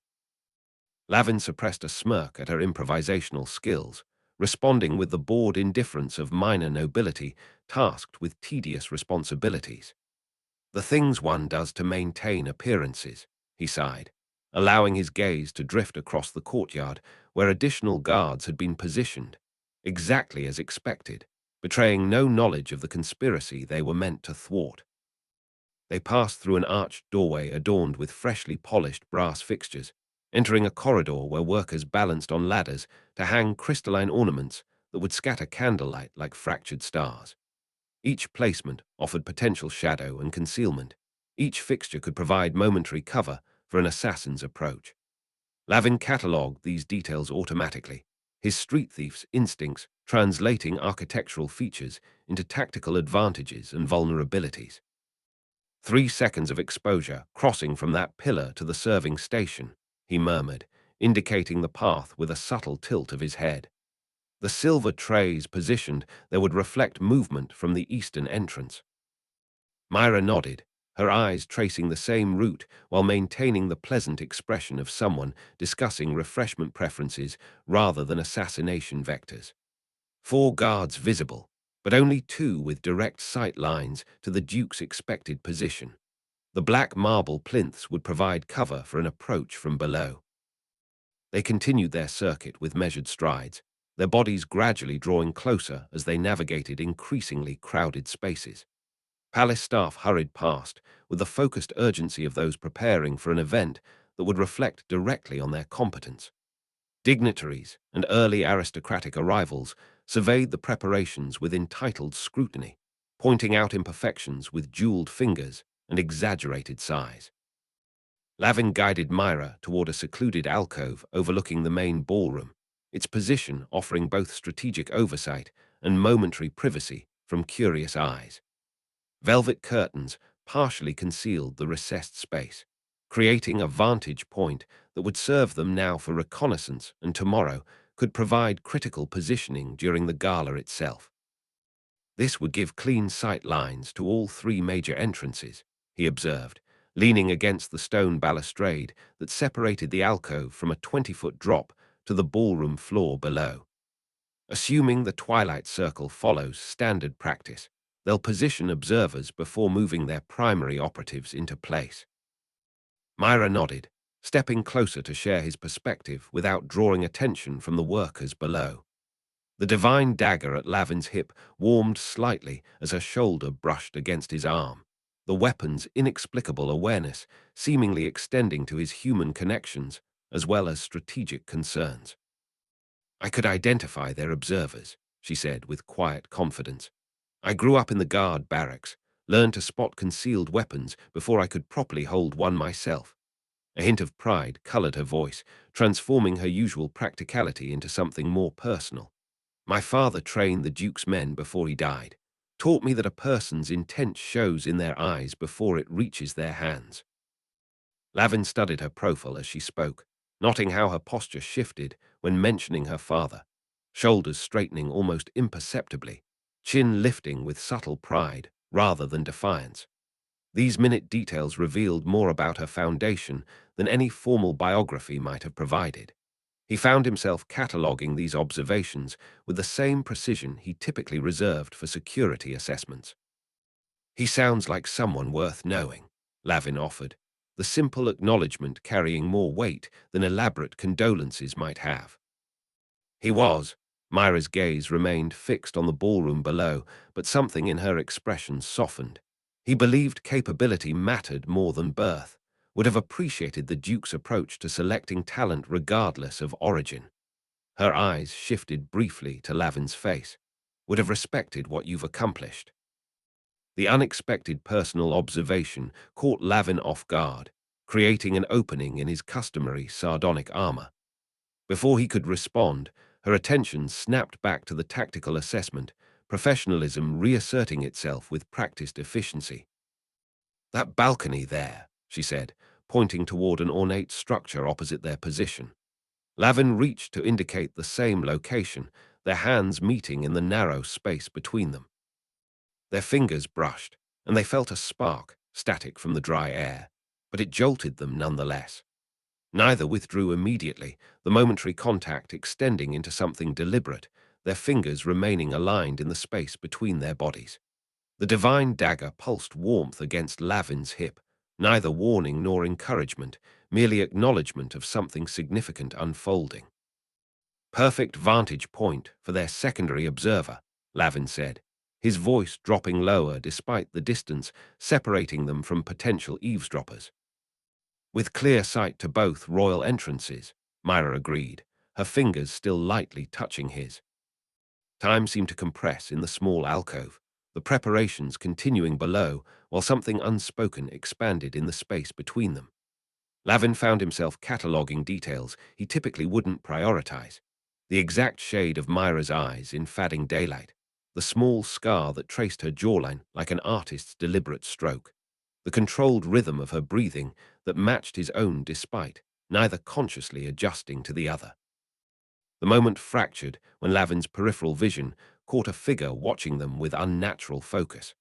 A servant in palace livery stood partially concealed behind a decorative column, his attention fixed on their alcove with intensity that transcended mere curiosity. Their eyes met briefly across the distance, and the servant turned away with practiced casualness that only confirmed Lavin's suspicion. "We're being watched," he murmured, breaking contact with Mira's hand through obvious reluctance. "Palace livery, eastern corridor, male approximately 30 years, dark hair. Moving away now, but was observing us specifically." Mira shifted smoothly into heightened awareness without obvious transition, her body language adjusting to create appropriate distance between supposed noble and attendant. Random observation or targeted interest? "Targeted," Lavin replied with certainty born of years, evading unwanted attention. He maintained focus too long for casual curiosity. Could be Circle, could be Palace security knotting unfamiliar faces. Their tactical partnership reasserted itself with practiced efficiency, personal connection, yielding to operational necessity, without requiring discussion. They separated by silent agreement, Mira moving toward the main corridor, while Lavin lingered to maintain their cover story of inspecting the venue. "The servants' entrance behind the kitchens," Lavin said, just loudly enough for nearby workers to overhear. "Meet me there after you've inspected the wine cellars." Mira nodded with appropriate deference, her expression revealing nothing beyond professional competence. Yet as she turned to leave, Lavin caught the hint of a smile that tugged at the corner of her mouth, there for a heartbeat before being masterfully suppressed beneath her composed exterior. The brief expression conveyed something their tactical circumstances couldn't permit voicing aloud. Acknowledgement that whatever had begun between them transcended their mission's parameters. As she disappeared into the gathering crowd of workers and early arrivals, Lavin turned his attention back to the ballroom below, the divine dagger's warmth settling against his hip like a reminder of connections formed and dangers yet to face. Tomorrow these spaces would host both celebration and conspiracy, assassination and intervention, with lives balanced on timing measured in heartbeats.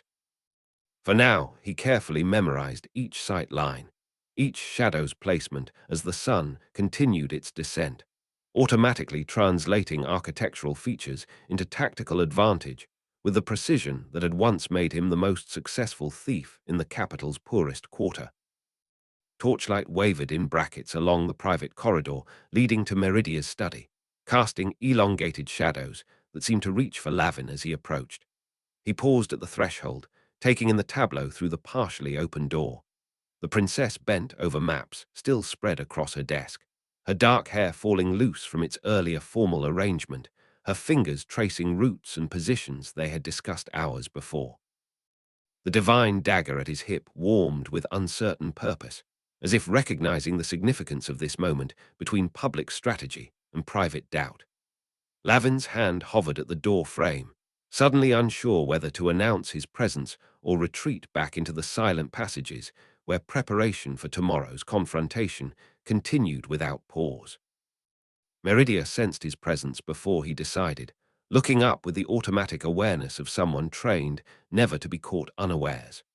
Her expression shifted from concentration to recognition, one hand gesturing him forward with the casual authority that came as naturally to her as breathing. "Come in," she said, straightening from the maps with a subtle wince that betrayed hours spent in the same position. "Unless you've brought more catastrophes requiring immediate attention." "Not at the moment," Lavin replied, stepping into the warm glow of her study. Candles burned low in silver holders, their flames steady in the still air. The room smelled of ink, parchment, and the faint trace of mountain sage that Meridia preferred to the cloying perfumes favored at court. "Though I've found catastrophes tend to announce themselves at the least convenient moments." A smile tugged at the corner of her mouth, acknowledgement of his sardonic observation without yielding to it entirely. Like young men scaling towers when princesses are supposed to be studying diplomatic precedents. The reference to their first encounter relaxed something in Lavin's chest. 7 years had passed since he'd made that impulsive climb, driven by a street orphan's need to prove that nothing, not even palace walls, could contain him. He'd expected glory among his fellow thieves. Instead, he'd found Meridia at her desk much as she sat now, more amused than alarmed by his intrusion, challenging his assumptions with questions that left him fumbling for cleverness instead of reaching for escape. The diplomatic precedents couldn't have been very compelling if you remember the interruption so clearly, he observed, moving further into the room. On the contrary, you provided a perfect practical example of diplomatic principles in action. Meridia gestured to the chair across from her desk, an invitation that crossed boundaries of rank with easy confidence. I learned more about effective negotiation from that conversation than from a dozen musty texts. Lavin settled into the offered seat, feeling the weight of tomorrow's responsibilities pressing against his spine despite the chair's comfortable design. The divine dagger pulsed once against his hip, a reminder of powers and expectations he still didn't fully comprehend. His fingers traced the weapon's outline beneath his tunic, the familiar gesture unconscious, until he caught Meridia watching the movement with perceptive eyes. "Something troubles you beyond our obvious predicament," she observed, setting aside a quill she'd been holding.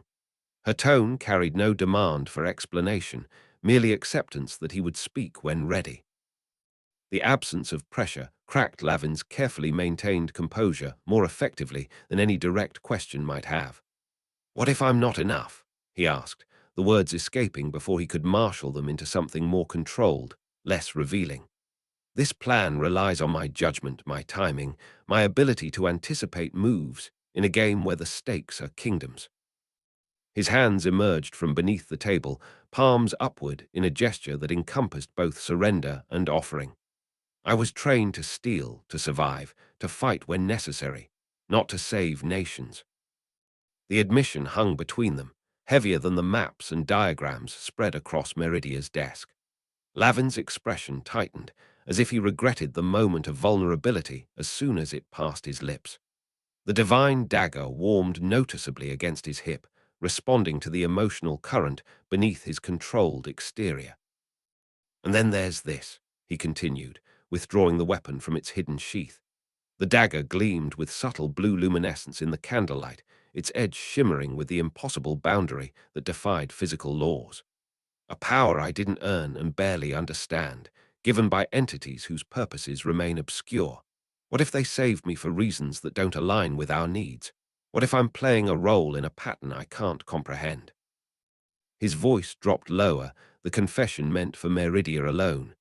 "My hands tremble sometimes when I think about what's at stake, not in battle or planning, but in the quiet moments between decisions. What kind of leader doubts himself in the shadows?" Meridia studied him with the careful assessment of someone weighing truth against preconception. She rose from behind her desk, moving to stand beside the window where moonlight silvered the edge of her profile.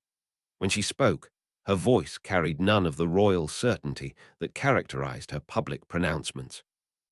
"Every leader worth following," she answered simply. "The ones who never question themselves are the ones who lead kingdoms to ruin through absolute certainty." She turned from the window, moonlight yielding to candlelight across her features. "You think these doubts make you unworthy? I wake every night wondering if I can possibly fulfill what's expected of me when my father dies. The crown that awaits me was designed for someone else, someone born to power rather than someone who must learn its weight through study and observation." Her fingers brushed across a stack of diplomatic correspondence at the edge of her desk. "We're both playing roles we weren't born to, Lavin. You think street instincts and noble training make you inadequate. I study governance and diplomacy, knowing I'll be judged against centuries of male rulers who were forgiven flaws I won't be permitted to possess." She approached where he sat, her movement deliberately placing them on equal footing rather than maintaining the physical distance rank typically demanded. "Perhaps those entities recognized in you what Duke Aldrich saw years ago, not just capability, but adaptability. The capacity to stand in multiple worlds without being consumed by any of them." Lavin felt the divine dagger pulse against his palm, as if agreeing with her assessment. The weapon's warmth spread up his arm, not as heat that burned, but as certainty that steadied. "The dagger responds to me," he admitted, holding it where the blue luminescence caught the candlelight. "Almost as if it understands what I'm thinking. When we were planning earlier, when we discussed positioning against the assassins, it warmed, not warning but confirming. He demonstrated by focusing his thoughts on protecting the Duke, the blade's glow intensifying noticeably.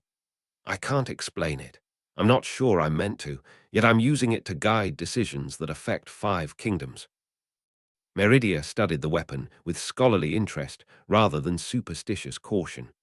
There are texts in the restricted archives that speak of such artifacts, weapons that bonded with specific bearers, tools that responded to intention rather than merely physical force. Most scholars dismiss them as allegorical rather than literal. Her eyes lifted from the dagger to meet Lavin's gaze directly. But then, most scholars dismiss the possibility of street orphans becoming the Duke's most trusted agents, or princesses who might rule better than their forebears. Perhaps we exist in the spaces between what people believe possible and what actually is. The moment of understanding between them deepened in comfortable silence, each recognizing in the other someone who navigated worlds they hadn't been born to enter. The connection transcended their formal roles, built on 7 years of unlikely alliance that had begun with a tower climb and evolved through challenges neither could have anticipated. The quiet was shattered by rapid footsteps in the corridor outside, followed by an urgent knock that carried urgency rather than ceremony. Lavin returned the dagger to its sheath in a single fluid motion, rising to position himself beside rather than before Meridia, a subtle adjustment that acknowledged both their formal relationship and the reality of their alliance. "Enter," Meridia called, her royal composure sliding back into place like armor donned before battle. The door opened to reveal one of the rangers. Finn, his weathered face tightened with the strain of containing alarming news before proper disclosure. He offered a hasty bow to Meridia before focusing on Lavin. "Forgive the intrusion, Your Highness," he said, his gruff voice pitched low despite the closed door. "We've discovered evidence of an insider threat among the palace staff. Not just the compromised guards we expected. There's a secondary operation within the servant corps itself." The revelation landed between them like a blade. Lavin's mind immediately raced through implications, recalculating their entire defense strategy that had assumed a specific approach from identified entry points. If the Twilight Circle had positioned additional operatives among regular palace staff, their carefully constructed counter-trap might miss entire vectors of attack. "Show me," Lavin said, all vulnerability vanishing beneath the immediate demands of leadership.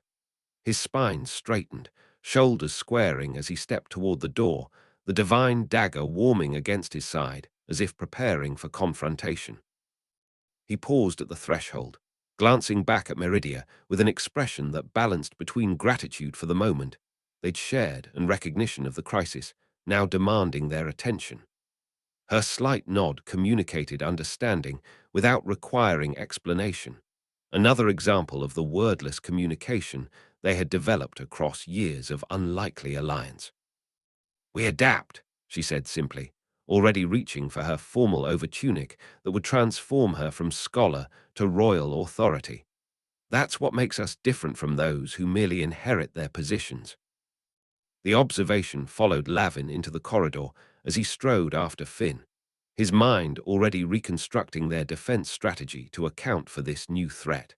The divine dagger pulsing against his hip with what felt like anticipation rather than warning. The servants' antechamber hummed with controlled urgency, a hive of purposeful movement contained within stone walls that had witnessed centuries of palace intrigue, but perhaps none so consequential as today's. Afternoon light slanted through high windows, illuminating dust motes that danced in golden shafts between rangers disguised as everything from nobles to kitchen staff. Lavin stood amid this disciplined chaos, his borrowed finery fitting his frame with surprising comfort, though he deliberately left the collar slightly askew, a minor imperfection that any true noble would never tolerate, but which granted him the appearance of a rural lord uncomfortable with capital fashion.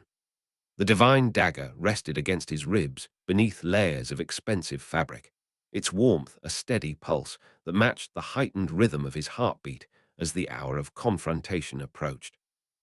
"The insider threat changes everything," he stated, voice pitched low enough that only those gathered close could hear. "Finn and Gala, your positions in the rafters remain as planned, but your primary focus shifts to the servant entrances rather than noble approaches. The Twilight Circle has embedded at least 3 operatives among the kitchen staff, and possibly 2 within the serving corps." The Rangers nodded, absorbing the adjustment without wasted words. Their faces revealed nothing beyond focused attention, though the tension in their bodies betrayed understanding of how significantly the intelligence had complicated their already precarious plan. "Reth, you'll maintain your merchant cover, but position yourself near the eastern refreshment tables rather than the main entrance." Lavin tapped a crude diagram sketched on parchment spread across a small side table. "We've identified the head server as compromised. He'll be coordinating regular staff and the Circle's embedded agents. Watch his signals, not his words." The veteran ranger inclined his head in acknowledgement, his weathered hands already adjusting the expensive merchant's ring that concealed a mechanism capable of delivering a fast-acting paralytic if pressed against bare skin. "Tollin and Markle will move between noble and servant positions," Lavin continued, his finger tracing paths across the diagram with the confidence of someone who had spent the night recalculating every aspect of their defense. "Your backgrounds make you uniquely suited to navigate both worlds without drawing attention. Focus on identifying which servers are genuine and which are Circle." The Rangers in question, both born to servant families but trained in noble etiquette as part of their infiltration specialization, exchanged knowing glances. Their dual identities, once considered a limitation in formal Ranger operations, now provided the flexibility their mission desperately required. Lavin turned to Soren, who stood awkwardly in borrowed noble attire that didn't quite fit his ranger's frame. The elaborate collar of his formal tunic had been fastened incorrectly, creating an asymmetrical effect that would immediately identify him as unfamiliar with such garments to any genuine aristocrat. "Here," Lavin said, stepping forward to adjust the offending garment with deft movements that betrayed years' learning to navigate noble appearances. "The ridiculous collars you people wear require specific arrangement, or you might as well wear a sign announcing your imposture." The unexpected commentary, delivered with dry precision rather than genuine irritation, broke the tension momentarily. Several Rangers suppressed smiles, while Soren accepted the adjustment with good-natured resignation. "7 years among the nobility, and still you people?" he questioned, voice low enough that only Lavin could hear. 7 decades wouldn't change the fundamental absurdity of clothing designed to prevent its wearer from turning their head, Lavin replied, completing the adjustment with a final tug that transformed the Ranger from obvious impostor to merely unfashionable provincial lord. "There. Now you look suitably pompous, but not immediately suspicious." The brief exchange drew a muted laugh from the assembled Rangers, not from genuine humor, but from the relief of momentary distraction before what all recognized might be their final mission. Lavin's leadership style had always balanced tactical precision with recognition of human needs, understanding that even the most disciplined operatives required occasional release from tension that might otherwise compromise performance. The antechamber door opened with barely a sound, admitting a figure that momentarily arrested all activity within the space. Mira entered wearing a dress of deep indigo that managed to be simultaneously elegant and practical, its design allowing for both court appearance and unrestricted movement if necessary. Her dark hair had been arranged in a style that emphasized the clean lines of her face, while concealing small blades woven into strategic positions among the intricate braids.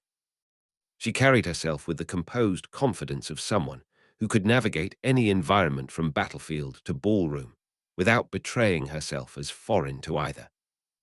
Lavin found his carefully maintained focus suddenly compromised, his attention fixing on details that tactical assessment couldn't justify.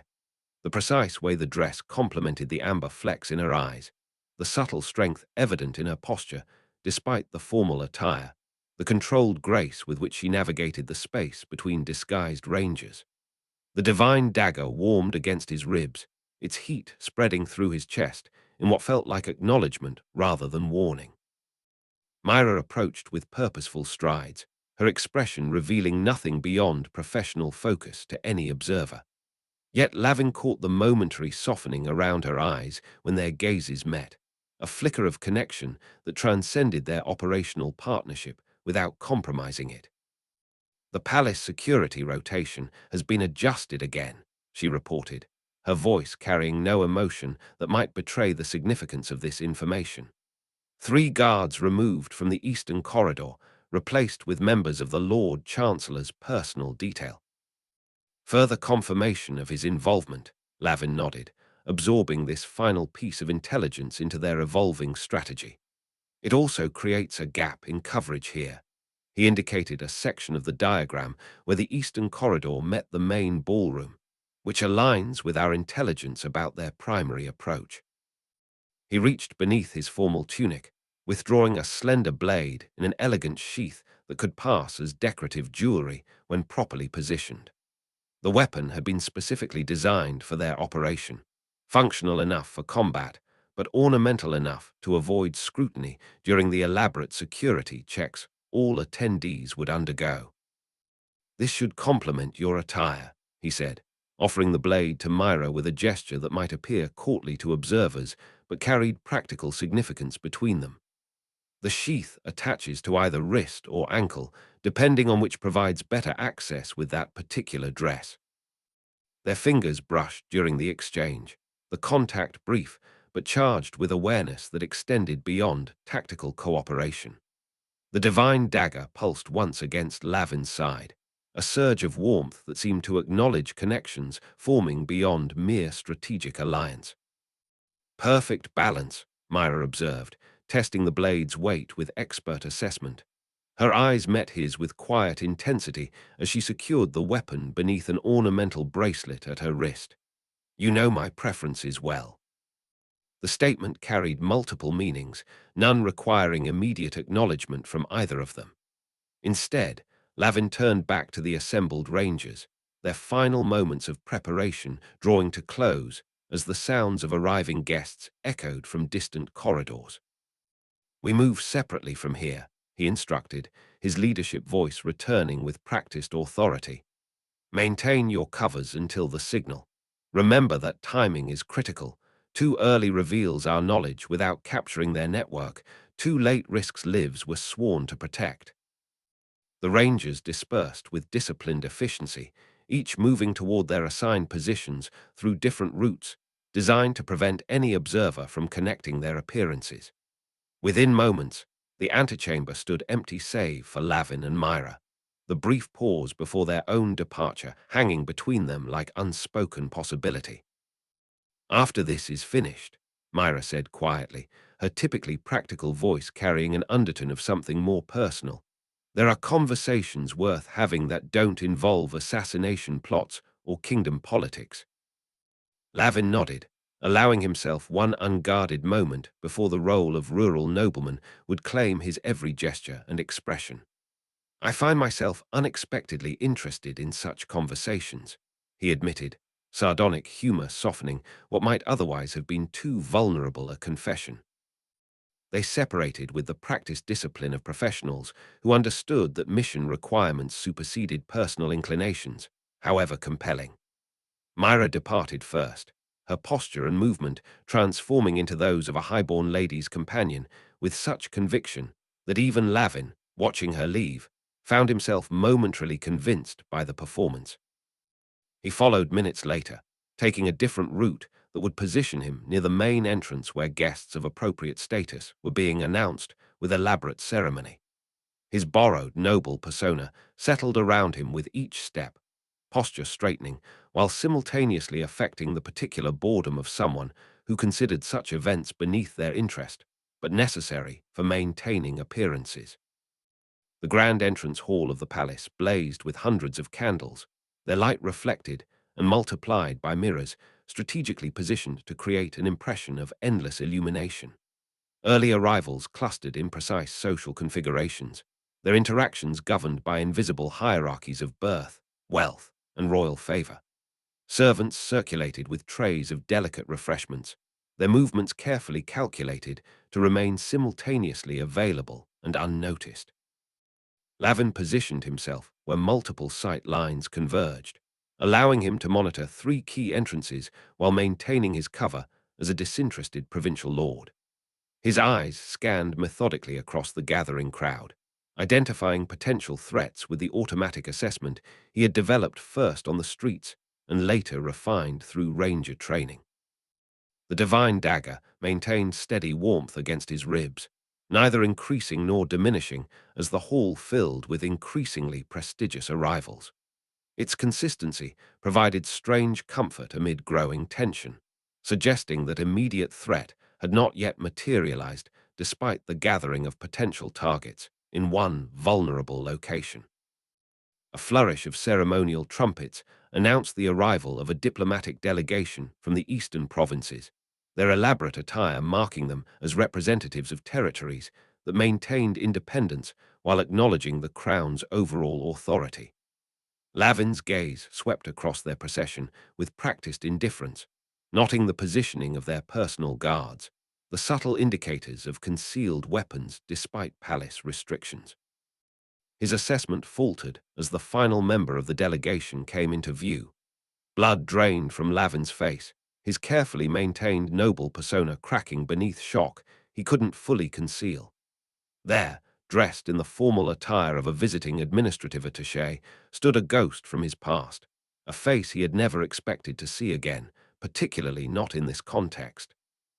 Rel moved with the practiced confidence of someone who belonged exactly where he stood, his street-scarred features partially disguised by an elaborate diplomatic beard, his hollow eyes now filled with calculated purpose rather than desperate survival. The former thief who had taught Lavin his first lessons in picking pockets and scaling walls, who was supposedly killed during a territory dispute in the capital's poorest quarter years earlier, now stood among visiting dignitaries with the comfortable authority of someone accustomed to moving in such circles. The divine dagger flared hot against Lavin's side, its sudden heat searing through layers of clothing like a physical warning.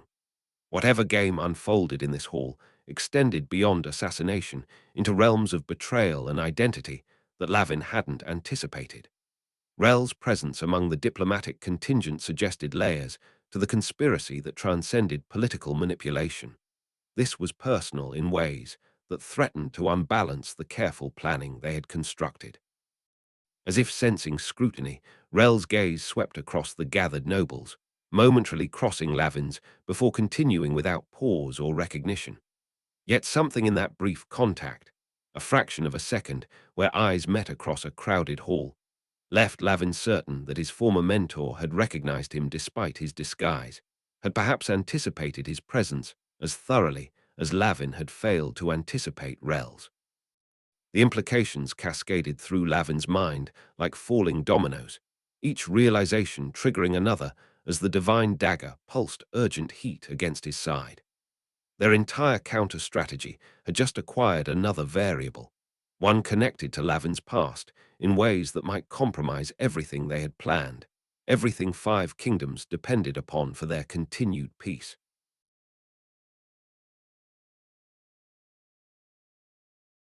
Thanks for watching Echo Forge. If this story resonated with you, leave a comment, hit like, and subscribe so the next tale finds you. Share this with someone who loves dark fantasy or twisted sci-fi, and I'll see you in the next world.